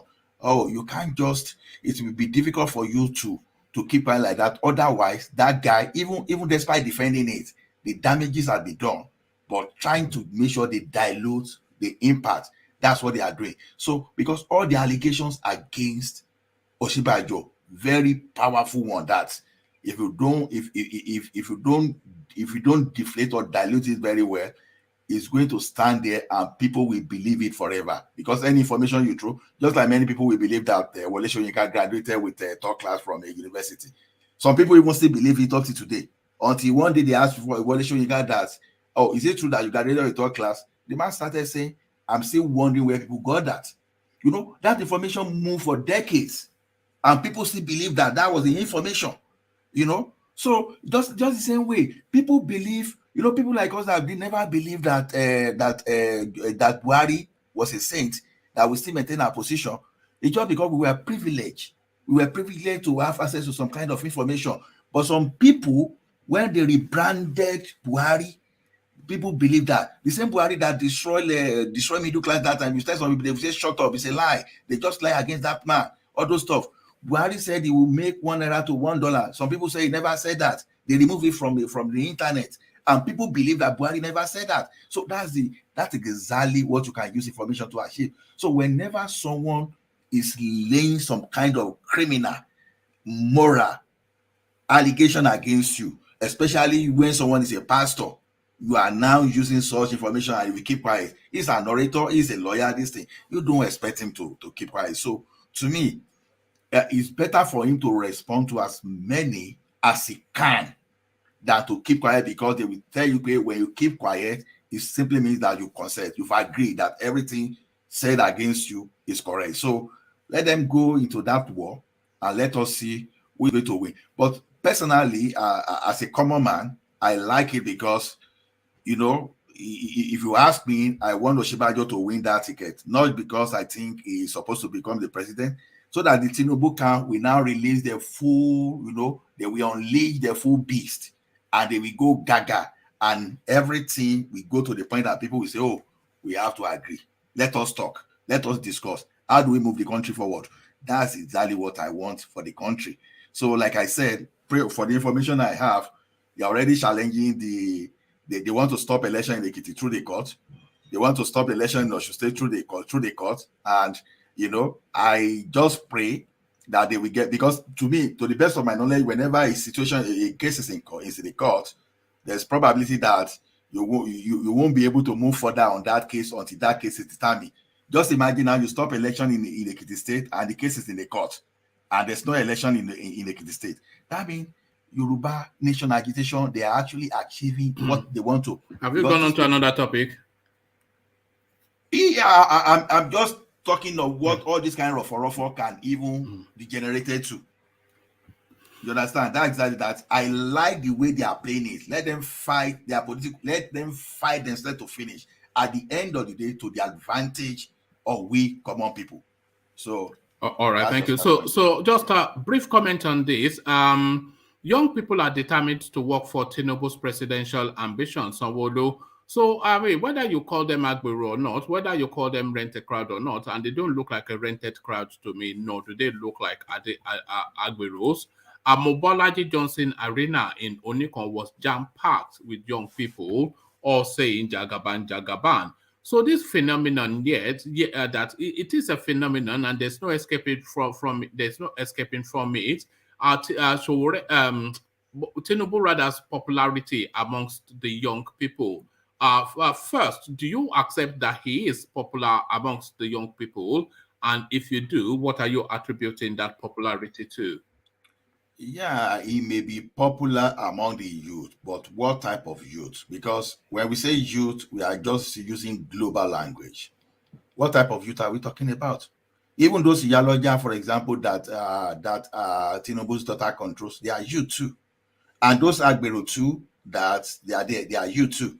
Same way, we have university students, and I think some of us on this platform, for example, in the diaspora too, we are youth.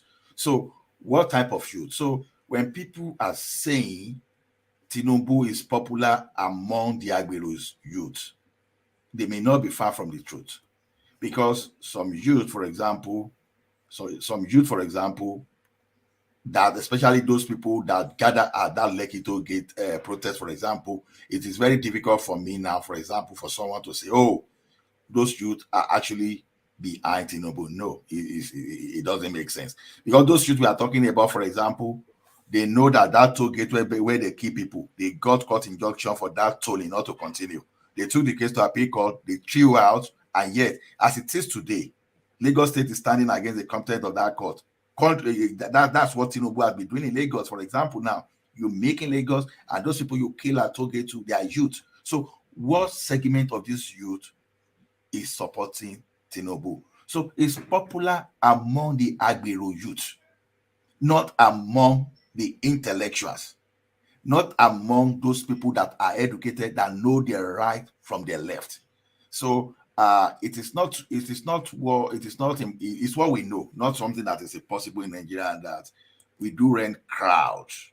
We do rent crowds just to give us the feeling. So to me, it is not enough to use the youth we find on that video to say, oh, the youth are for Tinubu. Then, because the same way too, I will tell you that the youth I find on Twitter, the one I find on Facebook, the one I find on Instagram, and we are here to, that we are talking to, I don't think that for Tinubu. Do you not?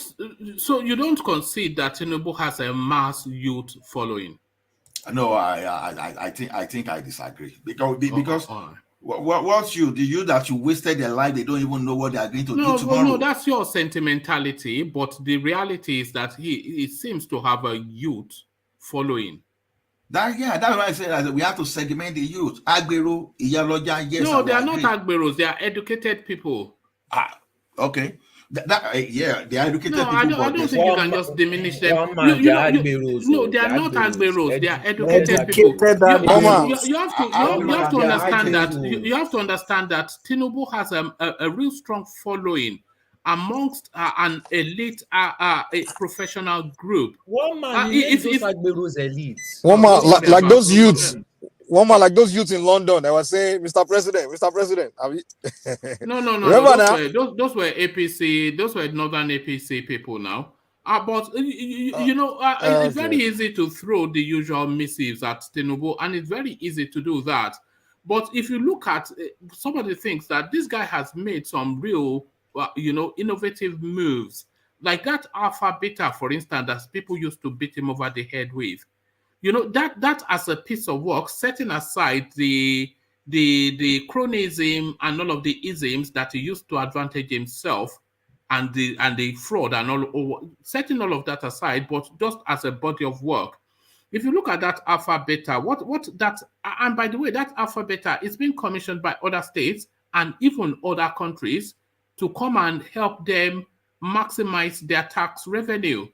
They commissioned taxing in a way that it makes the best use of the opportunities that Lagos presented.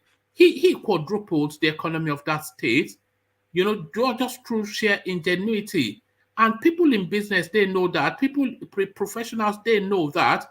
They know that is the most. So what was it? Was it Edo Tony that was coming to tell us that you can't do a deal past 9 million naira in Lagos without Tinubu cutting a slice. So we know that it's the most corrupt of beings.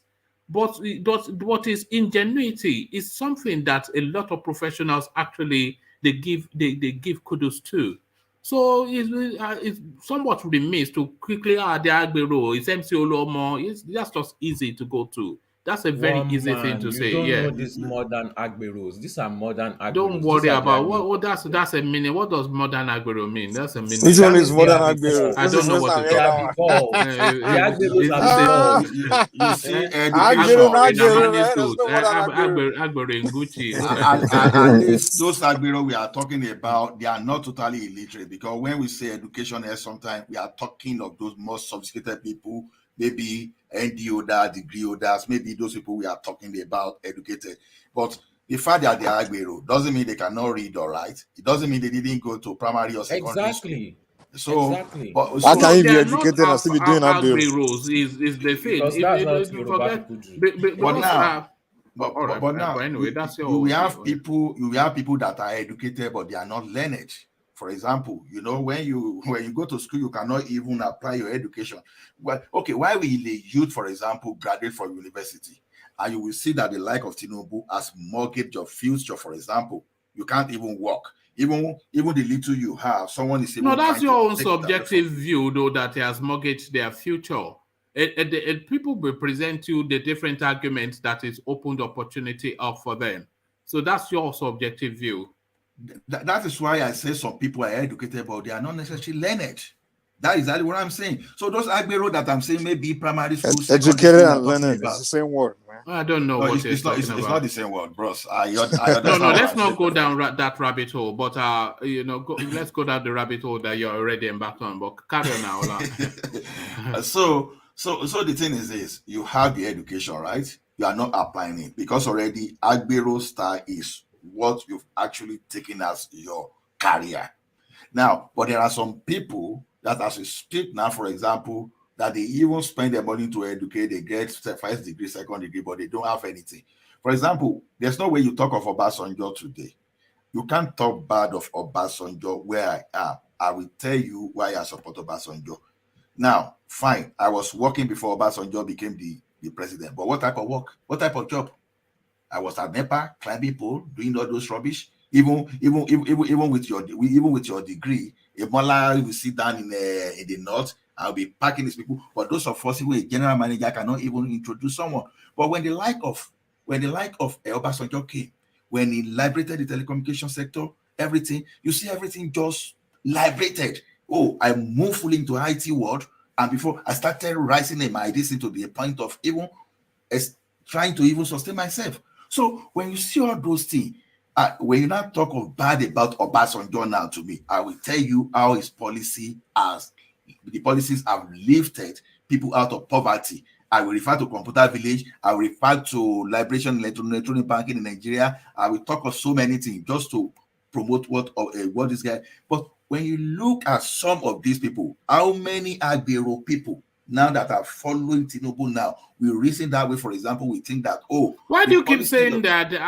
Okay, just land the point, then I'll move it to another talking point. But I'm not sure that you should just sweep them all up and say they are Agberos, because I don't think that you can. I don't think you can substantiate that. But even those people that Tinubu even first started employing last man, they are majorly Agberos. Those people that we use in last man. We use Noku to sort everything out. Okay, so one last man just broke someone. What about the people that are employed into the management systems of Lagos State? Are they Agberos too? That's where I've classified this category. You understand? So when we talk of management, we are talking about how many of them? How many? So what I'm saying is that Tinubu allow Agbero system to run in Lagos so that any day he's going to call upon them, they be his tools. And he went to even the point of even appointing his daughter as a Yaloja. Who are those Yaloja? Yeah, they are educated people among Yaloja, but when you want to look at, you classify everything fully. How many of them are sophisticated like any one of those people on this forum, for example? What does Agbero mean? So how many of those people are sophisticated are those people you find on Facebook and on Twitter? Thank you. So that's exactly what I'm saying. So because, for example, can Tinubu come to Canada today and you think I will run after Tinubu and I will video me and say you to support? I will not. I will not. You may not, but others will. I know a lot of sophisticated people that believe very strongly. My cousin, one of them, very strongly in this guy. He has no ox to go in this thing, but it's just this. It's the easy goes. It's a bit like it's a bit like some of these names, Atiku, Tinubu, Buhari, etc.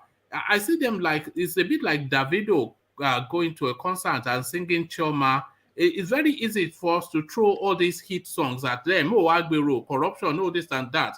But there's somewhat of a lack of sophistry in that. But rational mind, you wanted to come in. Yeah, hold on. Let rational mind come in. Rational mind. Well, what I just want to say is just we're just talking about what Ola is saying is he's talking about against the backdrop of what Tinubu is known for within the Lagos space. It's true that not everybody that follows him, not everybody that he employs are Agberos. What was it known for within the Lagos I mean, space? it's known for, I mean, he brought Agbero kind of politics into Lagos. Yeah, he brought Agbero kind of politics into Lagos. He uses them for his, what I mean, let them start their primaries, their governorship primaries in Lagos, or local government primaries, or whatever primaries. You will see what the impact, or you see the level at which these Agberos, they operate within the party. You will never see people that are sane. I mean, when I mean sane people that will go to, you see people that will go to primaries with weaponry of all kinds, machete and everything of all kinds. I mean, are those civilized people? Even though they look like, they dress like clean people because they made money from Lagos State or from the NUTR park, and then they come to the park. A lot of them come there they are ready. If their delegate or their man does not get the ticket, they're ready to scatter that place. Is that the kind of democracy we want in that state? So it's known for that, so that whenever people swarm around him, even though they are learning, people can't tend to like see them as Agberos. I agree with you, one man, that not all of them are Agberos. There are people that are well-read, well-schooled, who are with him. But because of what his politics is known for within Lagos, that is why everybody castigates him that way. That most of the people around him are Agberos. But that does not necessarily mean that they are all Agberos. That's just what I have to say. All right. So, like Tinubu who own Lagos is dirty. I mean, it's funny to me. Very funny. All right. I didn't hear what you just said. I said for a guy like Tinubu who own Lagos is dirty and not clean. It's very funny for a guy who owns Lagos. He produces money where his mouth is. All right. Otherwise, he's saying that we Lagosians are docile, right? No. Well, yeah, somewhat, yeah. So that is why we in the middle class, we accuse ourselves for just we give all those intellectual ideas, we talk beautifully, everything, but on the D-Day, man, everybody will be watching Nollywood.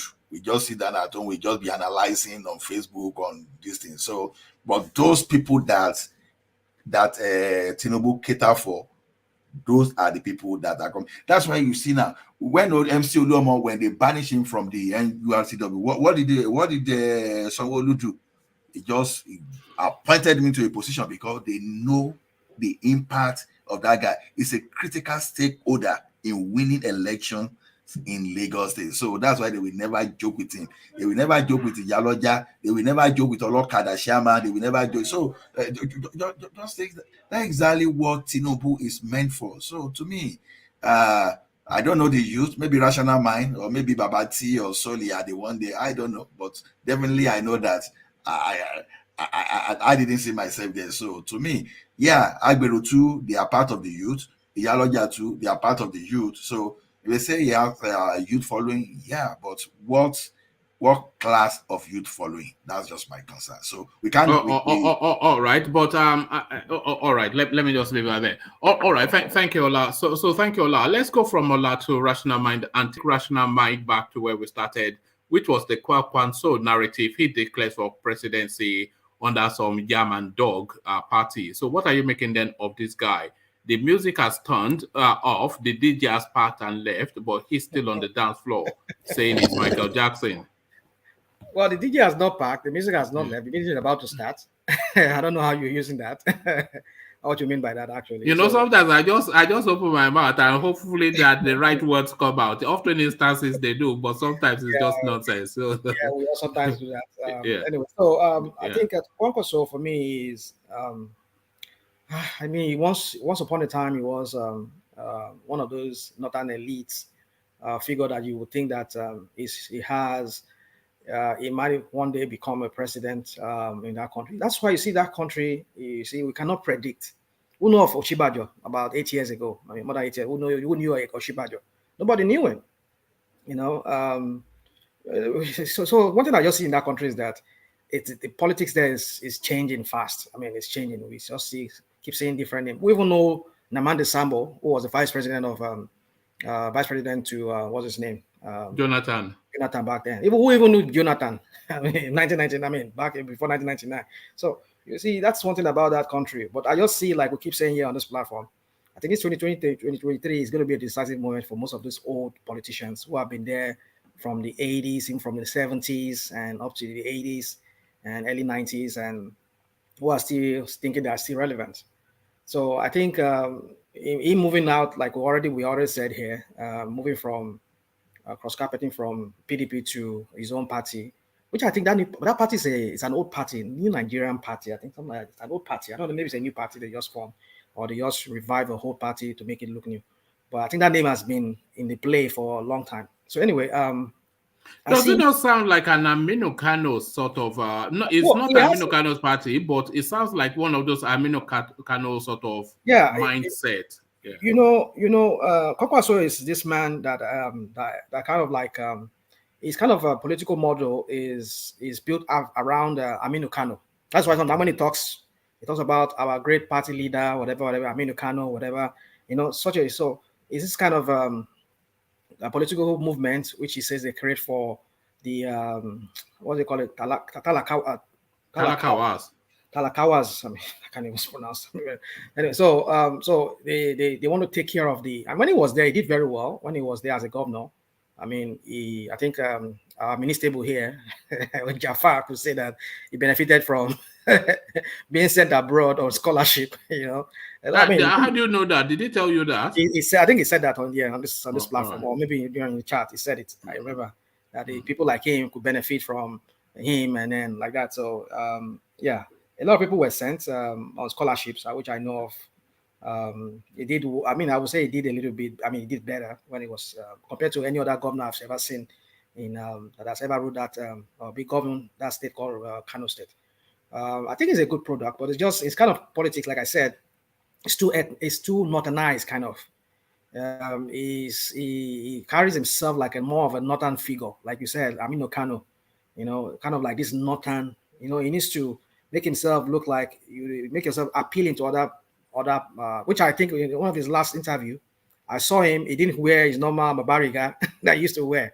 He wore a suit. The kind of way they sold this idiot that is there in Nassau to us. He was wearing all kinds of different outfits. He was wearing Igbo outfit, wearing Yoruba outfit, wearing just to make himself appealing to. But when they get there, we see that they show their true color. So you just see, the thing is, it's up to Nigerians to decide who they want to vote for. But for me, I just analyze people. I won't be biased. I will try not as much as possible not to be biased on people who analyze. So, but then I think he's a good. I would say I'm one of those northerners. In fact, I will put him ahead of Atiku because I don't think he has any corruption case. Even if the EFCC, I think they went against him once. I think it's actually still in court.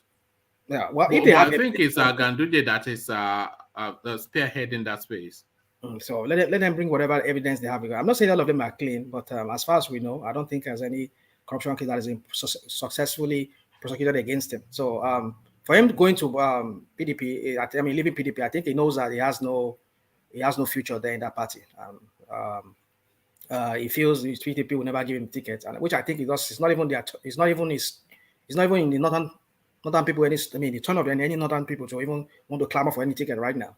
We have 8 years of this idiot there who has done anything but rather worsen the situation of that country, and then they want to bring another northerner again. I mean, if you people say you have somebody who can win your side, they will also equally have people that can win from the south. So what's the point of saying no? We want somebody that can win the ticket? I mean, don't tell me Atiku can only. I mean, this is a guy who contested in 2019. Did he win the ticket? Must we have to hold on the ticket for him again? I mean, this is the rationale that we have to, the reasoning, the logic that all of us has to look into. 8 years of a Fulani man, another 8 years of another Fulani man. No, I mean, give me a break. It makes no sense to me. This is not an issue of. I mean, we have equally people who are capable in South that can turn that country around, even better than any person from the North, in my own opinion. So, like I said, maybe he should just contest and, like Ola said, use his party to win some seats within the government and some states, and maybe you can use that and negotiate alliance or bigger alliance or mega alliance in the future. But that he's going to win, it's highly probable that he's going to win. Improbable, should I say? Or should I say probable? Anyway, so that he's going to win that election. But then I just think you can just, let him try and see. maybe that would help him. So that's all I have to say for that. All right. And this thing that is imagined that Osinbajo wants to counter every single piece of op-ed that's been put out in the space about him, going chapter and verse. We already saw the excesses he went to with the Farouk Parogi output. So now he counters now this poster that was put out calling him a betrayer, with a long-winded article with which almost certainly he sponsored. Well, when I'm saying he, I'm saying essentially his camp. I'm sure he's not there like Dr. No from James Bond, you know. So, but what are you making of this strategy? Wanting to go after every little, want to micromanage to them to the last minutiae of everything. Do you think it will very quickly wearing one on him and also on the political space? Because in the political space, it's ebb and flow, isn't it? You let one slide, you catch one, and then you put one out, and then in the round of it, you build a picture. But he wants to micromanage to the last minutiae of everything. What are you making then of this strategy by the little man from Ikene? Little man from Ikene. Well, you can call him little man because he's a giant in his Ikene, because you see people rallying for him in his own country. I mean, his own village from where he's from in Ikene. People were saying Ikene for Osinbajo, you know. So I mean, he was even like he knew what was going on, because when people were saying that, you see, some of these politicians are very, very, very deceptive. You know, I mean, we all know that they are deceptive.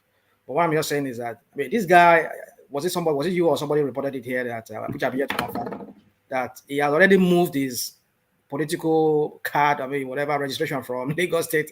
Yes, that we did that yesterday. So, which means he already knew he was going to contest at some point. He did it in February 2021. So what are we saying? So what is all this game like? Oh, Osinbajo, we are trying to move the vice president to come and contest. Himself now says, after hearing the whole clamor by people from right, left, and center, now I want to throw my head into I want to throw my heart into the ring. Like, my goodness, give me a break. You already knew you were going to do that, because you already moved your political card, because you knew that if you have to be in Lagos State and you want to contest for presidency, the Lagos delegate will not let you. And maybe even they might give you the treatment of this man from Edo State, governor. They might give him the treatment just to get him to disqualified, I know, at some point. The one thing about is that politics is very dirty. Obaseki. No, not Obaseki. The governor, I mean, the former PDP chairman. Oshomole, or maybe even Obaseki treatment too. They might give him Obaseki treatment and say, oh, his political card is not found. He did not register in the ward where he said he's from. So you don't trust Nigeria. So maybe that was why he knew all the games, and he said, okay, let me move my political card, party card to my home state where I'm from. That way, I know if I can contest against Odiobo from Lagos State, then I know the delegate from Ogun State will vote for me, because they know I'm their own son, you know. So he knew what he was doing. So all this clamoring that, we are asking the vice president to come and contest. We are asking him. You know, he already knew what he was going to do. So let's just leave that. So what he's trying to do, micromanaging, is media out there. I won't call it micromanage, perhaps. You know, sometimes, you know, one thing about, he knows the people that he's fighting against, that the people that are brutal. These people, they are mafians. They can destroy him. In fact, you need to listen to how some people have been reasoning, calling him Judas Iscariot and saying that. I mean, I just listened to somebody, the way the person just said that he failed. But then he failed. But whose party is it? Is it not your party? He said he failed. He managed the Economic Council. He did this. He failed for President Buhari. Look. President Buhari is the president. He is the vice president. If he failed, why are you trying to divorce him from Buhari being a failure? So if you can look at that that sneakiness now, what you say sneaky, or that trying to be clever by half, that okay, so he needs to watch. I mean, what I'm not trying to say here is this: he needs to manage his how people perceive him out there. You know, just so that people will not see him in bad light, because the way that country is going right now, the election is becoming very, very ugly, or the campaign for presidency or the ticket is becoming ugly, and people will do anything to destroy his image, to make him look bad, so that he will not be sellable.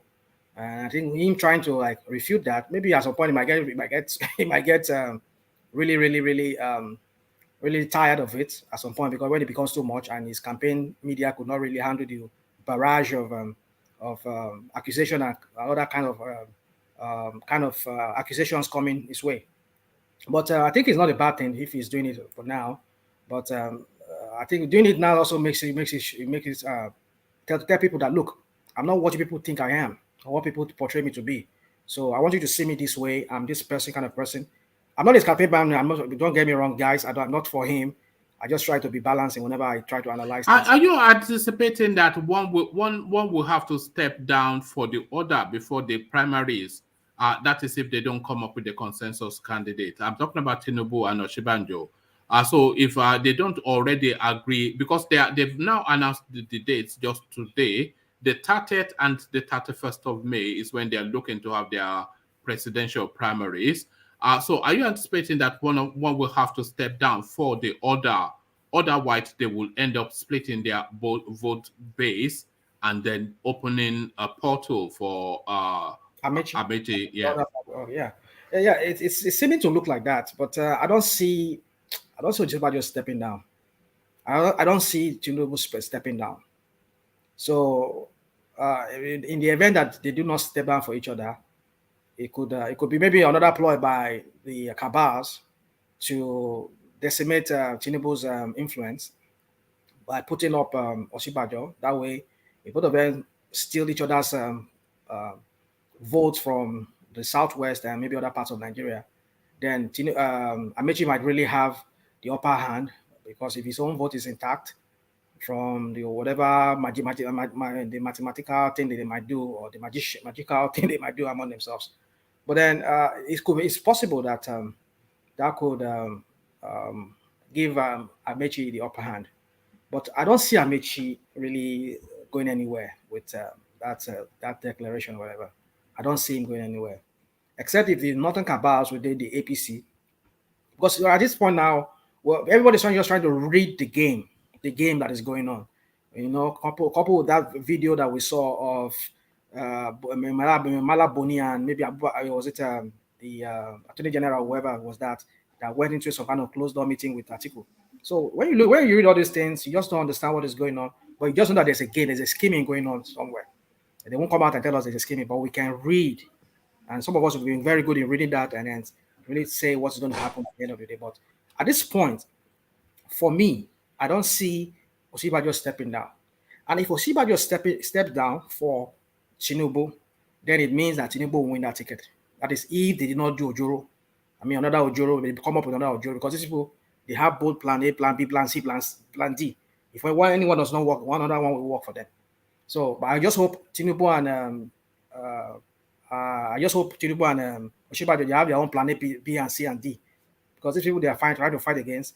It is clear that they don't want TINUBU to have that ticket. They don't want him to have that ticket.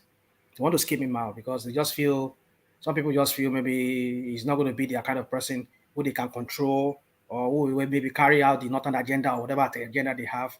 So, but then I know he has his own agenda. TINUBU has his own agenda. He's coming in with his own agenda. So all this guys that he's doing, trying to pretend and deceive them that he's. I think everybody knows that you say he's coming in with his own agenda, but really, he is his own man is essentially what they recall from the most. So with TINUBU, he's going to clear everybody out and bring his own set in. But with Osinbajo, he's going to manage what is already in situation, bring in some new faces, hold on to some traditional spaces that show up his base, you know. But with Amechi, he's just going to continue with what Buhari has already put in place for him. But TINUBU will just sweep them out and sweep his own set of criminals in. Yeah, possibly too. That could be possible. And that concerns them. That's a concern. I mean, even sometimes if you want to tell about somebody's future, you can look at his antecedent. This is a guy who has always said he doesn't believe in one Nigeria, as reported in TEL of 1994, 1992, something like that, one of the TELs in the past. And he has also made. Is that magazine still going? Remember, there was a time that you couldn't wait to get it. Eh? those are real good magazines that I read back there those days. Oh my goodness! I mean, I don't know why. I think that thing died after the Legiwa. I never read it after no, the no. You know, even during Abacha, there was Tell. I read Tell a lot. Oh my goodness! I mean, in terms of its potency, was it still? Yeah. Maybe not like when Delegiwa was there, but they too were still trying their best to bring news, even news that you cannot even see reported any other dailies. They will bring you news, real news. So, but then I don't know if they are still in operation up to this day, but it's been a while.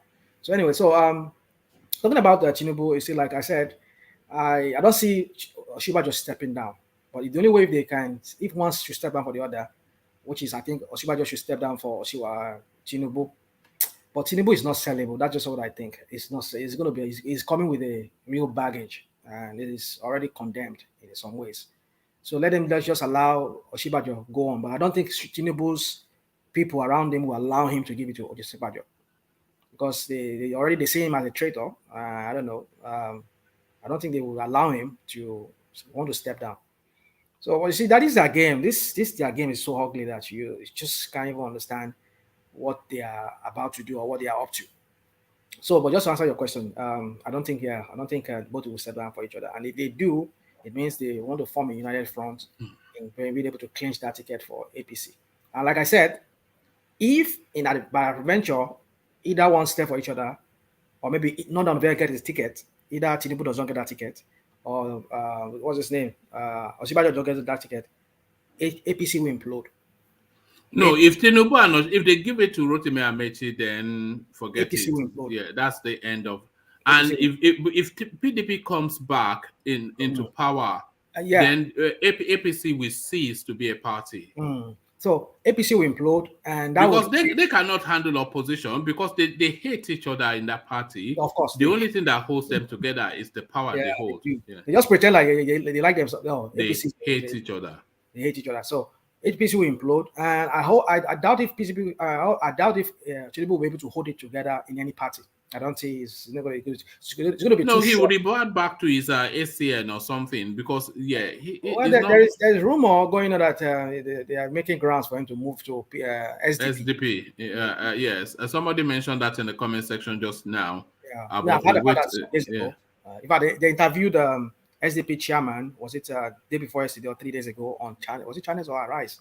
I listened to his. They were asking him that. I think it was Channels. Shengo Kibaloye was asking him the question. And look, if we're hearing stories that your people are making preparation for Tinubu to defect to come to your party, he said, well, he didn't answer the question. He was just dancing around the question.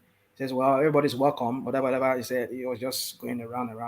But he will not deny it though, because it will add to, even if it's not true, he will not deny it now.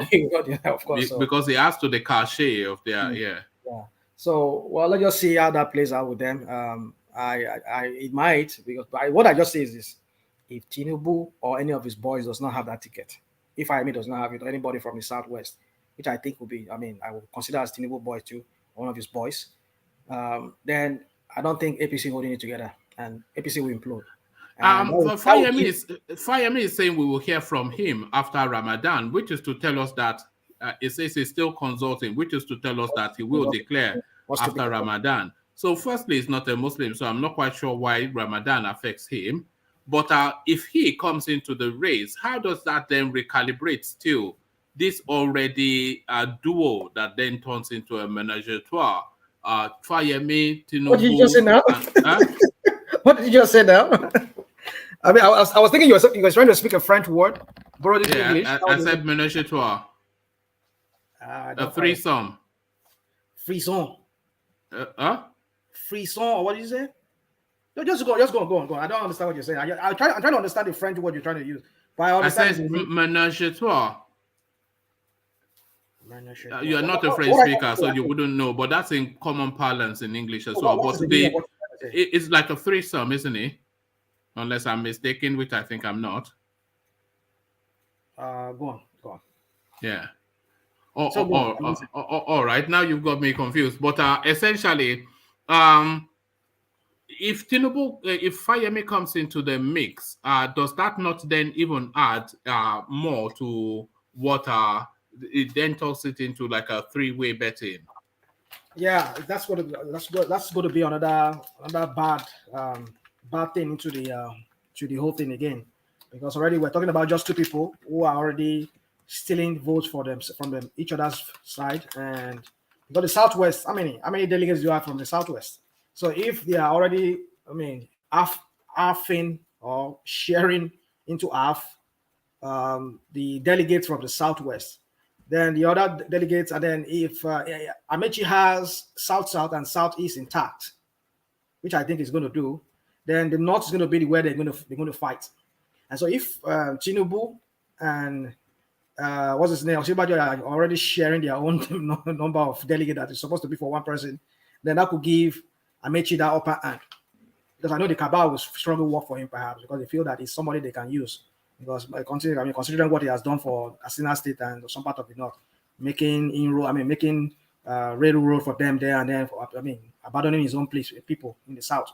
So anyway, so that's what I see. Now with Fayemi in the mix again, oh my goodness, that is going to be a real massacre for the Southwest politicians in that delegates, their primaries.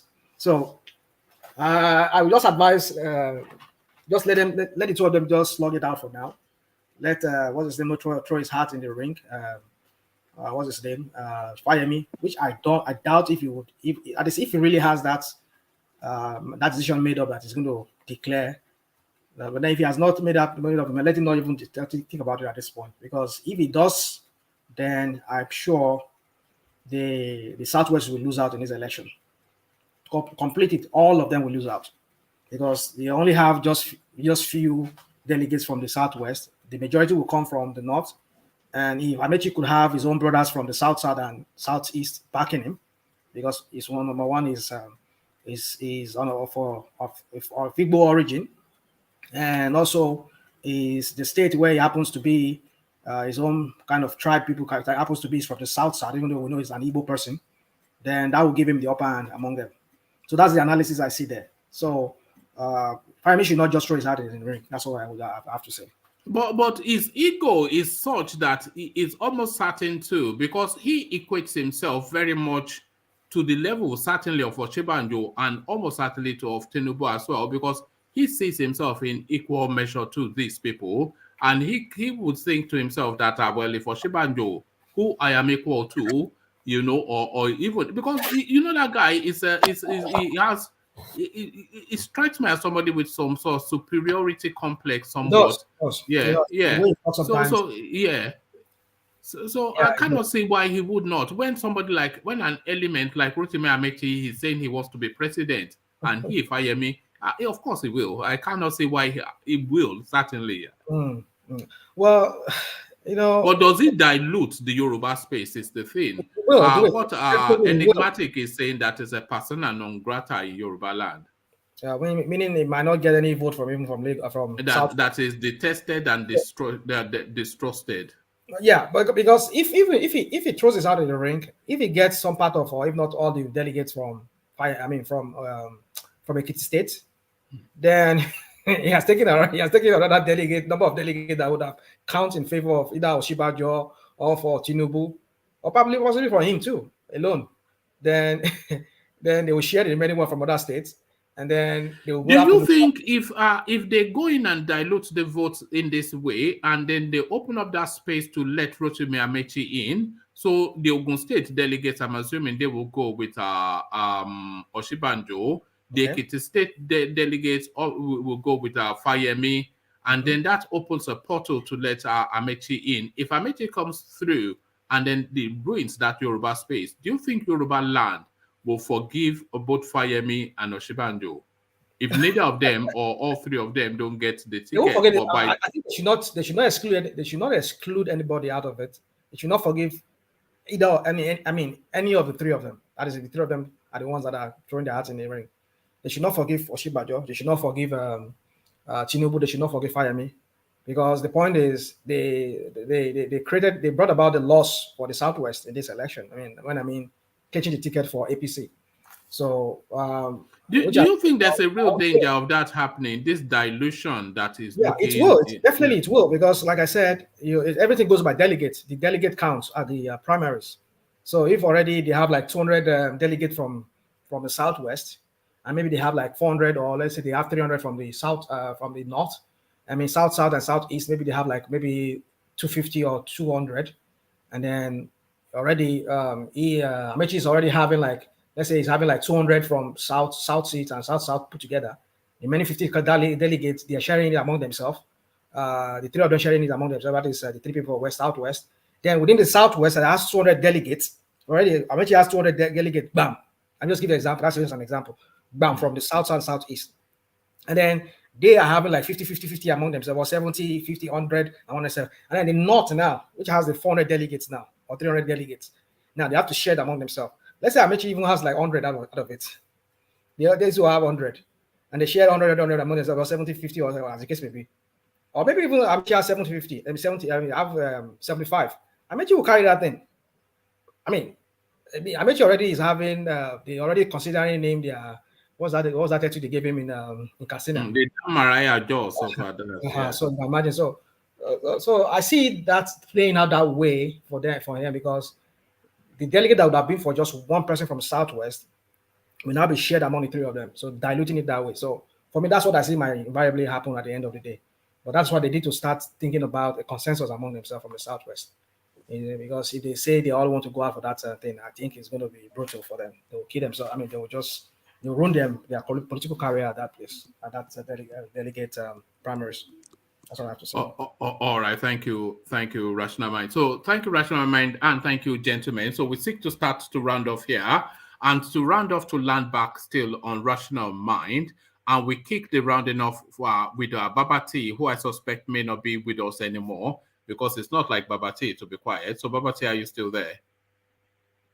Okay, yes, I think Babati has gone to raid the fridge.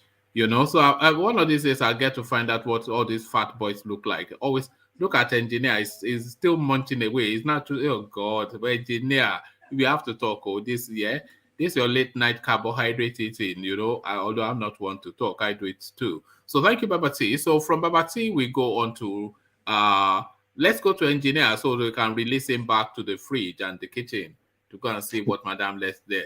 So engineer, to you. Yeah, thank you, one man, and thank you, guys.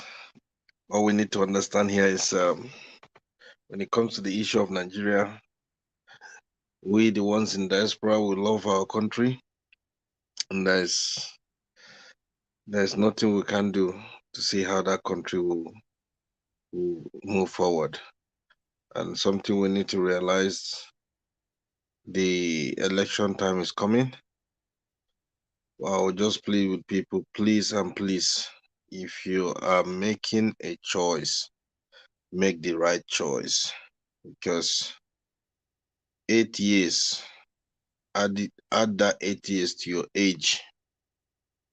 Do you want to live in sufferness, or do you want to live in fairness? So let's think very well. Vote for the right candidate, either from APC or PDP or other parties. Let's do our best to vote for the right person, because if you vote for the wrong person, remember, 8 years is not 8 months, it's not 8 hours, it's not 8 minutes, no, 8 seconds. So it's another half of your life will go on frustration, anger. So let's endeavor to do our best and choose the right candidate that will lead that country. People should learn from what APC regime they did to us now, which is a wake-up lesson. And for one man, you're doing well. Thank you very much. I don't know how to start thanking you. With your platform, I know a lot of people now. So you are doing well, and this platform will make a change in our lives. And also, let's endeavor to come to this channel. We welcome more ladies to come in. We welcome everybody. Come in, please. Share your ideas, and let's see what's gonna happen, because no one is perfect here. The only little we know, that's what we contribute, and that will help a lot. And For me, I will say to everyone, happy Easter, and God bless everyone, and enjoy your Easter. Thank you, man, and thank you, guys. Have a good morning. Oh, all right, thank you, engineer. Always a delight. Engineer, one of the best faces on the platform. Always a smile for everyone, and always a nice word for everyone. Ete, of course, I'm sure has already left us. Have you not, Ete? Yes, I suspected he must have. So thank you, Ete. So that was Ete. You heard a lot from him earlier on. So that was Ete. So let's go from Ete to Charlie Boy, who is always starts with Yeah. us and always sees us off. So Charlie Boy, you know the routine. Yeah, my last word, I just pray that we Nigeria people like good leaders and pray for our grandkids, because the way Nigeria is going will help anyone. All this killing must stop. Killing in the east and the west and the north must stop. The government must all together find what stop this killing. People are dying. People shouldn't be dying for no reason. The government should come and do security for the killing to stop. So for our grandkids, for our future. Bye for now. May God bless Nigeria. May God bless the whole world. All right, thank you, Charlie Boy, and may God bless you too. From Charlie Boy, we go to Ola. Ola to you. Oh, sorry, that was Ola to you. Yeah, thank you everyone for your time and your contributions. Like I like to always say is without you guys, there will be no one-man show. So that is why it is important to know how big you are and what you represent. So we encourage you to thumb up and share so that we can have more people with repositories of knowledge that can even guide us better. So we'll be helping ourselves so that to get in the well-informed set of information for us to address the future of the country.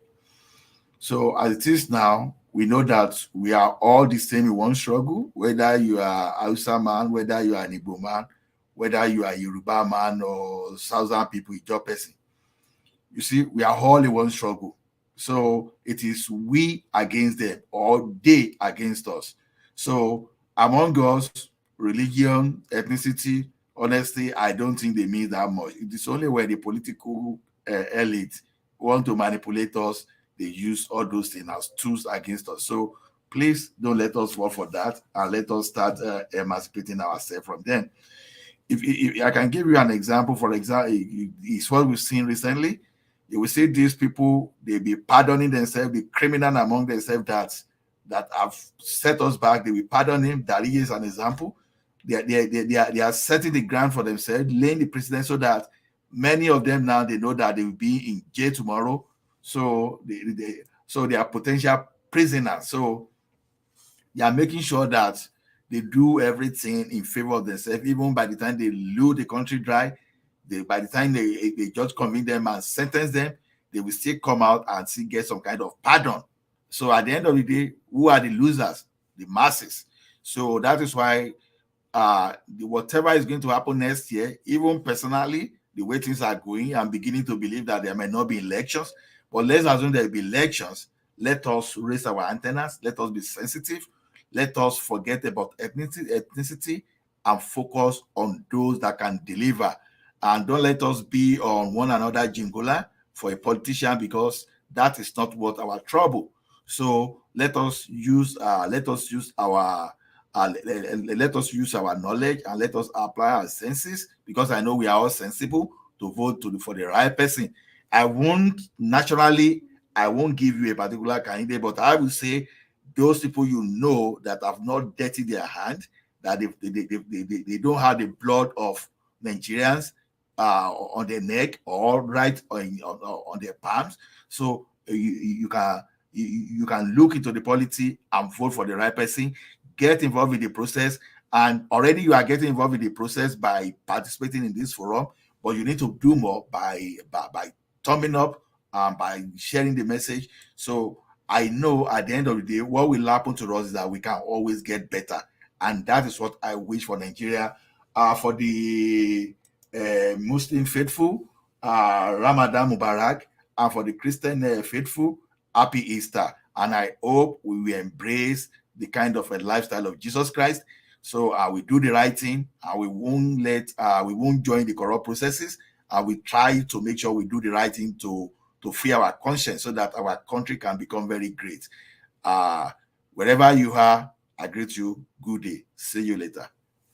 All right. Thank you, Ola. So that was Ola, of course. You know the voice. And to the Muslim faithfuls, try and embrace the life of the Prophet Muhammad, peace be upon him. I think the saying goes. So peace be upon him and peace be upon Rational Mind. The final word. Oh, yeah. Thank you, one man, and thank you, everybody. Allah has already said it. You guys, please, thumbs up. We love a lot of people to come on the platform. This is where most of us, we get more education, should I say.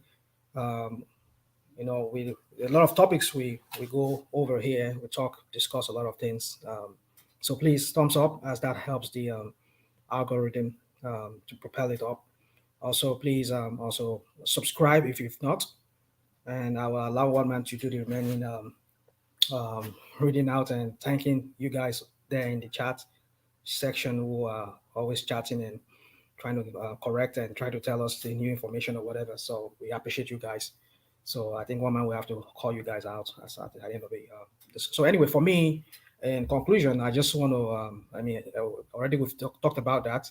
The issue of the insecurity in Nigeria, the solution proposed by the lawmaker, that would be a way to go if Nigeria is a country that has things in place already.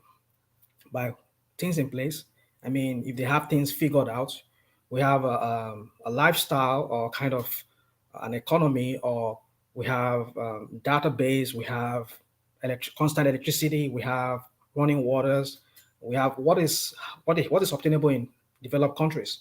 Then that way, I know that will be able to help them to put things in place. I mean, put things, some check and balances in place that would not allow for abuse of people having been harmed on their own, having guns or whatever to protect themselves. But in the current situation Nigeria is right now, I don't think that's the way to go. The only thing that lawmakers should be saying, and it's also fellow lawmakers should be talking about, debating on the floor, is creating a state police, up to even the local government police.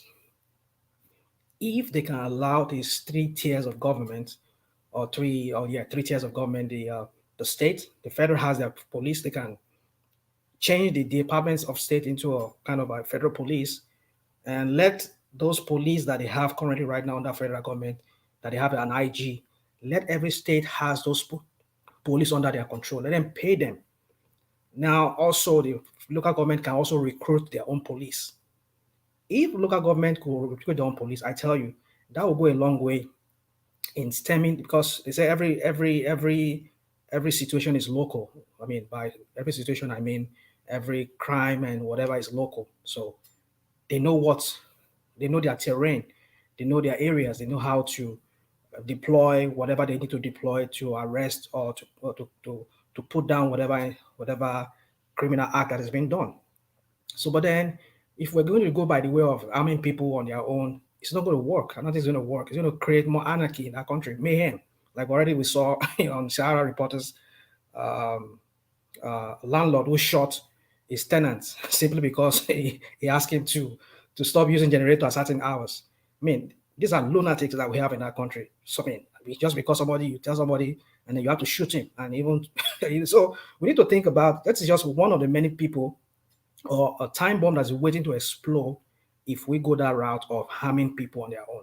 It would work if Nigeria is a country whereby we have very educated people, we have people that are okay on their own. There's light, there's constant electricity, there's water.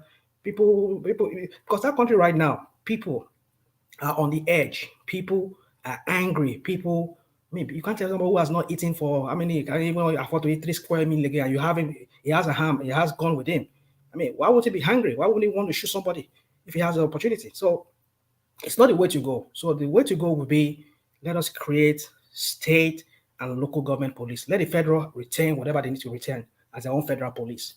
And if the judicial system works very well, no state governor or even local government chairman will will be able to abuse the state police or the local government police that is under their control. They should set up some check and balances in the form of judicial, laws or whatever they need to enact to make sure that no governor would recruit this police for his own advantage. So that's just the way to go. But so just trying to create guns and give guns to people, that's a recipe for disaster. So one man, thank you very much once again, and thank you everybody that are listening. Hope to see you guys tomorrow again. Have a good night and good morning. Oh, all right. Thank you. Thank you, Rational Mind. A real delight. So thank you, Rational Mind. So Rational Mind has the final word. And in the absence of Ajanle Koko, we continue with the tradition that he introduced into the space, just to acknowledge the people who don't come on the screen. So often he starts off with the chairman of the One Man Went to More platform, the might that is Alexander Gomez. Of course, Alexander, pretty much the patron of the platform, we have to acknowledge. So thank you, Alexander. And Alexander, it seems as though the name Alexander, it really chimes with the One Man Went to More platform, because there's two Alexanders. Alexander Gomez, of course, you know, and Alexander Akashe, you know, too, who has been away for just a short period, but he's rejoined us to keep the comment space honest. So thank you. And Bongsmo, of course, that adds a bit of glamour and elegance to that space. So thank you all. And then let's acknowledge some of the names in the comment section that have not come on the screen. This is William S. Don. I won't attempt your last name, but that's William. So thank you, Williams. British victim turns up as usual. Joseph Ebene, we see you. Enigmatic Hondi, he came and made a cameo appearance on the screens, but has preferred since to stay with the conversation in the comment section. Marcus the Great, but what makes Marcus great? Ola, of course, you heard from on the screen. Ajanle Koko, he did not delight you with his presence today, but he came in laterally in the comment section just to remind you to thumbs up this stream. So that's Ajanle Koko, of course. Everybody knows Ajanle Koko. Oga is the next person. Oga Namasta. So Oga, but is it Namasta is the question. So we have a royalty in our midst, Prince Ogiri Sonny. So thank you, Sonny. That's a new name to me. I don't think I've yet come across that one, but this definitely I have come across. Adewale Olusegun. So Shege, I see you again. So good to have you, Shege. Spy ninja, that's a double bubble, isn't it? It's a spy and a ninja as well. So how do you even escape from that is the thing. It just gets you one way or the other. Josephat Obioha. So I'm not quite sure where that name is leading to. So that sounds hopefully female. Because if you are called Josephat and you are a man, then then maybe you want to put a phone call through to Bobrisky. So hopefully you are female. Adiola, we see you ask Google, but what is the question we keep asking? So to ask Google is not the thing, but the question to ask is the thing. D King, so he's been on the screen a couple of times now. So a voice that is evolving within the platform. So D King, we see you. He didn't come on the screen today. He preferred to interact in the comment section. Chibuzo, we see you. You don't get more Eastern than that. Chibuzo or Chibike, or Ifeoma, that certainly tells you everything you need to know. Full and proud. Fourth of many, but just how many is the thing. And why not first of many? Why are you fourth of many? I suspect that is a birth position. So that's probably the fourth born in some family. Michael Babs, we see you. So yeah, so that's Mikey right there, keeping it honest in the comment section. Kenadio Network. So that sounds like a business sort of a name or a social media presence of some form. Is usually what you find behind a name like that. Ayokunle Agwola, of course. I mean, I read that name out every single day when I'm doing this. Baba T, Boston Tea Party, the Ajabota guy from the other side of the pond. Tosin Adekunle, so I see you, Tosin. And then from Tosin, we go on to Gideon. So, hello, Gideon. Good to meet you. From Gideon, I think we got Gideon twice. So, from Gideon, we go to Obi Ruben. But thankfully not Obi Kubana. Or is that thankful? Is that if it was Obi Kubana, I suspect you would have flooded the super chat with those voodoo dollars that he, conjures up from wherever. So his own, of course, the man with the isms, the big grammar guy, Kachi Achem. Of course, I mean, anybody that spent a minute in here, they would have come across Kachi, who keeps it honest in the comment section. He's always rebel rousing in that space. Let's see. It's a lot of the conversations going on. Professor Data, of course, you all know, Prof. Is metallurgist from the United States, currently doing his PhD. So just a super brain in our midst, a metallurgist, a material science PhD person. So that's the level we reach. Larry Ade, we see you. Larry, they often call people called Larry.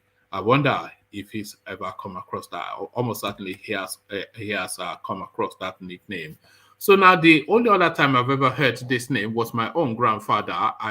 It happens upon again, Theophilus. But this Theophilus, funnily enough, from the East, not from Oyo laughing like my good self. But we forgive him for being from the East only because he carries so noble a name. Clitus is the person that name is almost on the cusp of being dangerous. Clitus. Be careful, my man. I hope you are not trying to be funky with that name. So we see this chap as well. Olajumoke Akintola. So we see you, Olajumoke. There are some transgender names in Yoruba land that could be burned by either genders. That might well be one of them. Angel Adele. So we see you, Angel. Hopefully that's a female name. And Alexander Gomez, of course, as I truly said, he usually chats via super chat, and he does that now in this session yet again. Also, so that's Alexander. A lot of the names repeat because the conversations usually take place amongst people. So this one now, Mikibo NG. So that's a loaded name. They say if you know, you know. That's one of those if you know, you know things. So you cannot guess at what underpins that. Ota Mahana, we see you. How often have I read that name? So a regular staple of the platform.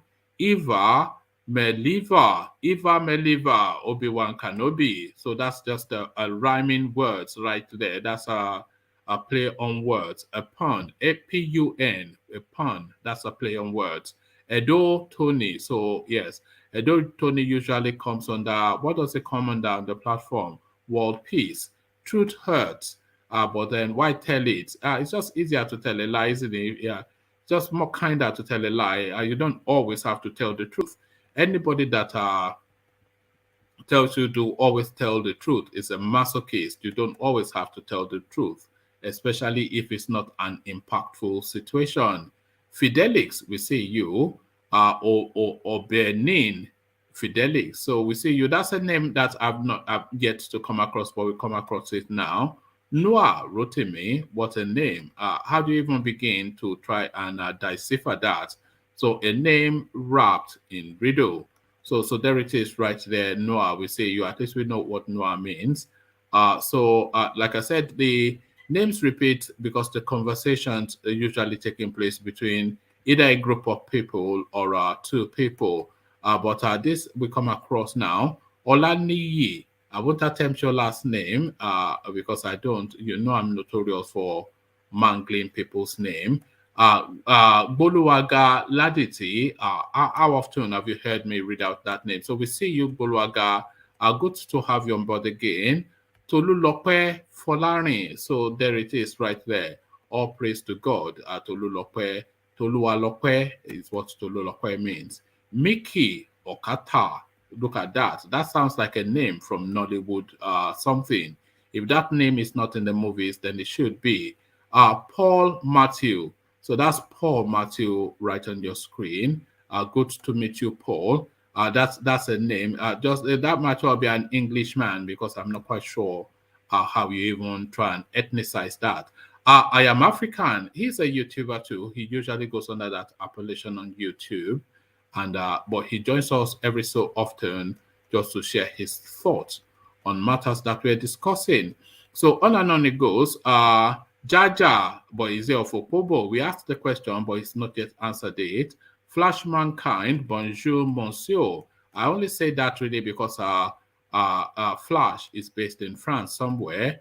Top merchandise, but what's top merchandise? Because that could be from drugs to to haute couture. So what's the top merchandise? World view, but what is your view of the world? You've never come on the screen to share it with us. David Tunde Abe, Davido Wagwan. So Davido has now made that name popular now. Nordicoin Media, known as Rational Mind. Canon Niger, who comes here regularly. So, like I said, some of these names, they loop in a conversation, so they're there.